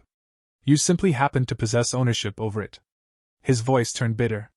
Do you know how it felt, watching someone who got lucky wave around overwhelming strength? Seorang's heart sank.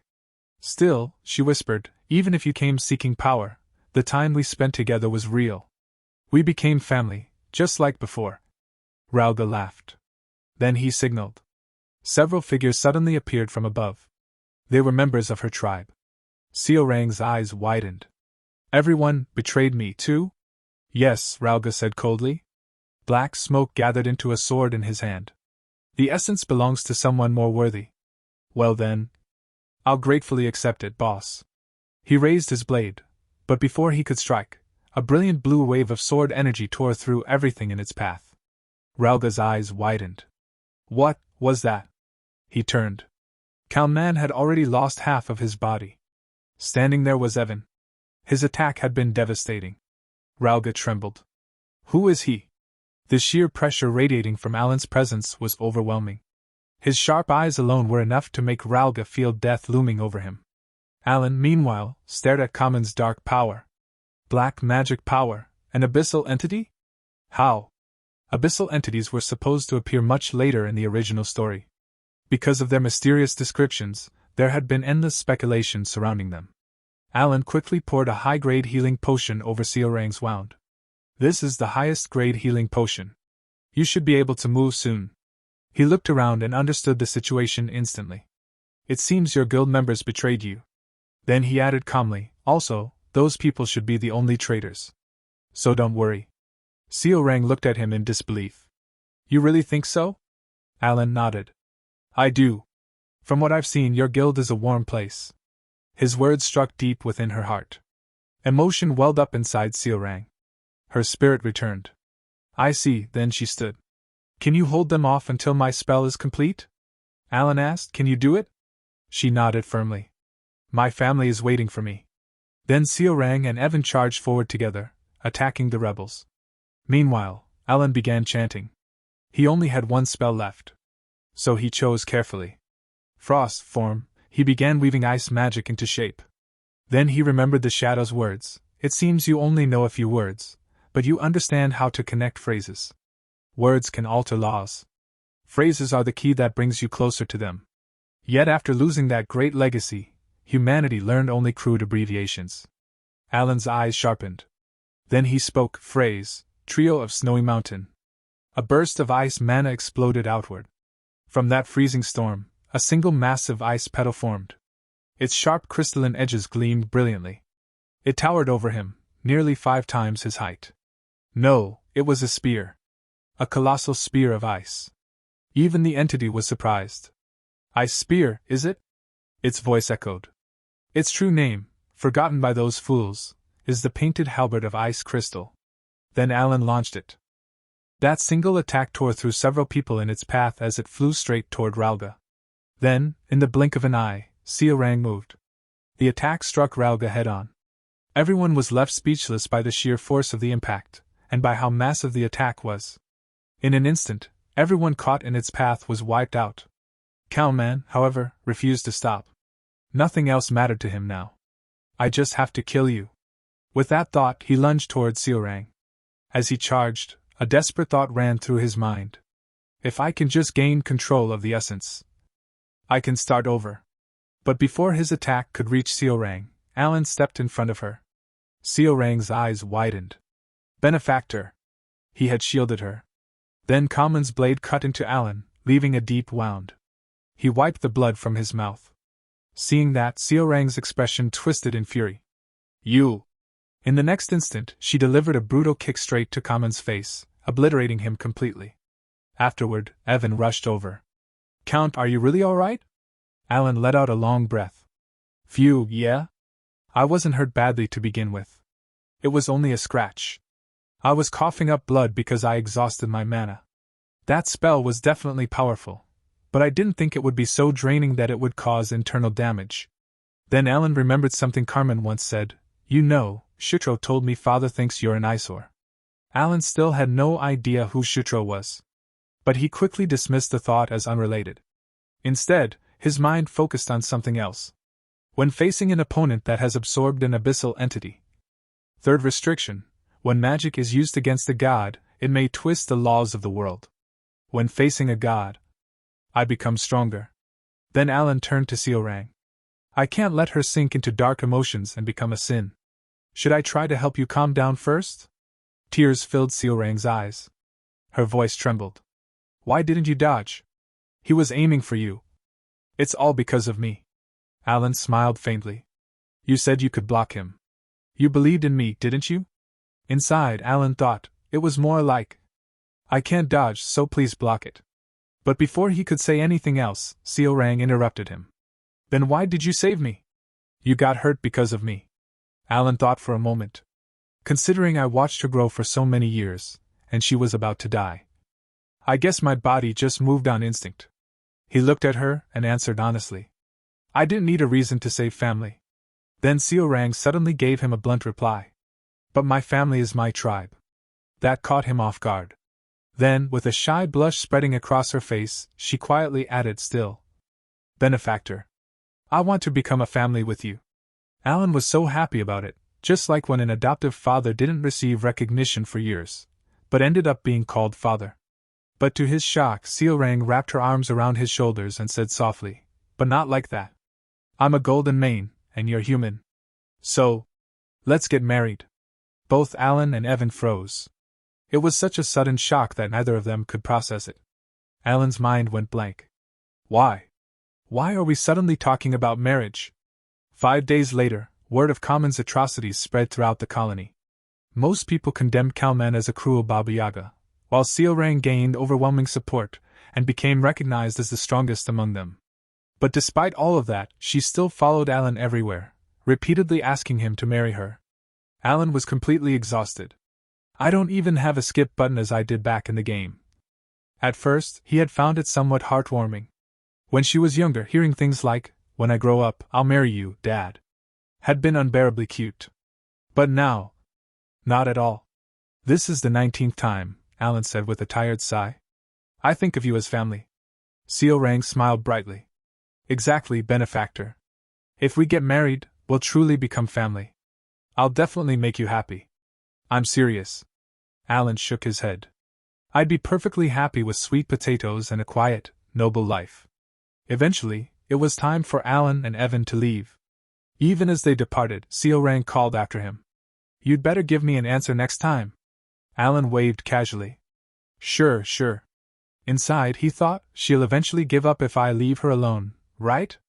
After Alan and Evan left, Seorang stood quietly and reflected. This isn't enough. My guild still needs to become stronger. After Ralga's betrayal, all of her people were deeply shaken, angry, hurt, and afraid. Seorang clenched her fist. Simply gathering my tribe isn't true happiness. Even in life and death situations, a real family trusts one another completely. I need to be more careful. I must build a guard strong enough to protect my benefactor. Only then can we become a truly happy family forever. Meanwhile, inside the carriage, Alan had now gained proper control over his ice magic. He kept the carriage as cool as an air-conditioned room, creating a comfortable atmosphere despite the blazing heat outside. Evan spoke after reviewing recent reports. After confirming the information, there don't appear to be any suspicious individuals, aside from Ralga's remaining men. I've asked people to keep watch just in case. Alan nodded. I can't let anything happen to her after raising her so well. Then his thoughts drifted. I was told to prepare for the outer gods. But all I know about is divinity. That can't be all there is. There must be something else. More and more questions kept piling up in his mind. Then, beneath the tower's archives in the far eastern stronghold of Kahara, Alan discovered a record from the distant past. It was his first time seeing such ancient writing, yet somehow, he could understand it. He frowned. The gods are being referred to metaphorically. Nothing I know connects properly. Is it because the events of psychedelia belong to the future? Then another contradiction struck him. Why are the terms gods and outer gods being used the opposite way? Outer gods were beings born from faith or from other worlds. Meanwhile, the gods referred to the 5 great sins, beings that had existed since the beginning of time. Yet this stone slab referred to the 5 great sins as outer gods. That inconsistency weighed heavily on his mind. Then Evan spoke again. I also have news about the children. Alan looked up. What happened? Evan answered, Deus defeated the first sword. Alan was stunned. Reinhardt? Even in the game, Reinhardt had been on another level. Yet Deus had already surpassed him halfway there. Just how talented is he? Alan remembered Deus once asking him, will I be able to become strong too? Then Evan continued. Rinne has become one of the 3 councils, the group that sets Larthania's policies. Alan blinked in surprise. She reached a position of authority already. And Raiden, Evan continued, has united the 5 archipelagos. He's now known as the Pirate King. They say his bounty is in the millions, just like the first Pirate King. Alan was speechless. He went from a Somalian pirate to a Somalian Pirate King? Then Evan was about to continue, but elsewhere, at a gathering of powerful figures, Seorang proudly declared, I'm going to marry the Great Moon. Silence fell. Then, Raiden, Rinne, and Deus all froze in shock. Is she declaring war on the boss? Yusha said, Seorang does tend to exaggerate. Still, I can see why. He is a great man. Of course, you would come to like him. Seorang immediately replied, yeah. I'm going to marry him. I'm sure I'd make a great wife. The moment those words left her mouth, Raiden, Rinne, and Deus all froze. They could tell Yusha was holding herself back with everything she had. After a moment Yusha spoke. However, Seorang, that is not possible, we are shadows. Seorang quickly interrupted. But shadows can get married too, can't they? That answer visibly irritated Yusha. As his shadow, we cannot stand by his side. You understand that, right? Seorang immediately looked disappointed, like a small kitten being scolded. Even so, she refused to give up. Still, what matters most is what the Great Moon thinks. Yusha narrowed her eyes. Do you really think he would choose you? Seorang puffed out her chest proudly. He said I wasn't bad. She remembered that moment clearly. Do you really, really hate me? And Alan had replied, that's not it. Naturally, she had interpreted that answer in her own way. Yusha looked stunned. Deus then calmly asked, what exactly happened? And so Seorang explained everything. The story went on for quite a while. When she finally finished, Deus nodded thoughtfully. I see. This reminds me of his magnificence half a year ago, his calm demeanor, as though he had walked the path to hell countless times. Seorang nodded excitedly. Yeah. You felt something like that too, right, Seorang? Seorang quietly nodded. That's right. However, I failed to assess his strength, and even doubted him after sensing the enemy's overwhelming magic power. But even then, he reassured me. Her eyes softened. Who else could stand so firmly in the face of doubt? He is a truly admirable man. I have made up my mind. I must become stronger so that after I take revenge on the Black Thing, then I can become his sword. Seorang clapped happily. Yeah. I totally understand. That conversation somehow continued for 2 full hours. At the end, Deus sighed. We've spoken at length, but what I mean is, Yusha immediately interrupted him. Anyway, you cannot marry him. Seorang instantly protested. Then Yusha and Seorang began arguing like little children. Blue Moon Biannual Meeting Notes. First, do not ask Deus anything regarding the Great Moon. Second, if the topic involves the Great Moon, Yusha will display an unexpectedly childlike demeanor, which was new. Raiden frowned. I really didn't want to know any of that. Meanwhile, in a back alley of the capital of the Asteria Kingdom, 2 powerful figures met in secret. One asked, so you're saying we should form an alliance to bring down the Cal faction, the one full of maniacs? The other nodded. Its existence is unsettling for both sides. So yes, I agree. Do you have a plan? The first man was the leader of the aristocratic faction leader, Marquis Phil Boyd. The second was the royalist faction leader, Duke Rimgrave. Rimgrave calmly explained, we will involve the Holy Kingdom of Rosario and make use of a Reformation letter. A Reformation letter, issued by the Center of Religion, the Holy Kingdom of Rosario, could be sent across nations to any individual suspected of heresy. For such a letter to be approved, multiple cardinals had to support it, making its authority immense. Marquis Phil Boyd smiled. That would be a flawless move. And what do you want in return? Rimgrave replied, at least 2 cardinals must agree. I ask that you secure half the fund. The 2 men clinked their whiskey glasses. Then I shall proceed accordingly. I've already begun discussions with a cardinal, so this won't take long. Let us leave the rest to them. They raised a toast. Elsewhere, within the church, a man spoke respectfully. Although there are 8 beneath the saint and the pope, we are all quite busy, so I believe this is only our second meeting. Regardless, it is a pleasure, Cardinal. Across from him stood Cardinal Yusha. He continued, allow me to be frank. I would like you to lend me your name for a Reformation letter directed at Count Alan Palacio. I do not believe this is a bad proposal for you. Do not worry, I can easily create a proper justification for accusing him of heresy. He is exactly that sort of suspicious figure. Then he smiled greedily to himself. This way, I can keep the bribe for myself. The gates of heaven stand before me. Suddenly, pain exploded through his body. Blood poured from him. Standing before him was Yusha, her face twisted with fury. Are you telling me to kill the man I worship? Her voice was terrifyingly calm. Then, she began torturing him. He screamed his lungs out, but no one could hear him. Eventually, he begged, please, just kill me. Yusha coldly replied, I already told you many times, I cannot. Then she continued breaking him, bone by bone, inch by inch. On the verge of madness, he sobbed. Please, no more. I beg you, kill me instead. Yusha's eyes remained cold. I won't. There is something you must do for me. Then she added, you attempted to harm him, so punishment is necessary. And the punishment continued for a very long time.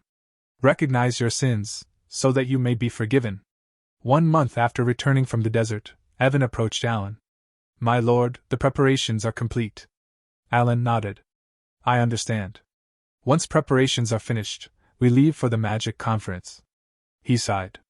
I'm the faction leader now, so I guess I have to go, even though I still need to investigate the abyssal entities and the outer gods. Normally, he would have hated the idea. But this time, it was different. He looked at a letter in his hand. Evan asked, "Do you still have that letter?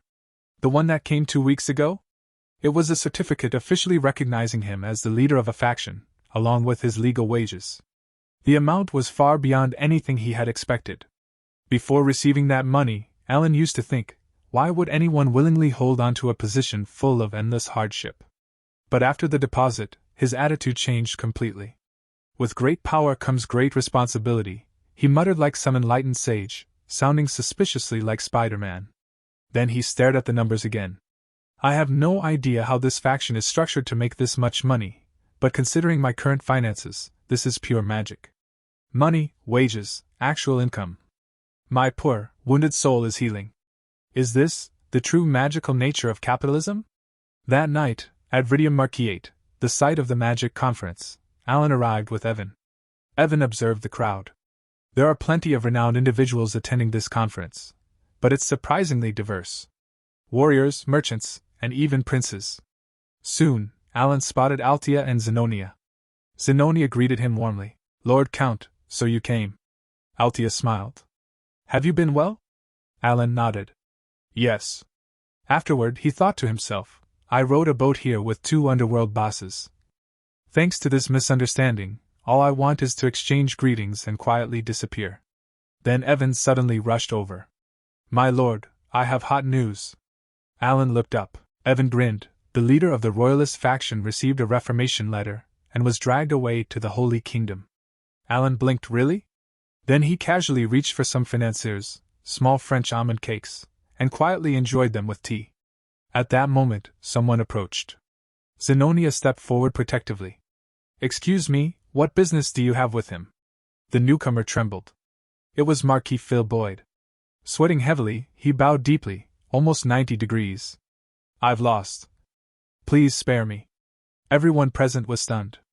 Even Altia and Zenonia were speechless.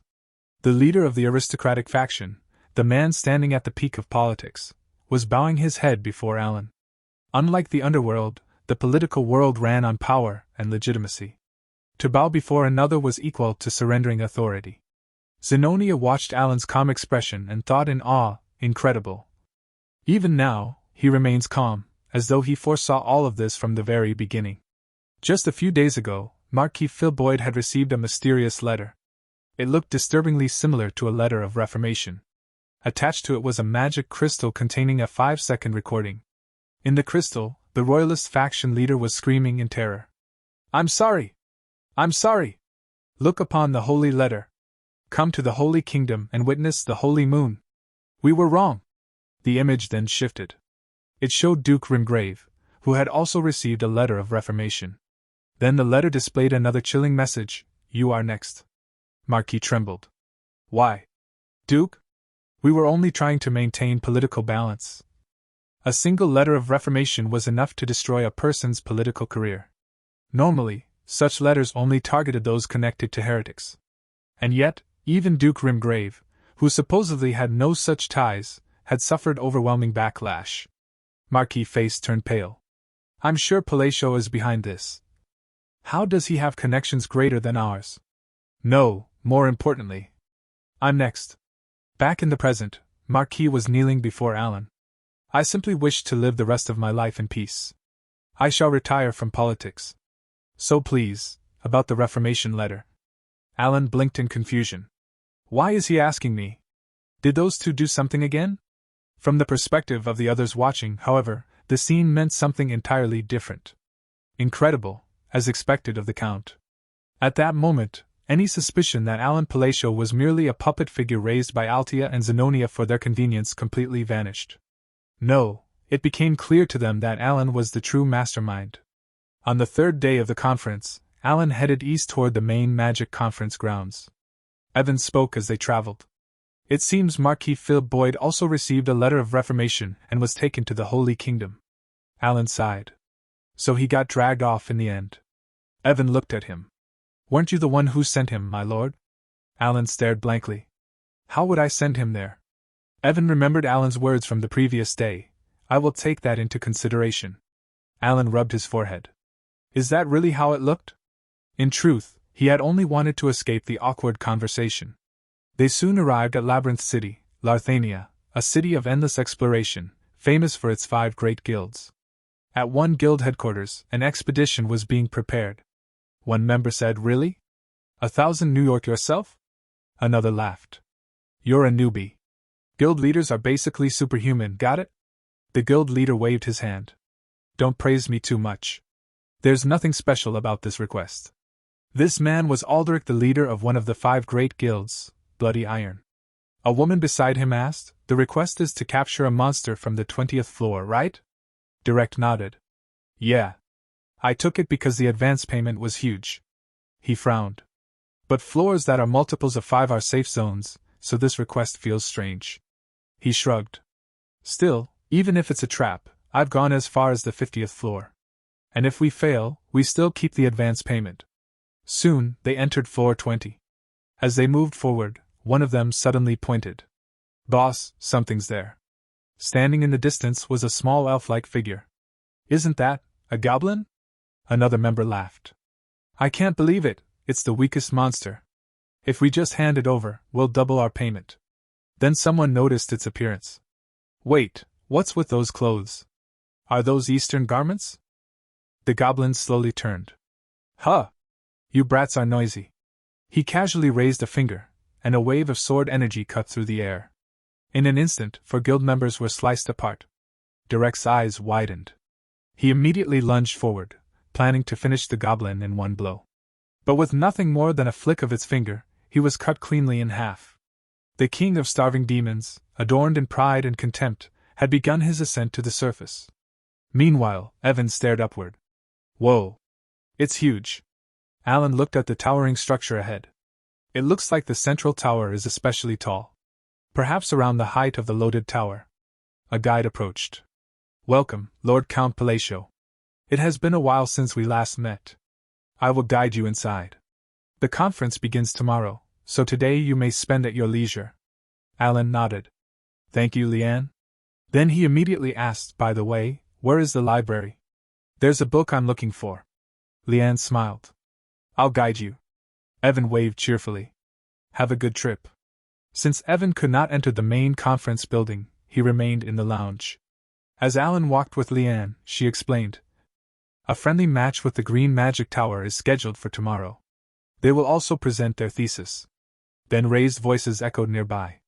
You really are an idiot if you can't understand something this simple. Alan turned toward the noise. Leanne sighed. It looks like the Blue Vice Tower Master is arguing with another Green Tower newcomer. Alan asked, The Blue Vice Tower Master? Leanne nodded. Yes. She's quite prideful after all. At that moment, several members stormed out. One shouted, I'm telling you, let's go again. The Blue Tower's Vice Master coldly replied, Even if 20 rank 5s attacked me together, none of you could win with your talent. One of the Green Tower magicians clenched his fist. One day, I'll make you apologize. As she approached, the woman noticed Leanne, but she didn't recognize Alan from behind. Oh? Look who's here, the mage who got wiped out without even putting up a fight. It seems you brought a friend this time. Let's see who. Then Alan turned around. The moment she saw his face, she froze. Her body stiffened. She couldn't even say hello properly. Then, with visible nervousness, she bowed. Alan said it has been half a year, right? Have you been well? She replied awkwardly, Not really. I mean, yes. Then he added, There's no need to be uncomfortable. She hesitated. Would you prefer I speak informally? You may do as you please. Thank you for your consideration. Everyone around them was stunned. Is this illusion magic? Why isn't it dispelling? No one could believe what they were seeing. Alan then said, It's not really my place to interfere, but wouldn't it be nice if fellow magicians got along? Immediately, she rushed toward the Green Tower magicians and bowed deeply. I'm very sorry. Let us all get along from here onward. Then Alan casually said, All right, let's meet again. She saluted enthusiastically. Yes. Then, she jumped out the window. Quick disappearance magic. Alan watched her leave. She seems worse every time we meet. What kind of misunderstanding does she have about me now? Then he noticed the expressions of the Green Tower magicians. They looked utterly horrified. Did I do something wrong? Lian continued guiding him. The way that utter ass of mage changes in front of you is astonishing. Alan thought, what in the world is Phenia's reputation at this tower? I knew she was an arrogant genius, but this is extreme. Then two people stepped out of a lift. One of them immediately approached Lian. My dear Lian, did you come to see me? He tried to place his arm around her, but she blocked him instantly. Then he noticed Alan. And who is this? I've never seen him before. Lian replied coldly, that's Count Alan Palacio. Stop being disrespectful and go away. The man smiled. Ah, the famous Count. Pleased to meet you. I'm Baruch, son of the Purple Magic Tower Master. Alan nodded casually. Yes. Nice to meet you. Baruch then turned back to Lian. You'll come to like me soon enough. Well then, until next time. After he left, Lian frowned. I don't even want to be near him. Despite only being rank 4, he stole someone else's research and does nothing but mock others. Alan watched him walk away. If he's rank 4 at that age, then he really is a genius. A little jealous, honestly. The gap between magic ranks was enormous. And the higher one climbed, the wider that gap became. The difference between rank 7 and rank 8 was nearly impossible to comprehend. Just thinking about rank 8 made Alan feel stressed. Finally, Lian stopped. The library you wanted is on the 38th floor. Well then, I'll see you again at tomorrow's presentation. Alan thanked her and entered. Looking around, he was amazed. Seeing it in person really feels different. He had 2 goals here. First, set all the broken clocks to 12 o'clock. Second, find a black book with no title and no author. Inside that empty book lay the nail guard. Eventually, he found it. The next day, after the Green Magic Tower's presentation, an announcement echoed across the dueling grounds. Lord Count Alan Palacio has been challenged by Sir Baruch. Do you accept the duel? What is going on now? Alan immediately had a bad feeling. Don't tell me this is because of Lian. And then, later that same night, Baruch had approached him directly. Given your role in subjugating the outer god, I would like to receive teachings from a great mage such as yourself. Then, after a short pause, Baruch revealed his true intentions. I need more influence on top of my status as the son of a magic tower master. So this is perfect. Alan instantly understood. At the moment, rumors surrounding Count Alan Palacio were spreading wildly. People credited him for dealing with the outer god incident, the Baba Yaga betrayal incident, and countless other absurd stories. Combined with the rumors of Phenia practically groveling at his feet, his abilities as a mage were being exaggerated to terrifying levels. Meanwhile, Baruch thought something completely different. Those fools can't even properly appraise his skills, so they're inflating his reputation.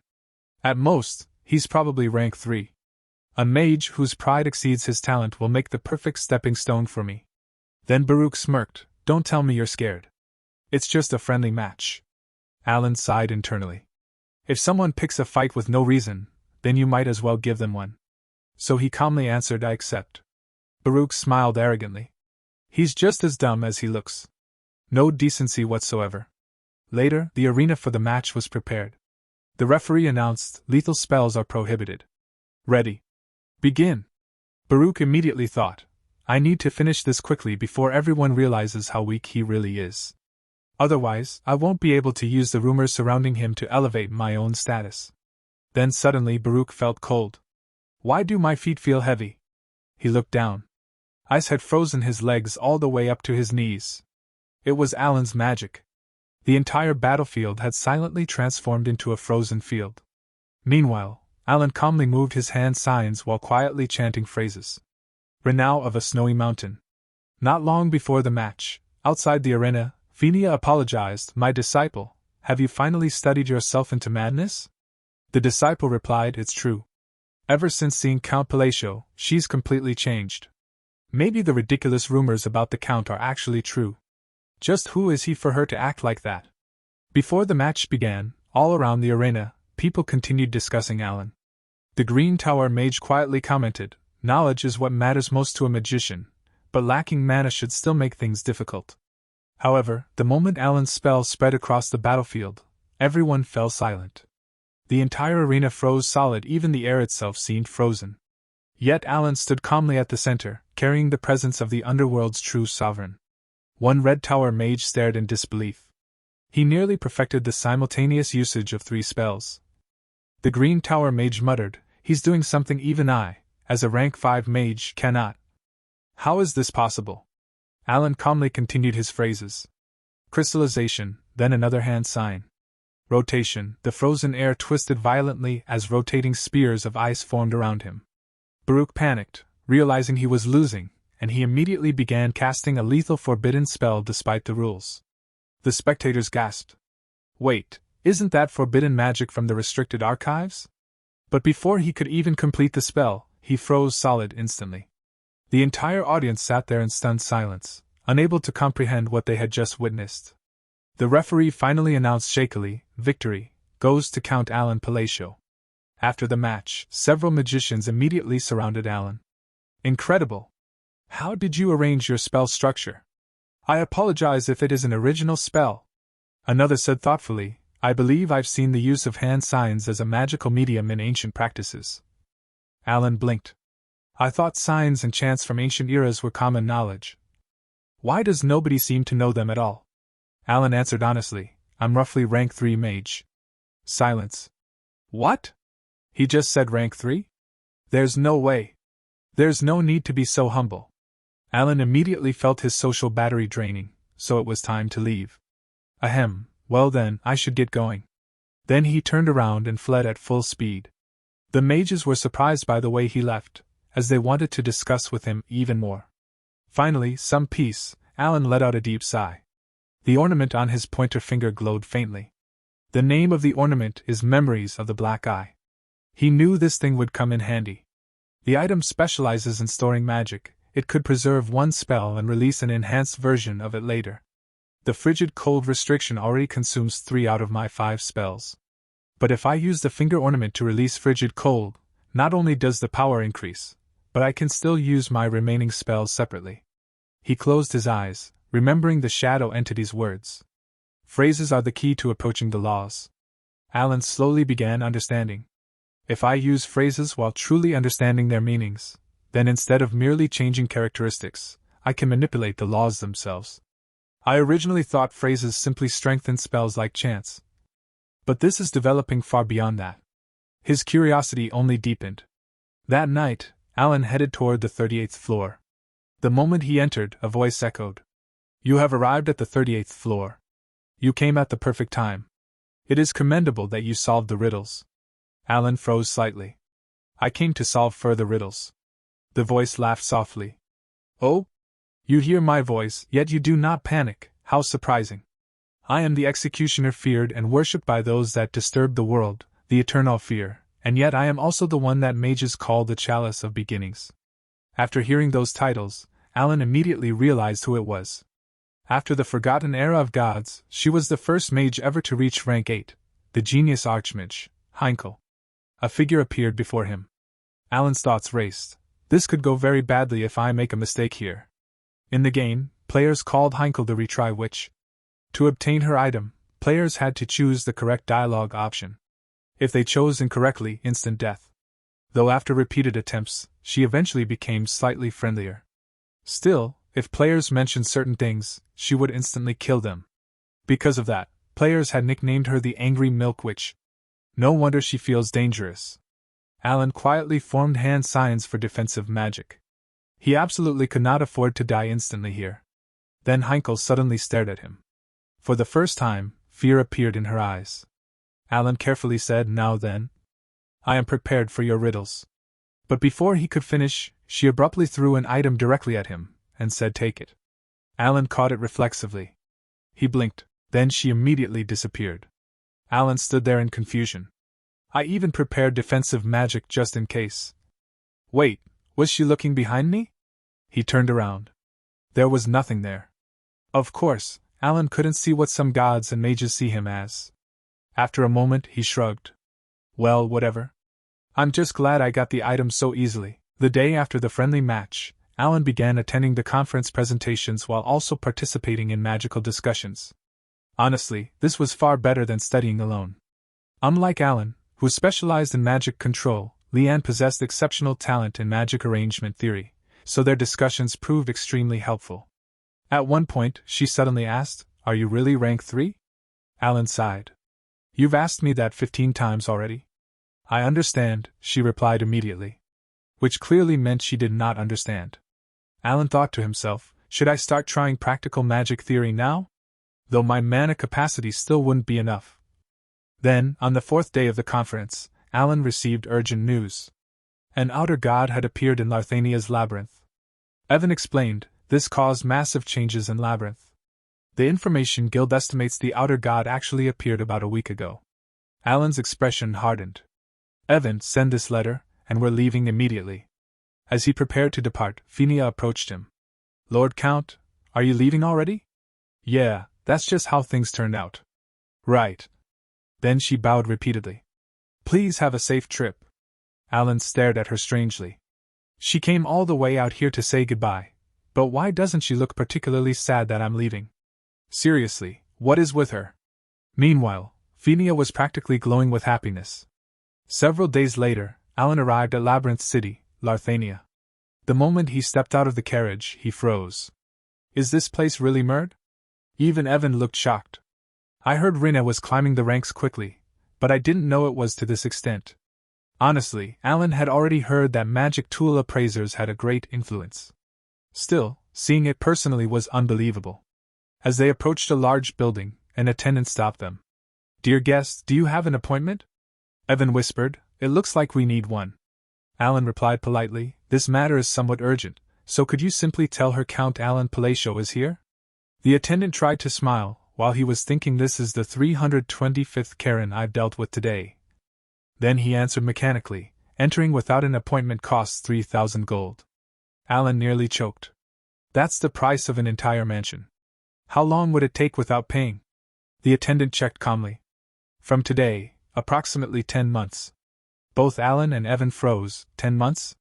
At that moment, someone casually tossed a bag of gold coins onto the attendant. "Here, open the door." The man glanced arrogantly at Alan. "What are you even doing here if you can't pay?" He was Lavald Greystone, the son of the Lord of Larthania. The attendant internally screamed. This bastard again. These damned Nepo babies. As the gates opened, Lavald smirked. "You can leave now, you don't have to embarrass yourselves any further." But before he could continue, someone walked out. It was Rinne. Lavald immediately smiled. "Oh, Rinne! What a surprise to have you come outside to greet me." Before he could finish, she punched him directly in the stomach and said, "Go away." Then she elegantly bowed before Alan. "I've been waiting for you, Godfather." The attendant's jaw nearly hit the floor. Whether it was a foreign prince or a powerful noble, Rinne had always remained cold and impartial. But now she looked completely different. Lavald staggered back up furiously. "How dare you do this to me?" He started shouting angrily. Rinne simply repeated, "I told you to go away." But Lavald refused to back down. "Don't you know I have connections with the 3 councils? You'll regret turning your back on me over some random peasants." He continued ranting endlessly. Meanwhile, Rinne ignored him completely. "Please come in, Godfather." Then she looked at Evan. "You as well, mister." Both Alan and Evan blinked. "Is this really okay?" As they walked inside, Alan quietly asked, "Was that all right?" "I heard the Lord of Larthania is extremely protective of his son." Rinne answered calmly, "Don't worry about it. He most likely won't bother us again." The way she said it sounded odd. Then she said, "I also received your letter safely." "That's a relief." Alan relaxed slightly. "She's surprisingly reliable."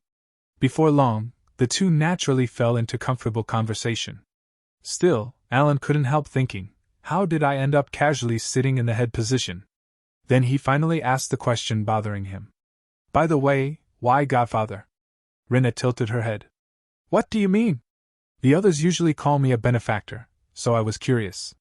Alan thought hearing Godfather reminded him of that famous movie. Rinne responded with, "I simply believe Godfather suits you the best." "Is that so?" Alan leaned back quietly. "Rinne really feels like a daughter who grew up diligently on her own. I'm actually kind of proud of her." Then Alan got to the point. "I mentioned this in my letter as well, but I have a favor to ask." Rinne immediately replied, "Please don't hesitate." Alan continued, "I need influence in order to reach certain places." So, could you place me in the Outer God Suppression Unit? Rinna nodded thoughtfully. That operation unit was only recently established. Alan scratched the back of his head awkwardly. If it's difficult because of what happened earlier. Rinna blinked. Godfather, are you worried about the Lord's son? I was simply worried it might cause unnecessary trouble for you. She shook her head calmly. Please don't worry at all. I can resolve your request. Well then, I'll leave it to you. Afterward, she guided them to a room. You must be tired after such a long journey. Please rest. As she left, Alan smiled faintly. She really matured well. It feels like she grew up exactly by the book. That night, Alan lay on the bed deep in thought. Having Rinna's support is reassuring. The real problem is the members of the operation unit. They're stubborn idiots who solve everything with brute force. Unlike the North, I'm not in a hurry this time. I'll slowly prepare a proper plan. As he continued thinking, he eventually fell asleep. Then suddenly, knock, knock. My lord, will you not be eating lunch? Alan jolted awake. When did I fall asleep? No matter how much I sleep lately, I'm still tired. Soon, he arrived at the dining hall. Rinna greeted him warmly. Godfather, you're awake. You're already here? She nodded. I resolved the matter you requested. There's a strategy meeting soon, so please attend. Alan blinked. Already? Yes. Then she casually added, and so you wouldn't need to worry about Laveld Greystone anymore. I gave him a clean death. Alan nodded absent-mindedly. HMIC, you gave the Lord's son a clean. He froze. Wait. His brain finally processed what she had said. Laveld is indeed a parasite. Larthania is better off without him. In the games, all of Larthania's subquests, Laveld had been responsible for countless horrific incidents. The massacre of mercenaries on the 30th floor, absorption of abyssal entities by monsters, living camera experiments, and many other atrocities. Even so, he was still the son of Larthania's ruler. Alan's expression stiffened. Wait, isn't this basically killing royalty? His mood shifted instantly. Laveld, why? Rinna tilted her head slightly. You said he made you uncomfortable. And if he had continued living, he would have continued making you uncomfortable, correct? You also do not need to worry about the 3 councils anymore. Alan stared blankly. Right. Rinna was also one of the seeds of the 5 great sins. But even if she sees me as her godfather, this is way too excessive. Then another thought hit him. She's supposed to be an appraiser right now. How exactly did she deal with all those mercenaries by herself? Rinna looked at him carefully. Will this become a problem? I may have handled things inadequately. Alan blinked. Why does she suddenly look sad? He quickly replied, No, I was just worried about you. Rinna calmly answered, I made sure there were no loose ends, so there is nothing to worry about. Alan felt a headache coming. Is this what people mean when they say someone has a completely different way of thinking? Still, he sighed. Anyway, thank you. Don't do anything that could destroy the life you built here. You worked hard to reach your current position, right? You can't let it collapse. Rinna nodded obediently. I understand my duty, Godfather. Then she suddenly stood up. Godfather, while you are here, I would like to show you the Eye of Stalker. Soon, they entered a large research room. Rinna proudly explained, I have also been collecting imprints without issue. Alan's eyes widened slightly. Wait, the Eye of Stalker? The artifact in front of him was famous for increasing the power of artifacts marked with black imprints. At least, that was what Alan knew. As far as the game explained, it was merely a support artifact. It shouldn't have possessed any other hidden functions. The Eye of Stalker rapidly appraised items below a certain mana threshold. Rinna's fame largely came from using it so effectively. At that moment, Alan finally concluded. So that's why she's being so nice to me. Naturally, that conclusion was completely wrong. Still, Alan nodded wisely to himself anyway. Let's just move on from this for now. I see you've been making good use of it. Rinna nodded proudly. After reaching 400 imprints, the collection speed slowed down significantly. However, I believe I can finish the collection within a few years. I see. Alan nodded again despite understanding absolutely nothing. Then Rinna finished formally. I have completed my status report to you, Godfather. So now, please allow me to guide you to the meeting room. Soon, Alan arrived at the meeting room of the Outer God Suppression Unit. The atmosphere instantly turned hostile. One woman frowned the moment she saw him. What? Don't tell me we're supposed to take this straggly guy with us. Just looking at him makes it obvious the rumors were exaggerated. She was Mayan, guild leader of the fourth of the 5 great guilds, the ancient Tracker Guild. Another man snorted. There's no point even listening to him. Just throw him out. This was Maverick, guild leader of the third of the 5 great guilds, the Terra Nomad Guild. 2 others remained silent while observing him. One was Hyman, guild leader of the second of the 5 great guilds, the Arcadia Guild. The other was Argonia, leader of the strongest guild among the 5 great guilds, the Kalamata Guild. Mayan pulled her daggers out as she was ready to fight, and she said, "Stop trying to leech off stronger people and keep your mouth shut, rookie." Alan quietly observed them. They're mercenaries who value strength above everything else. So I expected hostility. But wow, they're not even pretending to be polite. For a moment, silence filled the room. Then Alan slowly raised his hand. His fingers began forming familiar hand signs. The mercenaries frowned. And Alan calmly thought to himself, well, I guess I'll have to earn their recognition the hard way after all. Frigid cold. Alan quietly started his phrases. There were 2 reasons he wanted to participate in the Outer God Suppression Unit. First, an Outer God could not be suppressed through conventional force alone. And second, he needed strong mercenaries willing to follow his plans. Because of that, he had intentionally shown off a little. One of the guild leaders glared at him. "Nobleman, are you picking a fight with us?" Alan answered in a calm, cold voice filled with pressure. "Weren't you the ones asking for this? You're walking on thin ice here." The room fell silent. Meanwhile, inside Alan's head, did I mess up? My heart is absolutely collapsing right now. Still, he calmly sat back down. "Now then, are you willing to talk?" In truth, Alan had only provoked them for a reason. The current situation closely resembled a special quest from the original game, and those events always followed the same pattern. In the end, if Argonia acknowledged him, then a fight would never actually happen. Please, just let this end peacefully. As Alan prayed internally, Argonia finally spoke. "That's enough." Maverick frowned. "What do you mean, enough?" Argonia calmly replied, "We were the ones who looked down on him first." Alan almost sighed in relief. "I knew it." Then he asked, "When do we descend into the labyrinth?" "In 2 days," Argonia answered. "However, considering the current situation, let us continue the meeting tomorrow." Alan nodded immediately. "That would be for the best. Then let us meet tomorrow." The moment he left the room, Alan's legs nearly gave out. His heart was pounding violently. I am never doing something like that again. Back inside the meeting room, Maverick frowned. "Why did you let that arrogant noble leave?" Hyman simply said, "If you don't understand, then shut up. Argonia just saved your life." Maverick stared at her. "What do you mean by saved my life?" Argonia narrowed her eyes. "I don't fully understand it myself. But if your attack had landed, you would have died instantly." Then she remembered her mother's warning from long ago. "My daughter, when the black eye reveals itself in the night sky, never acknowledges it. And if possible, erase it from your memories. Remember this well, my beloved child, never stand against the consumer of class." Argonia slowly understood, so that's what mother was warning me about hundreds of years ago. Just who is that human? The next day, Alan worried about how the meeting would proceed. But unexpectedly, everyone agreed to his plans without complaint. The discussion ended unanimously. Even Rinna looked surprised. What a pleasant meeting. Alan blinked. It doesn't seem like Rinna did anything either. And even Mayan, who should be upset about being frozen, is quiet. Alan concluded. I guess using game knowledge really was the right move. Alan taught them information about outer gods using ancient stories.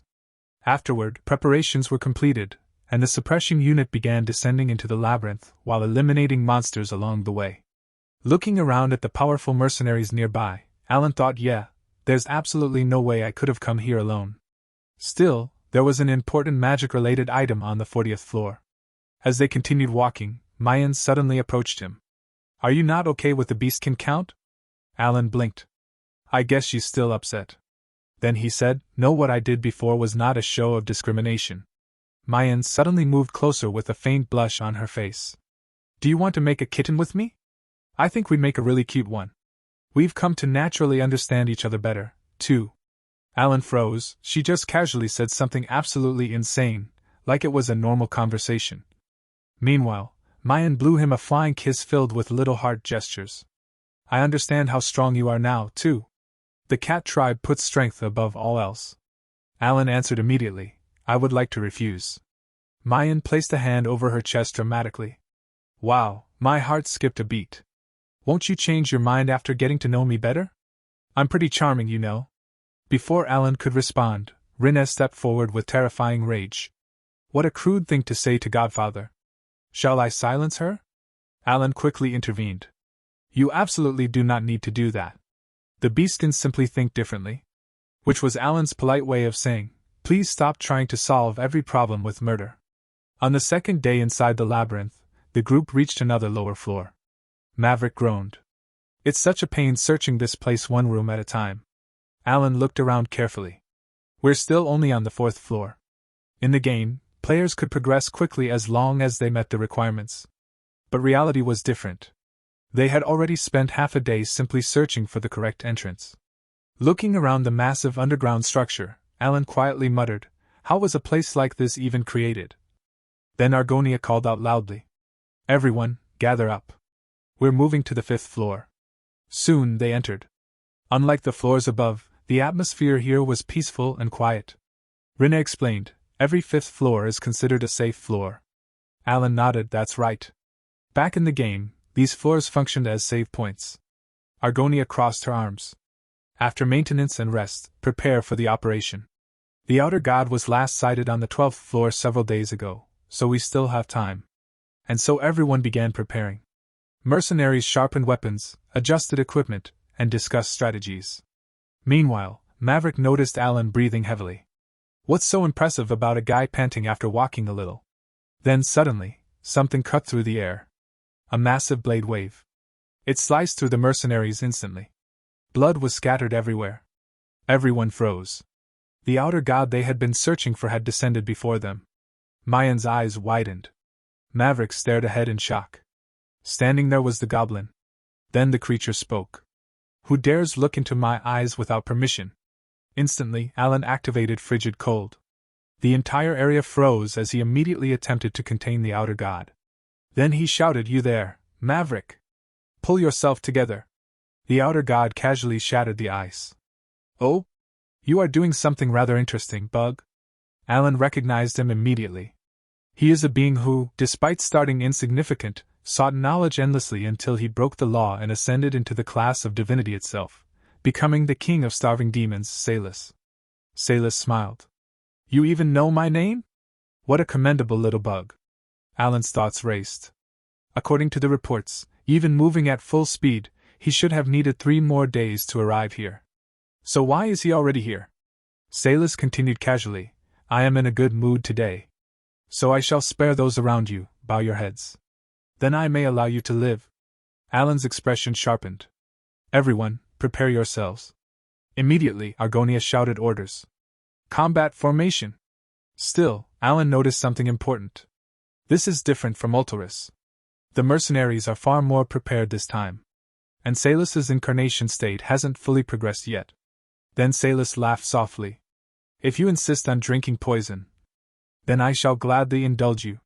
He casually sliced through the air, and a colossal blade of air tore across the battlefield. Maverick and Argonia charged forward simultaneously. Argonia sliced through the incoming slash. Salus found the sight amusing. Oh? Is that a dispel sword? You possess quite an interesting toy. Alan narrowed his eyes. I knew it, magic still works on outer gods that haven't fully become incarnate deities yet. I made the right preparations. At the same time, Mayan and Hyman launched their attacks as well. But Salus effortlessly dodged everything as though it were child's play. Alan knew that time was crucial, and he needed to end this quickly if they wanted any chance at victory. Then he began chanting his phrases. Frost, form, renown of snowy mountain, pen of the blind. A massive crystal spear formed in front of him. At the same moment, Rennie began her own chant. A scepter to Amantia. Chains burst from glowing holes in the sky, rushing towards Salus from every direction. Yet despite the relentless assault, Salus continued dodging everything effortlessly. Alan continued his phrases. Painted halberd of ice crystals. The 4 guild leaders widened their eyes in shock at the scale of Alan's attack. Then Alan attacked simultaneously from both the sky and the ground. This time, he was certain, if this land, he'll die. But to Alan's disbelief, Salus casually raised 2 fingers and sliced his attack as if he were cutting bread. I received your attack, bug, Salus said calmly. Alan froze. He cut through the painted halberd of ice crystals. Then Salus smiled faintly, however. It seems you still understand nothing. I have grown rather excited. So I shall lower myself to your level of play. Though my current state is imperfect, it should still provide decent amusement. Then Salus slowly spoke a phrase. Release, shake. As the phrases echoed, the 4 guild leaders immediately charged again. But the moment their attacks were about to land, Salus finished the half of the phrase. Expand. A massive green light exploded outward like a shockwave. Every guild leader was violently thrown away. Then Salus calmly continued. Unknown principle, the surrounding area was completely obliterated. Hyman stared in disbelief. What the hell just happened? Salus casually swung another air blade toward him. Hyman barely dodged. But then Salus tilted his head. Now then, how will you dodge an attack from above? Before Hyman could react, a second strike landed on him from above. He was hit directly, and instantly taken out of the fight. Mayan rushed forward to catch him, but both of them were blasted away by Salus's kick. Salus smiled. Now then. I have high expectations for you. How will you entertain me? Alan clenched his teeth. I've never seen magic like this before. He can use both chants and phrases. There's such a large difference, too. Not just skill, but information, plans, and fighting power. We're losing in every category. Even so, there was only one thing Alan could do. Unleash his magic to its fullest potential. He quickly drank 2 mana potions and continued chanting. Renown of a snowy mountain, resolution, revelation. A couple of rings made of ice crystals formed around Alan, rotating rapidly. And as expected, they were blocking Kalia's attacks. Alan's eyes widened slightly. From this point onward, speed and quantity are what matter. Then he shouted, Rennie! Help me! Yes, Godfather. As though Salus were simply mocking their determination, he watched the 2 of them with amused curiosity, like a cat toying with cornered mice. Still, Alan refused to stop. Defend, defend again, and defend one more time. He continued drinking mana potions. Now he had finished his 5th mana potion. The side effects were beginning to hit. Then suddenly, Salus appeared directly in front of him. But this was exactly what Alan had planned. Now! Instantly, Rennie activated her chains again. At the same time, Alan resumed his phrases. Frost, form, renown of a snowy mountain, pen of the blind. The crystal spear appeared once more. Alan decreased one of the restrictions. He could gain the ability to twist the laws of the world with another restriction. However, he can't do it so lightly. Think, find a way to draw it out. Something that can become a final trump card. Then he remembered Salus' earlier words. However, it seems you still know nothing. And then the shadow being's voice echoed in his memory. When it comes to the magic of this world, after the phrase comes the principle. Alan's eyes widened. If principle comes after phrase, then what surpasses the principle itself? He desperately searched for an answer. I need a hint. Then a voice spoke. It is a mark. Realization and illusion are of the same root. Once you arrive there, you will receive the key. Suddenly, the crystal spear began twisting on as if it was becoming something entirely different. Even Salus looked surprised. What are you doing? But before he could focus properly on Alan, Rennie continued attacking relentlessly. Salus clicked his tongue in annoyance. He launched another air blade directly toward her. As the attack was about to hit, Alan stepped in front of her. The attack tore into his left shoulder. Rennie's eyes widened. Godfather! But Alan ignored the pain completely. His expression turned deadly serious. Once the Bodasri sign is complete, what was once a sphere will become a key. The distorted sphere slowly transformed into the shape of a giant key. The key floated horizontally in the air as though unlocking something on the crystal petal of ice on the ground. As the key is fixed into the crystals and rotates, Alan spoke the final phrase, painted halberd of ice crystals. The key unlocked the crystal structure itself. And in the next instant, an enormous glacier was formed. Salus was frozen completely. A massive glacier now stood in the middle of the grasslands. Magic was a law of the world decided by mages, flowing according to the will of an architect. Just as the law of the pen was an unnatural alteration of natural order, the law known as the painted halberd of ice crystals froze everything within a designated area. Only after casting that spell did Alan finally understand. Is this self-expression? Still, it had only lasted 6 seconds. Well, this is magic that should normally be impossible for me to use. Even so, I accomplished my goal. After breaking the frozen glacier, Salus slowly spoke, it seems I truly was hit. What a weak and contemptible body. Then, as he was praising the spell, had I properly manifested myself, I could have blocked such an expression with ease. Alan stared at him coldly. Hypotheticals are meaningless. Salus laughed softly, right, you truly are a mage. This loss is mine. Then his body slowly crumbled into dust and scattered into the wind. The moment Salus disappeared, Alan collapsed instantly. His vision blurred. For a brief moment, he saw someone desperately healing him. Then darkness swallowed everything. When Alan opened his eyes again, his entire body ached. Actually, ached was putting it lightly. It felt as though every organ inside him had personally declared war. Then he realized where he was. The camp of the Outer God Suppression Unit. He couldn't properly feel his limbs, nor could he gather strength in his body. Still, honestly, this isn't the worst outcome. It'll take time, but I can recover. After all, excessive use of mana potions and suffering from mana poisoning could permanently destroy a person's mana haul or mana sclerosis. Compared to that, being alive was already a miracle. Then, Godfather, Rinna entered the tent. You've been unconscious for an entire day. How do you feel? Alan answered weakly, I'm a little dizzy because of the mana poisoning, but I'm fine. How's everyone else? Rinna explained that Mayan is recovering quickly. And Argonia barely survived. Alan said, surviving that attack honestly makes me wonder if she's made a half-dragon.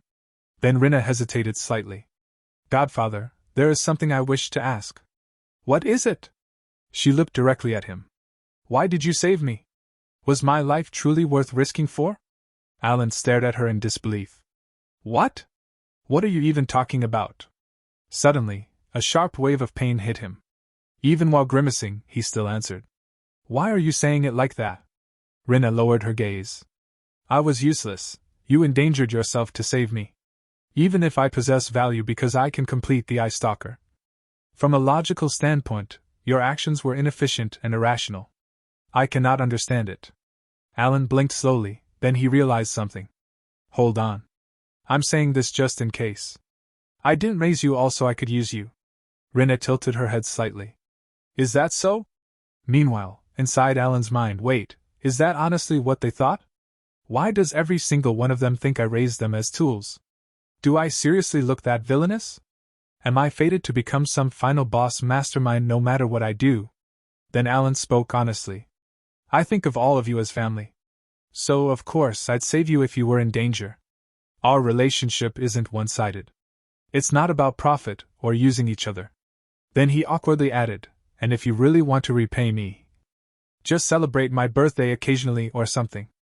Rinna froze. Meanwhile, Alan internally cringed. Wow, that sounded unbelievably lonely. Rinna quietly lowered her head. I understand now, Godfather. Alan smiled faintly. Looks like she finally understands how I truly feel. If you understand, then that's good. 5 days later, Alan recovered enough to walk around again. Although walking around mostly meant moving painfully while pretending not to die. While leaving with Argonia, Alan looked around the labyrinth. This place really is absurd. There's practically no night here. He asked her, can you move properly now? Somewhat, she responded. After 3 more days, the group finally left the labyrinth. The moment Alan stepped outside, Evan rushed over furiously. How did the two of you end up like this? You stopped me from accompanying you, and now look what happened. Alan weakly protested, I'm technically still a patient. But Evan had absolutely no intention of listening. You said you'd be fine because the guild leaders were with you. And now you look half dead. Alan quietly thought, if Evan had joined us, the original game scenario might have changed too much. Though honestly, things already went completely off the rails anyway. As news of the suppression unit's success spread across the region, it eventually became time for Alan to leave Murd. As they prepared to depart, Alan smiled slightly. I'll be leaving now, let's meet again. Rinna suddenly asked Godfather, when is your birthday? Alan answered casually, last month, 20th. Rinna said September 20th, I'll remember it. After Alan and Evan entered the carriage, Evan grinned. Are you excited for your next birthday now? Alan leaned back. I already get plenty of gifts. Evan laughed, that's different, it's special when your kids celebrate it. Alan shrugged, I'm not expecting much. Maybe she'll send me a small artifact or something. Truly, Alan Palacio was a man completely free of greed. Meanwhile, after they departed, Rinne remained standing silently. So, I have a family now. Given that the great moon is fundamentally different from us, reverence and faith toward him are only natural. And his victory will always seem inevitable. But, he himself acknowledged me as family. For Rinne, the title Godfather no longer represented respect alone. It described their bond. Someone closer than anyone else. Then a dangerous thought slowly entered her mind. If Godfather ever needs me, then perhaps I should prepare a proper gift. Guys, these women are never gonna listen properly and understand his words at all. Now it's kind of a war between Rinne, Seorang, and Yusha. Rinne quietly thought, what would make a proper first gift? After a moment, perhaps, the Lord's castle should be enough. As summer passed within the Palacio territory, winter eventually arrived. After focusing on recovery, Alan's mana poisoning symptoms gradually improved.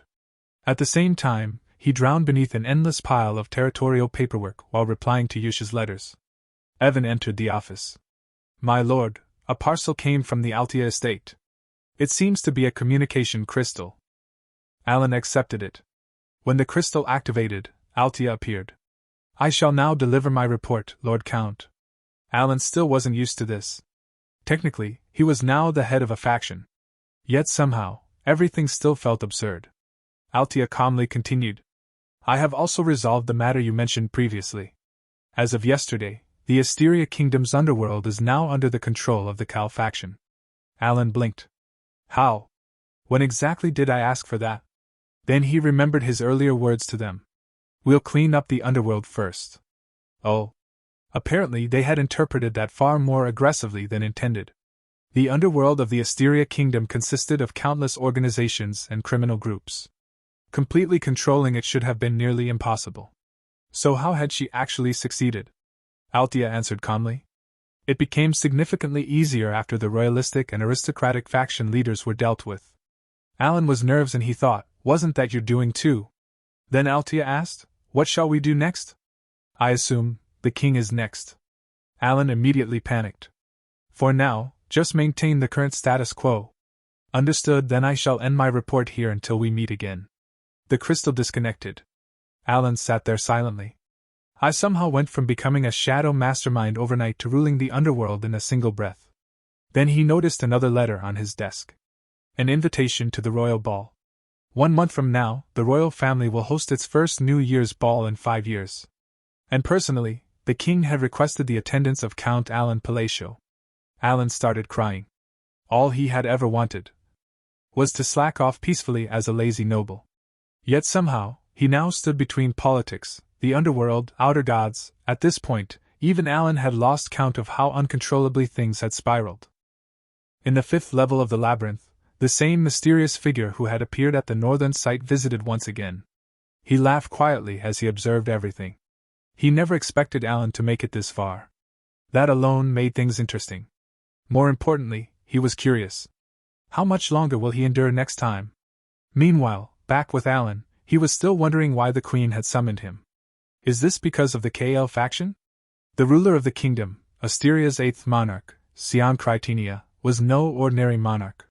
As the bearer of the Golden Archives, an ability passed down through the royal bloodline, she possessed the power to inherit information much like game data.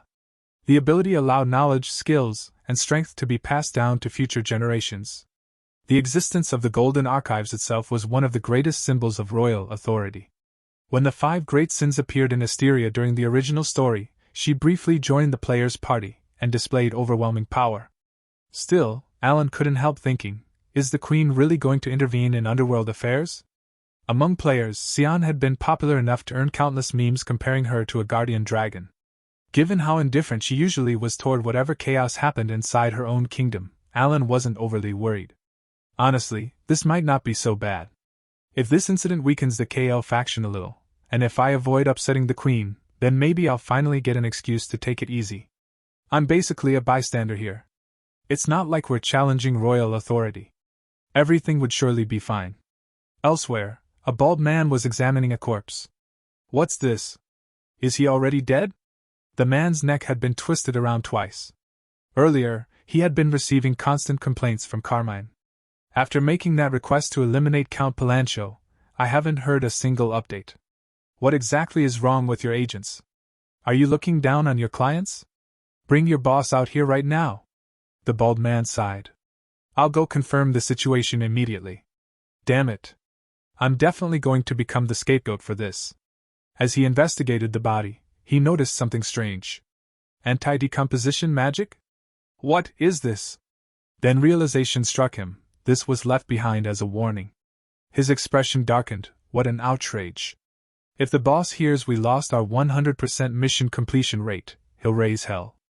I guess those rumors about Count Palancho weren't just rumors after all. Well, I'll have to ask someone in the know. That person turned out to be Deus. The bald man carefully observed him from a distance. Suddenly Deus spoke. You're there behind me. The agent froze. I completely erased my presence. How did he notice me? You have sharp senses, the agent admitted. Give me information about Count Palancho. The agent expected negotiations. Instead, Deus simply looked at him. That was all.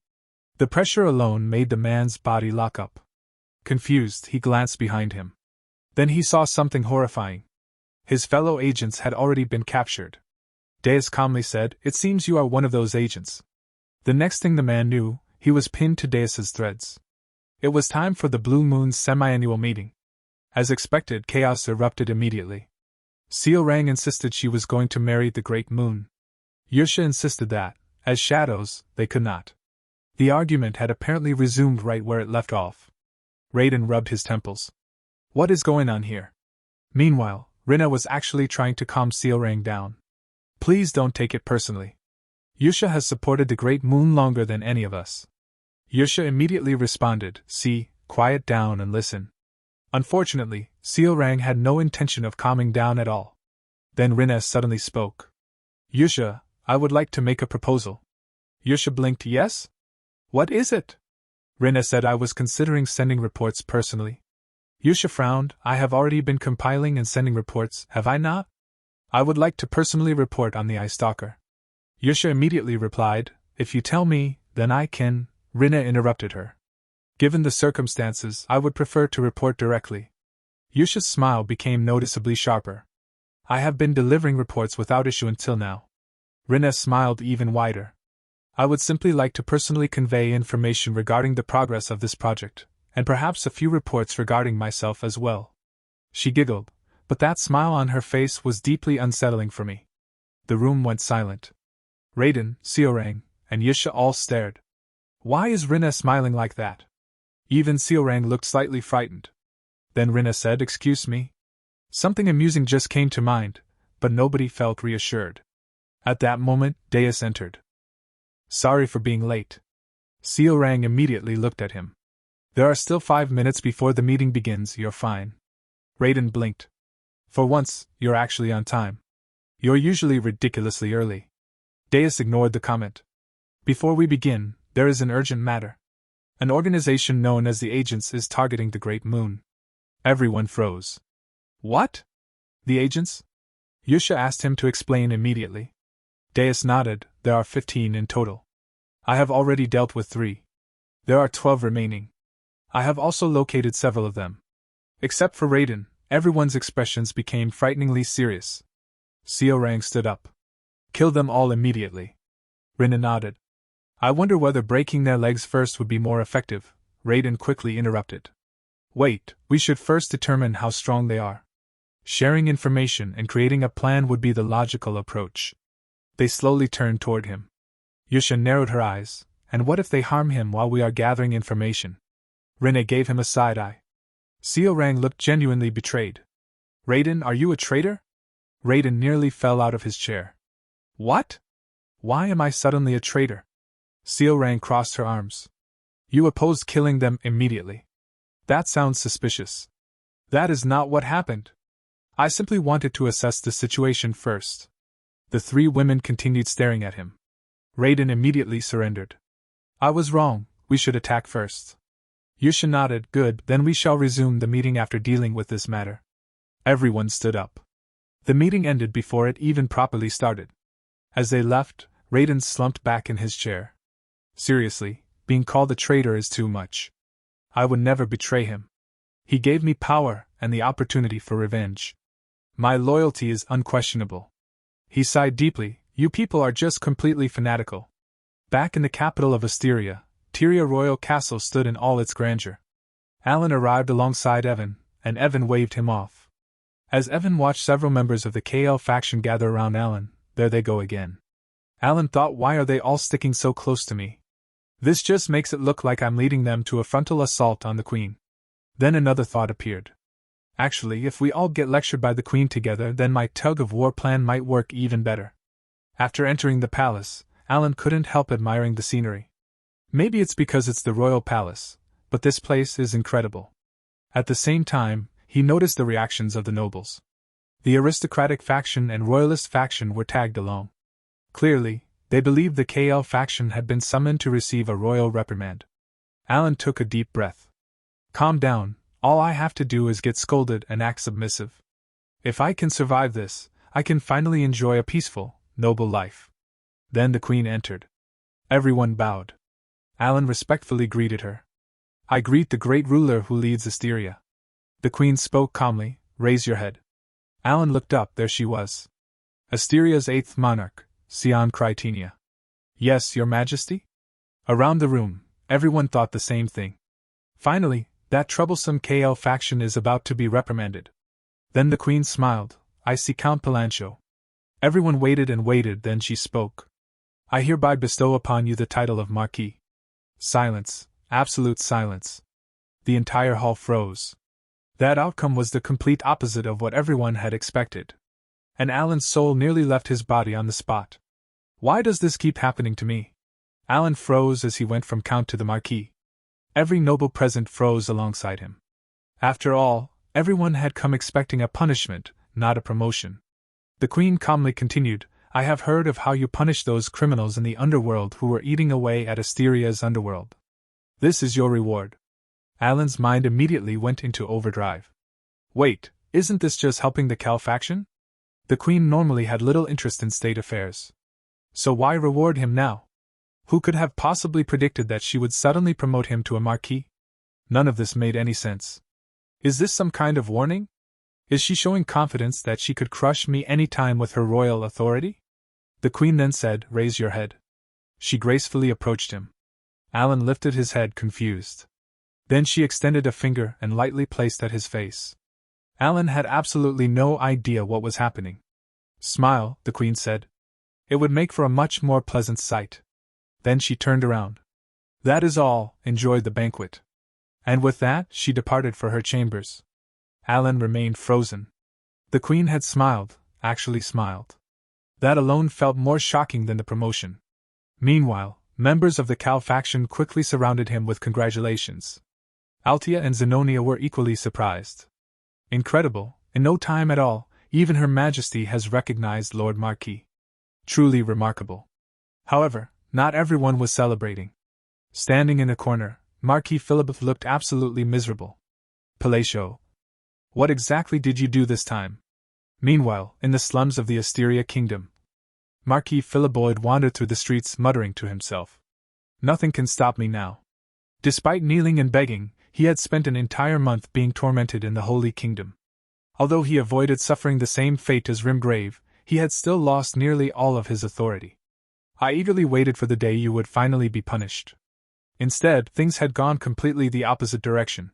Your faction keeps growing. And now even the Queen has acknowledged you. His eye twitched. Soon, he arrived at a door. A voice from inside asked, Password? He answered, and the door opened. After passing through several corridors, he reached the deepest room. Then he stopped, his face turned pale. There stood Seorang, casually like she owned the place. Marquis Philibert stared in disbelief. Is she the boss? I did hear they were a violent beastkin that enjoys strewing corpses, but how horrific is this? Seorang glanced at him. Who are you? Marquis Philibert swallowed nervously. I wish to hire the agents. I request the assassination of Count Palacio. I'll pay whatever price is necessary. A truly spectacular decision, but unfortunately it was also the worst possible person he could have asked. Seorang simply nodded. Is that so? Then she casually kicked a severed head across, and it fell into his hands. This is the person who would have accepted your request. Marquis Philibert screamed and ran backward. Outside, several surviving agents saw the scene. Wait, isn't that the boss's room? Seorang sighed. Ah, geez, what a pain.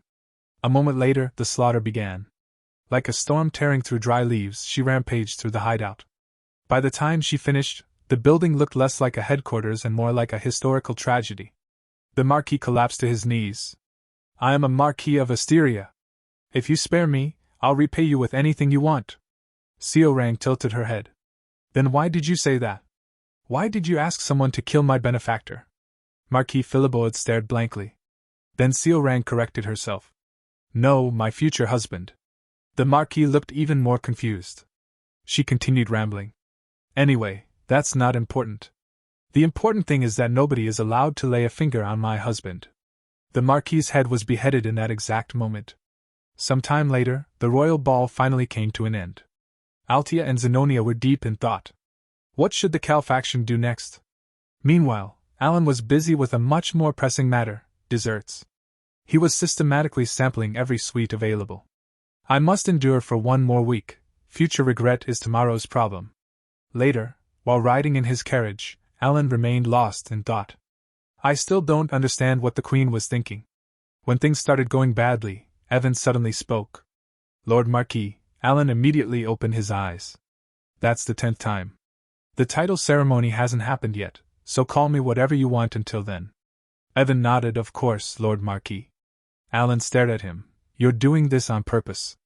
Soon, they arrived at Atla, the land where grasslands met the desert. Alan looked around. That's right. The desert is close to Colony, so we'll visit the forest first. He had a mountain of tasks waiting for him. After dealing with Salus, he needed to visit the ruins in Colony. He also needed to revitalize the artifact Heinkel had given him by traveling to Raxus. And on top of that, he now had to clean up portions of the underworld as part of his new responsibilities as Marquis.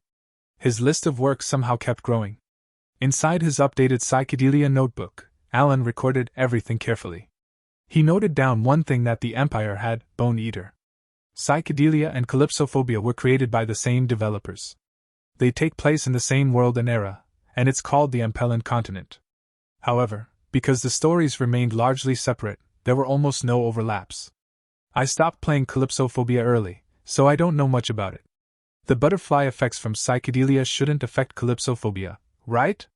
Surely the Empire's protagonist would handle whatever problems appeared, probably. After leaving the carriage, Evan pointed toward a cave. It looks like we'll have to continue on foot. Alan thought, whatever, let's first deal with the nearest threat, the agents. They entered the cave. According to the game, all they had to do was shout the password after passing through the tunnels. Alan still found it unsettling. Knowing the location of a secret assassination organization directly from game knowledge feels kind of terrifying. The agent's headquarters had once been infamous among players. Most people simply referred to it as that miserable pineapple quest everyone hated. After entering, Alan called out, Agent Al-Kamael. Then he stopped. The place was in ruins. Evan pointed it out, as this place is wrecked. Several hours ago, Al-Kamael, leader of the agents, an assassination organization made up of a few elites. He said you come to see me and say you'll kill me? It was Yusha, and her expression was total seriousness. Al-Kamael then continued, I'll finally have some entertainment after so long, and sheathed his sword and lunged towards her. But in a couple of seconds he was coughing up blood, and his mind continued to repeat the same thoughts again and again. The fear, the despair, swirl around him. Hopelessness and fear continued again and again. Yusha then spoke that the crime of daring to lay a hand on that man is a grave sin. Then she used her power again to restrain him. He tried his best to run away, but she snapped his bones, and he couldn't do anything, and he met his gruesome end. But Yusha felt it was an easy death. And she told him to be grateful to Seorang, as Yusha was in a hurry because of her. She read Alan's letter. Yusha, are you doing well? I'd be happy if you were in good health. And he mentioned that he was going to visit the colony soon, and he needs to visit the ruins again with Seorang. Even Yusha finally decided that she had to make her move as well. And that is how agents that ruled over the underworld were swallowed up by the shadows.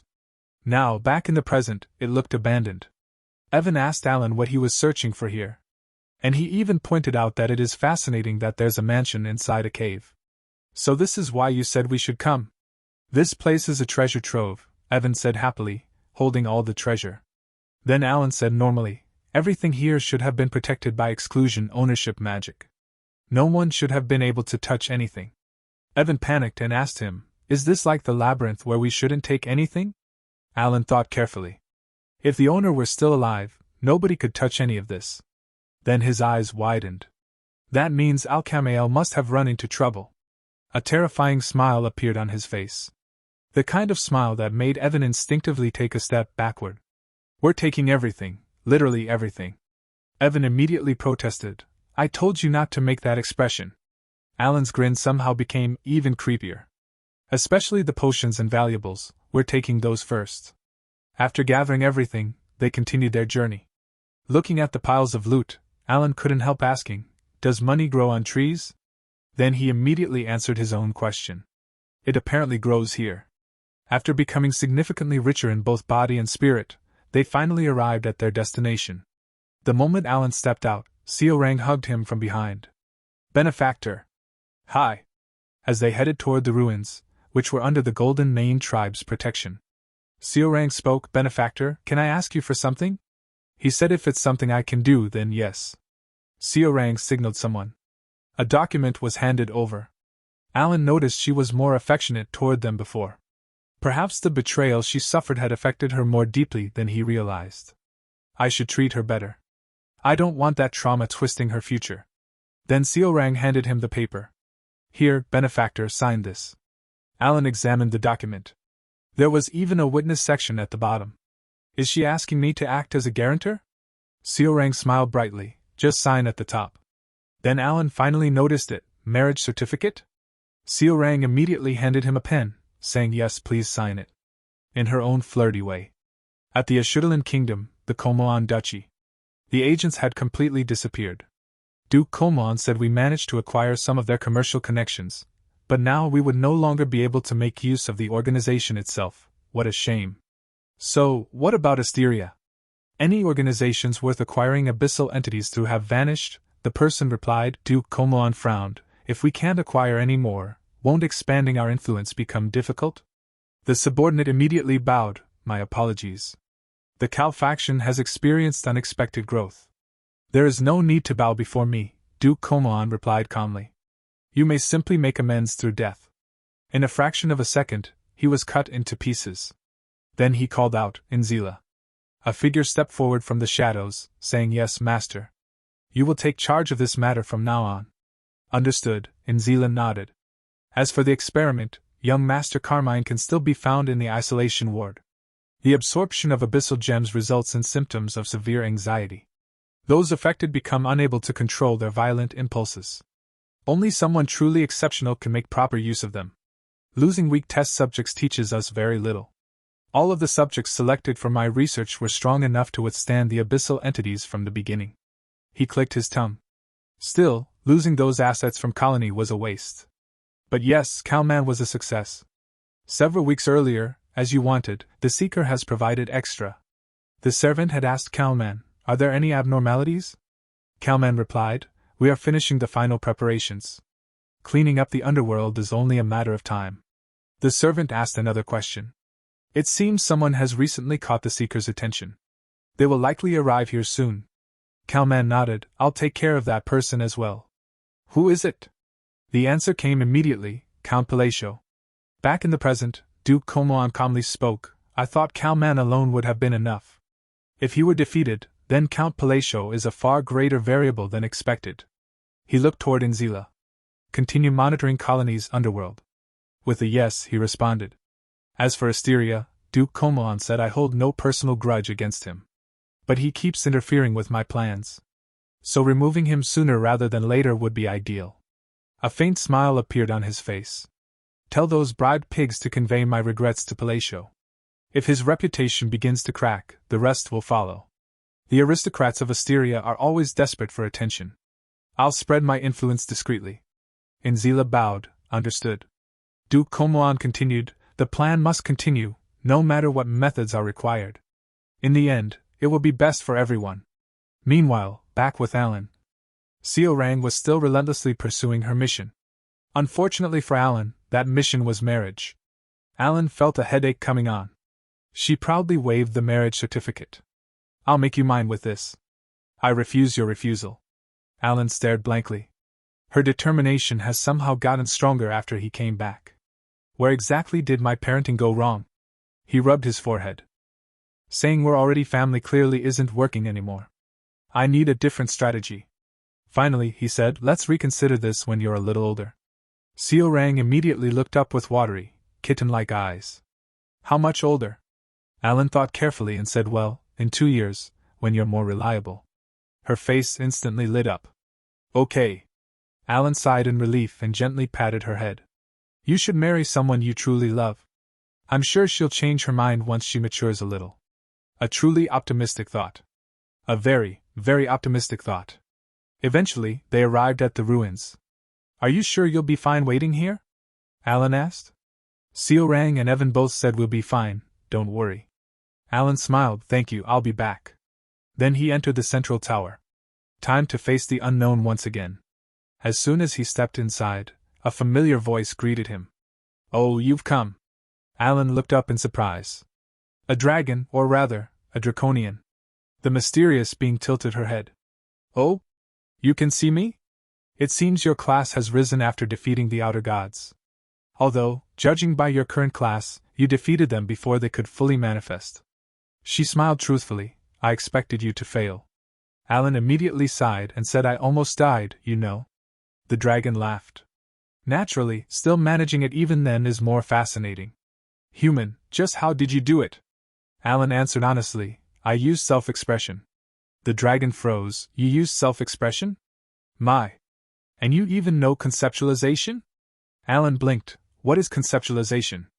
The dragon burst out laughing. That's it. A mage should be prideful. Alan frowned, does she think I'm lying? The dragon crossed her arms. If you can prove such an absurd claim, I shall call you my master. Alan immediately became annoyed. Can I even do this with my current mana? Well, I'll make it as small as possible. He raised his hand and started to chant Frost, form, renown of a snowy mountain, pen of the blind. The familiar spear appeared, then it turned into a key. He continued the phrase. Painted halberd of ice crystals. The enormous construct formed before them. The dragon's eyes widened, and she stared at the spell. Alan, with his MC aura, said, you made a promise, keep it. The dragon immediately pointed at him.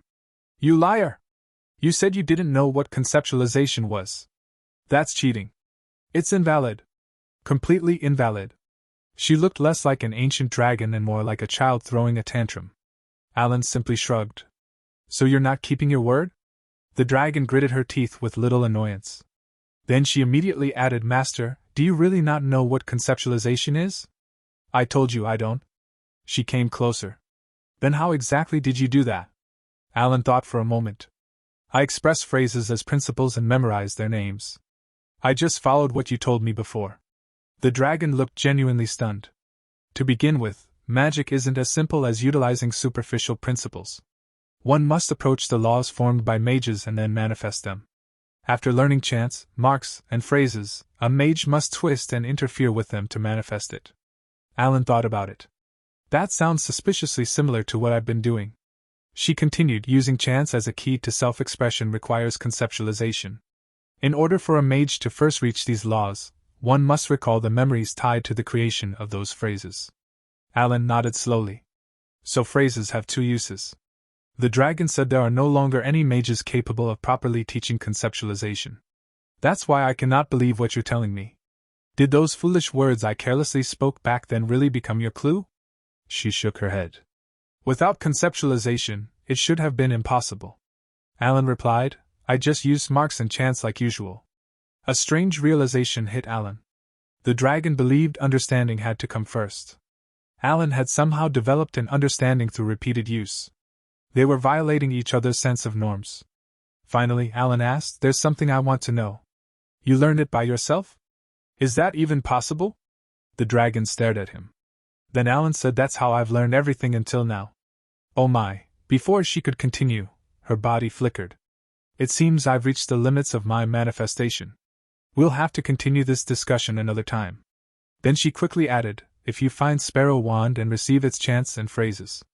Alan blinked. "Is it an ego weapon?" The dragon nodded. "That fool must have placed their mind within a weapon. An ego weapon is a weapon with its own sense of self." Alan then asked her, "From what you've said, the phrases sound like a secret technique, so there's no way they'll tell me so easily." Then the dragon responded that the fool must be writhing. "Having been to find a successor, I will be waiting. If it is true, then you..." Her form vanished before she could finish. On the return trip, Alan thought about Sparrow's wand. That item was supposedly located inside Colony's royal treasury. Unfortunately, obtaining it would not be easy. To claim an artifact from the treasury, he would first need to register as a combatant in the Colosseum and achieve a certain number of victories. Then you can receive a single artifact from the royal treasury. It's a useful quest, so he obviously did it, but he never picked the Sparrow Wand. It's honestly pretty terrible. He sighed. "I guess I don't have much choice this time." Suddenly, the carriage stopped. One of the escorts approached. "You may need to wait here for a while. The road is blocked by a crowd." Alan looked outside. "Then let's walk around." Seorang immediately nodded. "Okay." As they stepped into the streets, Alan noticed that the area was packed with people. People were chatting among themselves as they noticed the symbol of Rosario. Alan noticed them as it was so noisy, but before he could investigate further, Seorang grabbed his arm. "Benefactor! Let's look over there." Then someone called out, "Teacher?" A familiar voice. Alan turned. It was Yusha. She said, "It's been a truly long time." Alan noticed her familiar crimson eyes and long white hair. A face he had not seen in a very long time. Yusha? For the first time in ages, Alan stood face to face with her once again. If you liked this recap, make sure to like, subscribe, and stay tuned for more awesome manhwa stories.